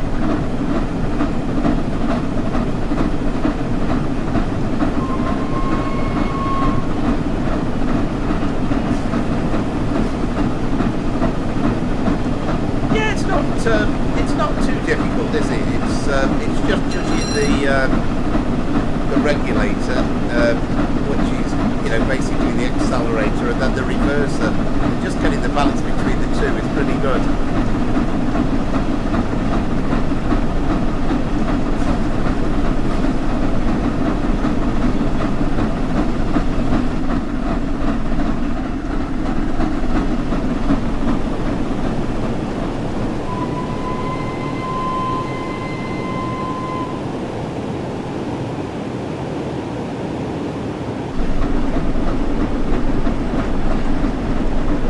Forgotten about that, Scooby, actually. That's a good point. I think the HST pack isn't going to be too far away. I don't know whether the plan is for the 387 pack to come out at the same time. Yeah, fantastic. Yeah, it just fits in really nicely, doesn't it, with the routes, Dom? Yeah, definitely. Yeah, looking forward to the HST pack. I kind of forgotten about that. I think Crew Preston's not going to be too far off, but I'd really forgotten about the HST pack, that farewell pack, and that's going to be amazing when that comes out.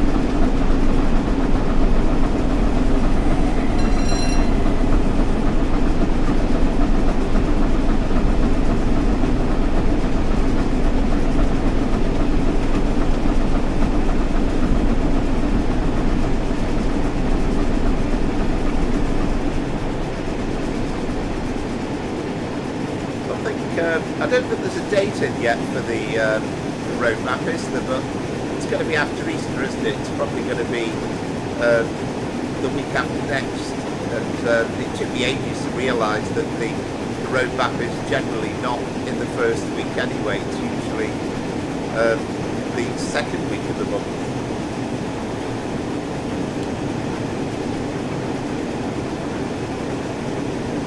Yeah, I think I've not seen anybody that said anything derogatory about this route yet.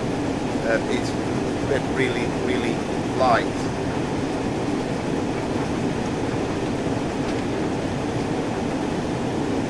Oh, excellent. Yeah, no, that'll be good. I mean, that'll be a thing in the future as well, where it's kind of weird to think of HSTs on rail tours, but that will be very much something that will be exciting to see.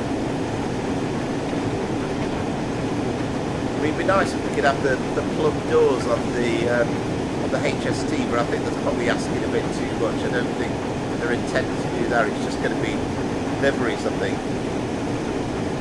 Yeah, it seems to run, apart from this scenario dumping on me, but it's alright the second go. This seems to be one of the smoothest routes. I know a lot of it's double track running and in the countryside, but it's fairly clear the Firefly people have got kind of a good head in terms of this optimisation business. They seem to be doing well with the game.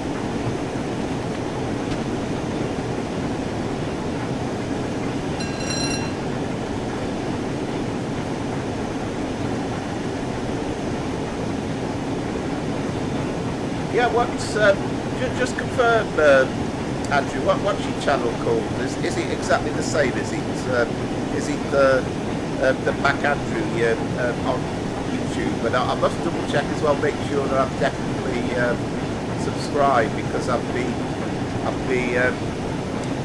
kicking myself if I haven't. I certainly will do if I haven't already. But I think I have, and then I'm sorry, but I've forgotten to go double check about your videos.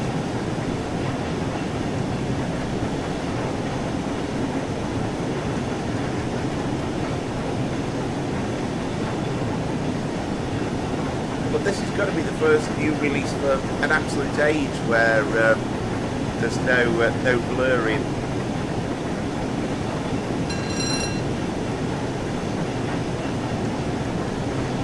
Right, fantastic, yeah.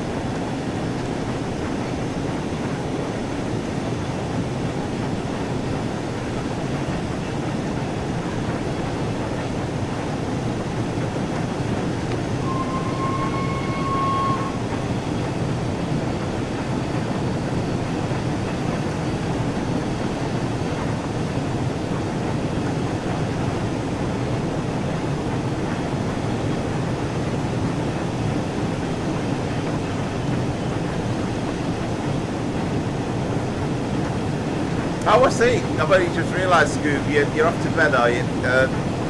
Yeah. Well, I will be once we get to the other end. We'll wrap up the story. But yeah, thank you very much, Scooby. As ever, thank you very much for joining us and your comments and chat. Oh, right, okay. Now I see what you mean. I thought it was strange. Always last to the end. Confused me totally then.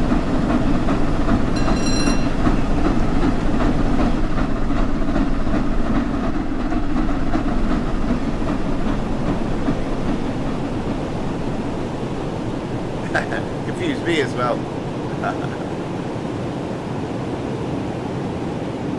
Right, we're on a downhill gradient now, so we should be able to get a bit of speed up, hopefully. I still drive this train like a novice, but I do try.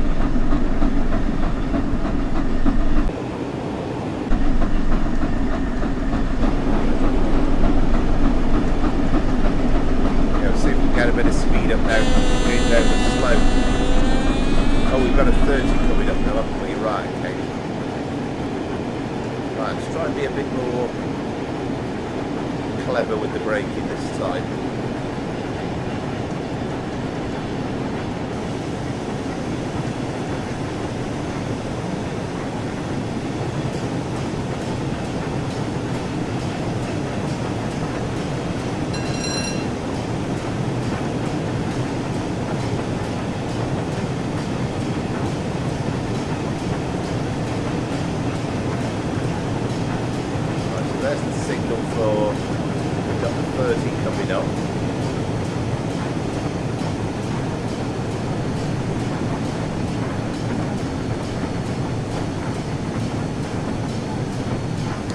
Better this time, a bit more nicely judged.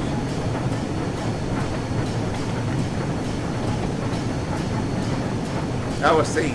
I'm glad you redid that because I was totally thrown. I thought, what?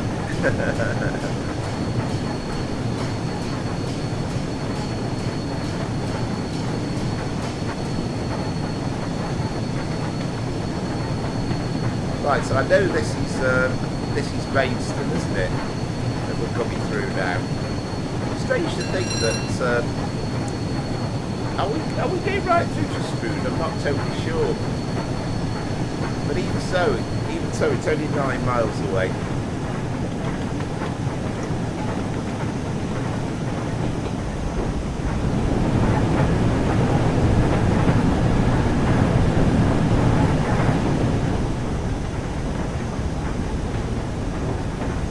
All right, excellent job. Yeah, it's little things like that that I think they've done a sterling job with.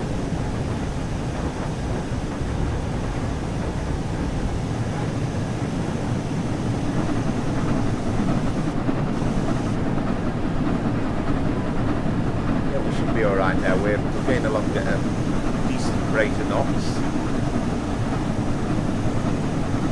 Yeah, you get some interesting views from the looking certainly this side of the cab as well, which again, you know, you'll be perfectly entitled to put your head out and get a good view.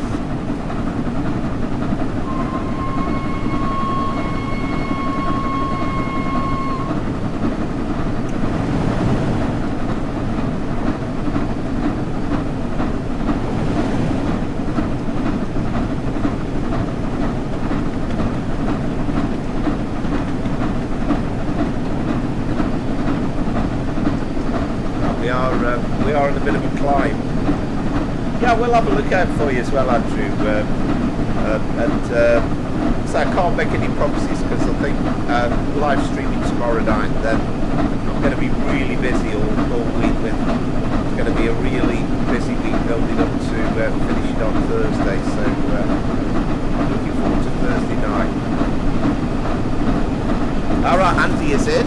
Brilliant, mate. Well done. 7757. And yeah, I think the scores are going to come in slightly faster, aren't they, with my having to restart this.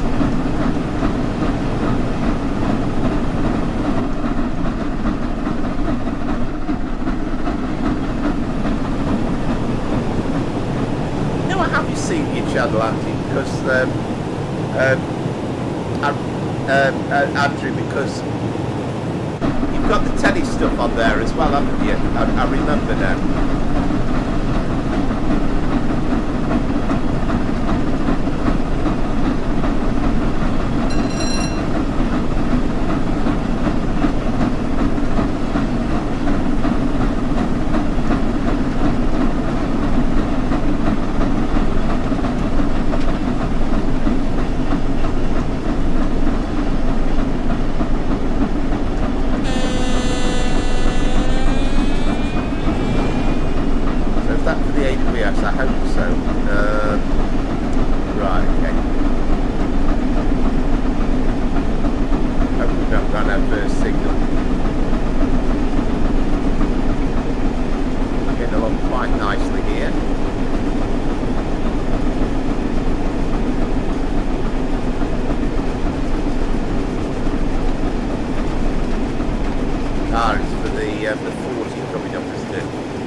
That's interesting. Yeah, I'll have a check.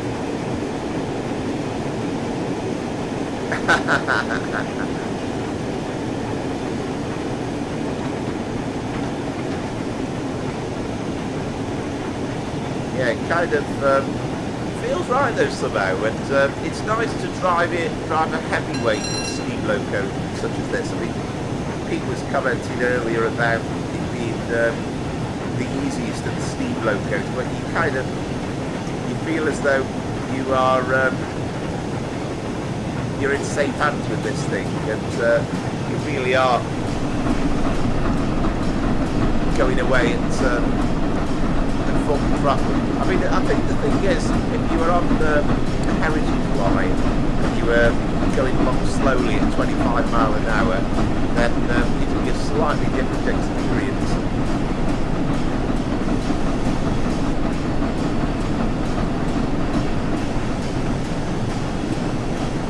Yeah, excellent base stage. Yeah, have a good week. See you next Sunday. Yeah, that will be fantastic.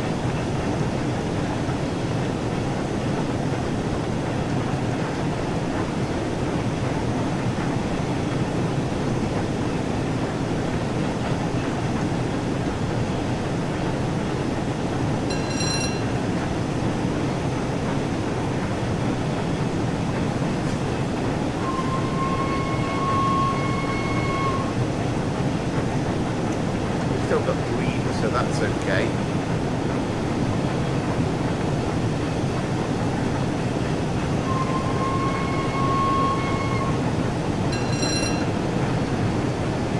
You really see the detail of the stations as you're coming through.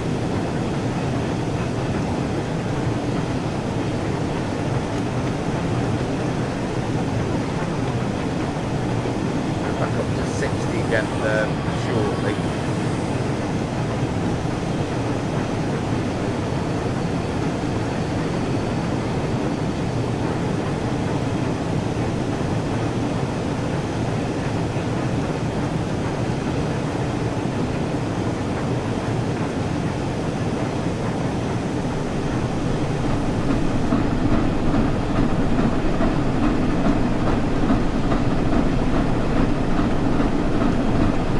Lovely countryside, but filled with plenty of industry and plenty going on as well.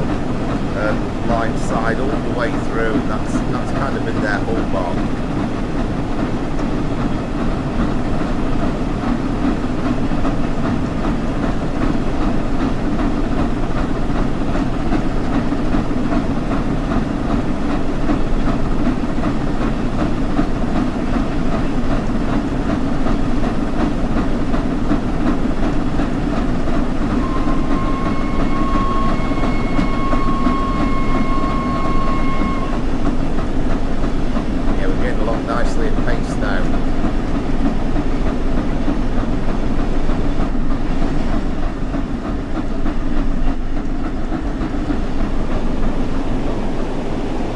Getting up to 70 with the next 70 coming up.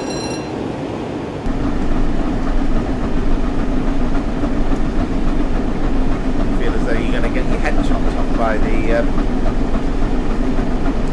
the signal stretching that far out from the window there. That's the only thing.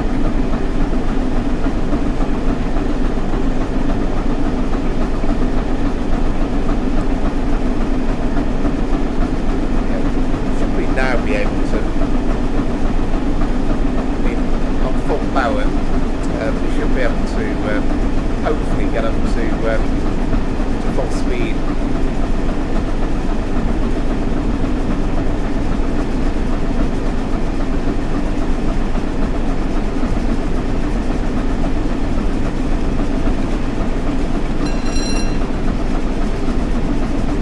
It does take slightly more challenging than driving other stuff, but it just makes a change, doesn't it? A bit of variety, I think, is always good, and rather than us hopefully being too stale, I think, in terms of the stream.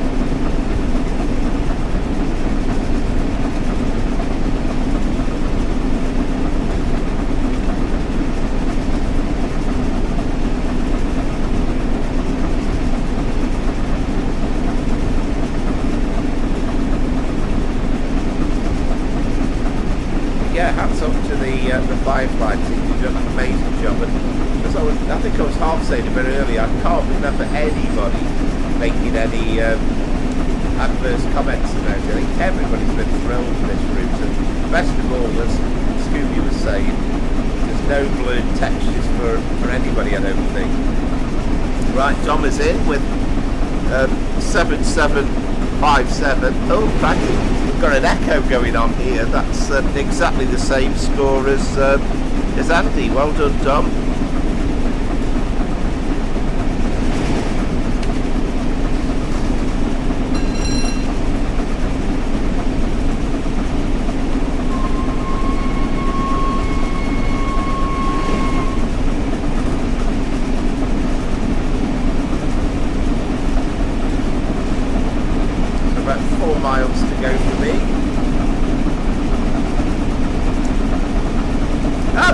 Rachel, so you thought that you did really poorly on that run. Well, you've just proved that was actually a pretty decent run. In fact, you beat Dom's score there.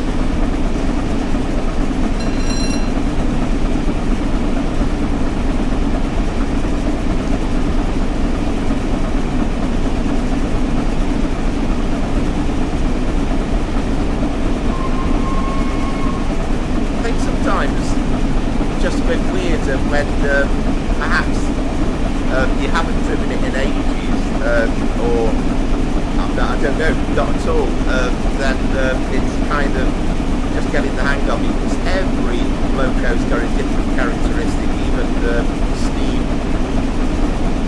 different types of steam locos.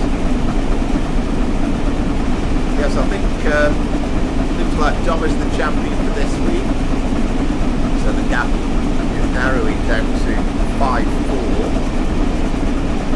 but it was all down to that superb first round, which kind of blew the scores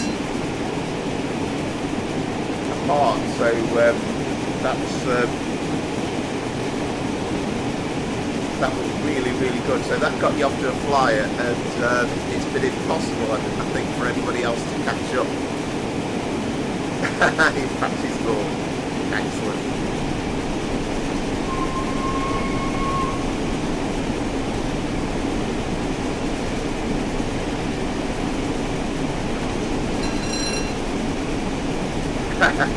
Oh yes, absolutely.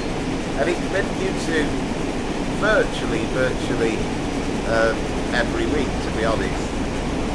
So I think the rest of us we need to just practice a bit more and just provide extra challenge. There's ways and means, and I find these longer runs a lot more straightforward in terms of concentration, because apart from worrying about the speed limit, there's not a lot to think about. But when there's a lot of stops and there's a lot of chat going on, it's quite difficult to concentrate on absolutely every angle, which is why I think if I do a recording video with a stopping run, I would say mainly I find it a little bit easier.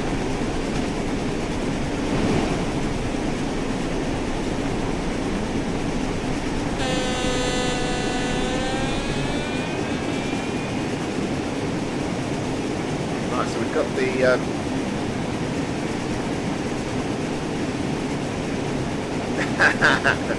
oh, I doubt that. I very much doubt that.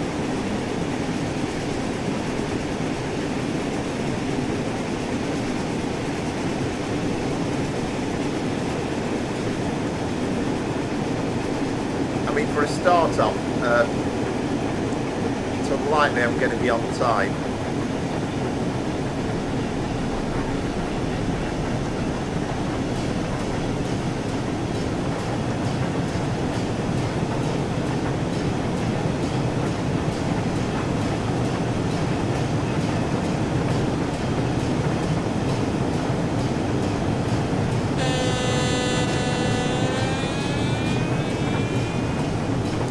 Now just a question of can I get down to the 15 in time?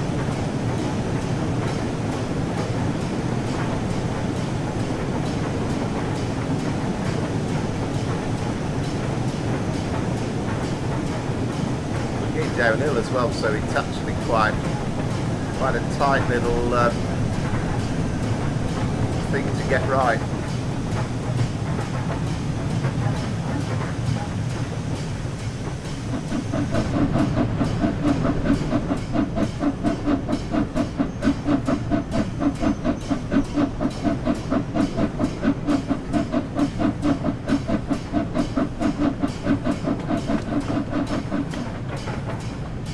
Yeah, well, I understand, kind of.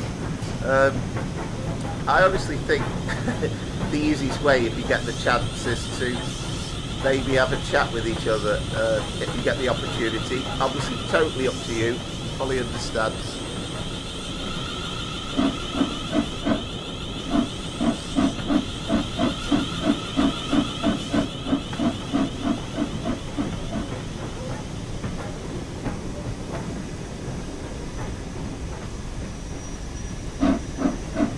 I'll see if I can make this final signal.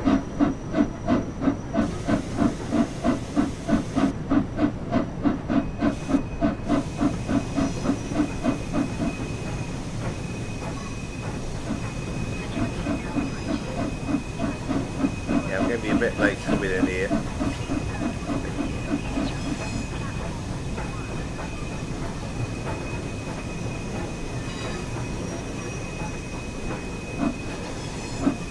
Yeah, in terms of the live chat though, but I don't know about comments.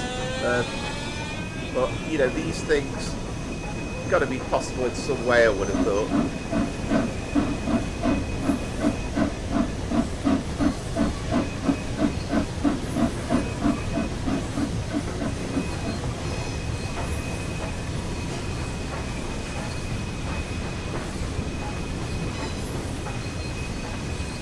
But never say never anyway, that's all I'll say.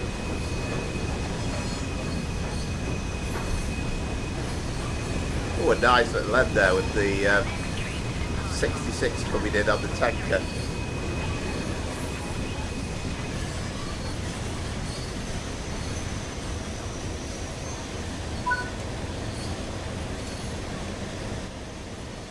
Yeah, desperate not to let the front of the train go past, because that, remember, there's the issue of if you get the front of the train past, then you pass that signal, then you're in trouble. Yeah, I'll have a try. I can't make any definite promises because I know work-wise it's going to be really, really busy, and that's kind of not making an excuse, but we'll see what we can do. But yeah, enjoyed the run, and yeah, let's see what my final score was for that run. So I was 7.522. So yeah, you needn't to worry. I was a bit further adrift.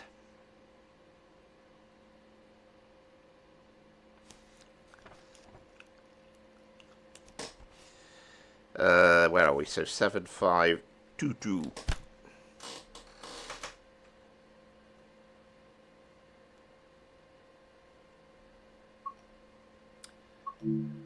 So we'll update the scoreboard of the tonight.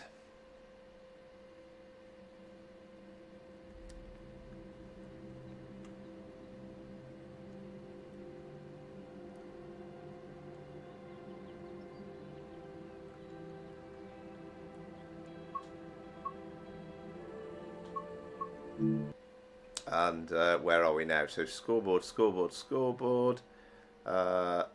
Find it. Scoreboard.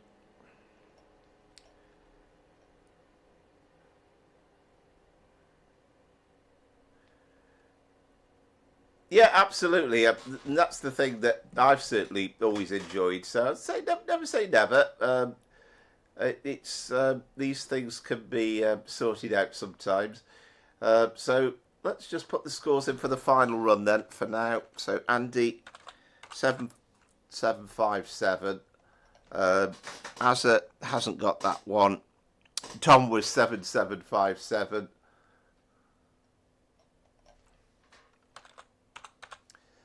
I was 7.522. And Rachel was 7.95. Got for a trap or a common run or something there. Hang on. So we'll add those in.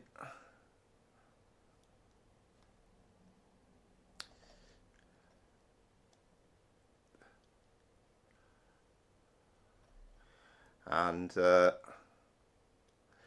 yeah, it has been great. I hope you do change your mind. I hope we get the chance for the two of you to perhaps talk to each other at some point. So we'll have to see anyway. We'll see what happens. I'll do what I can.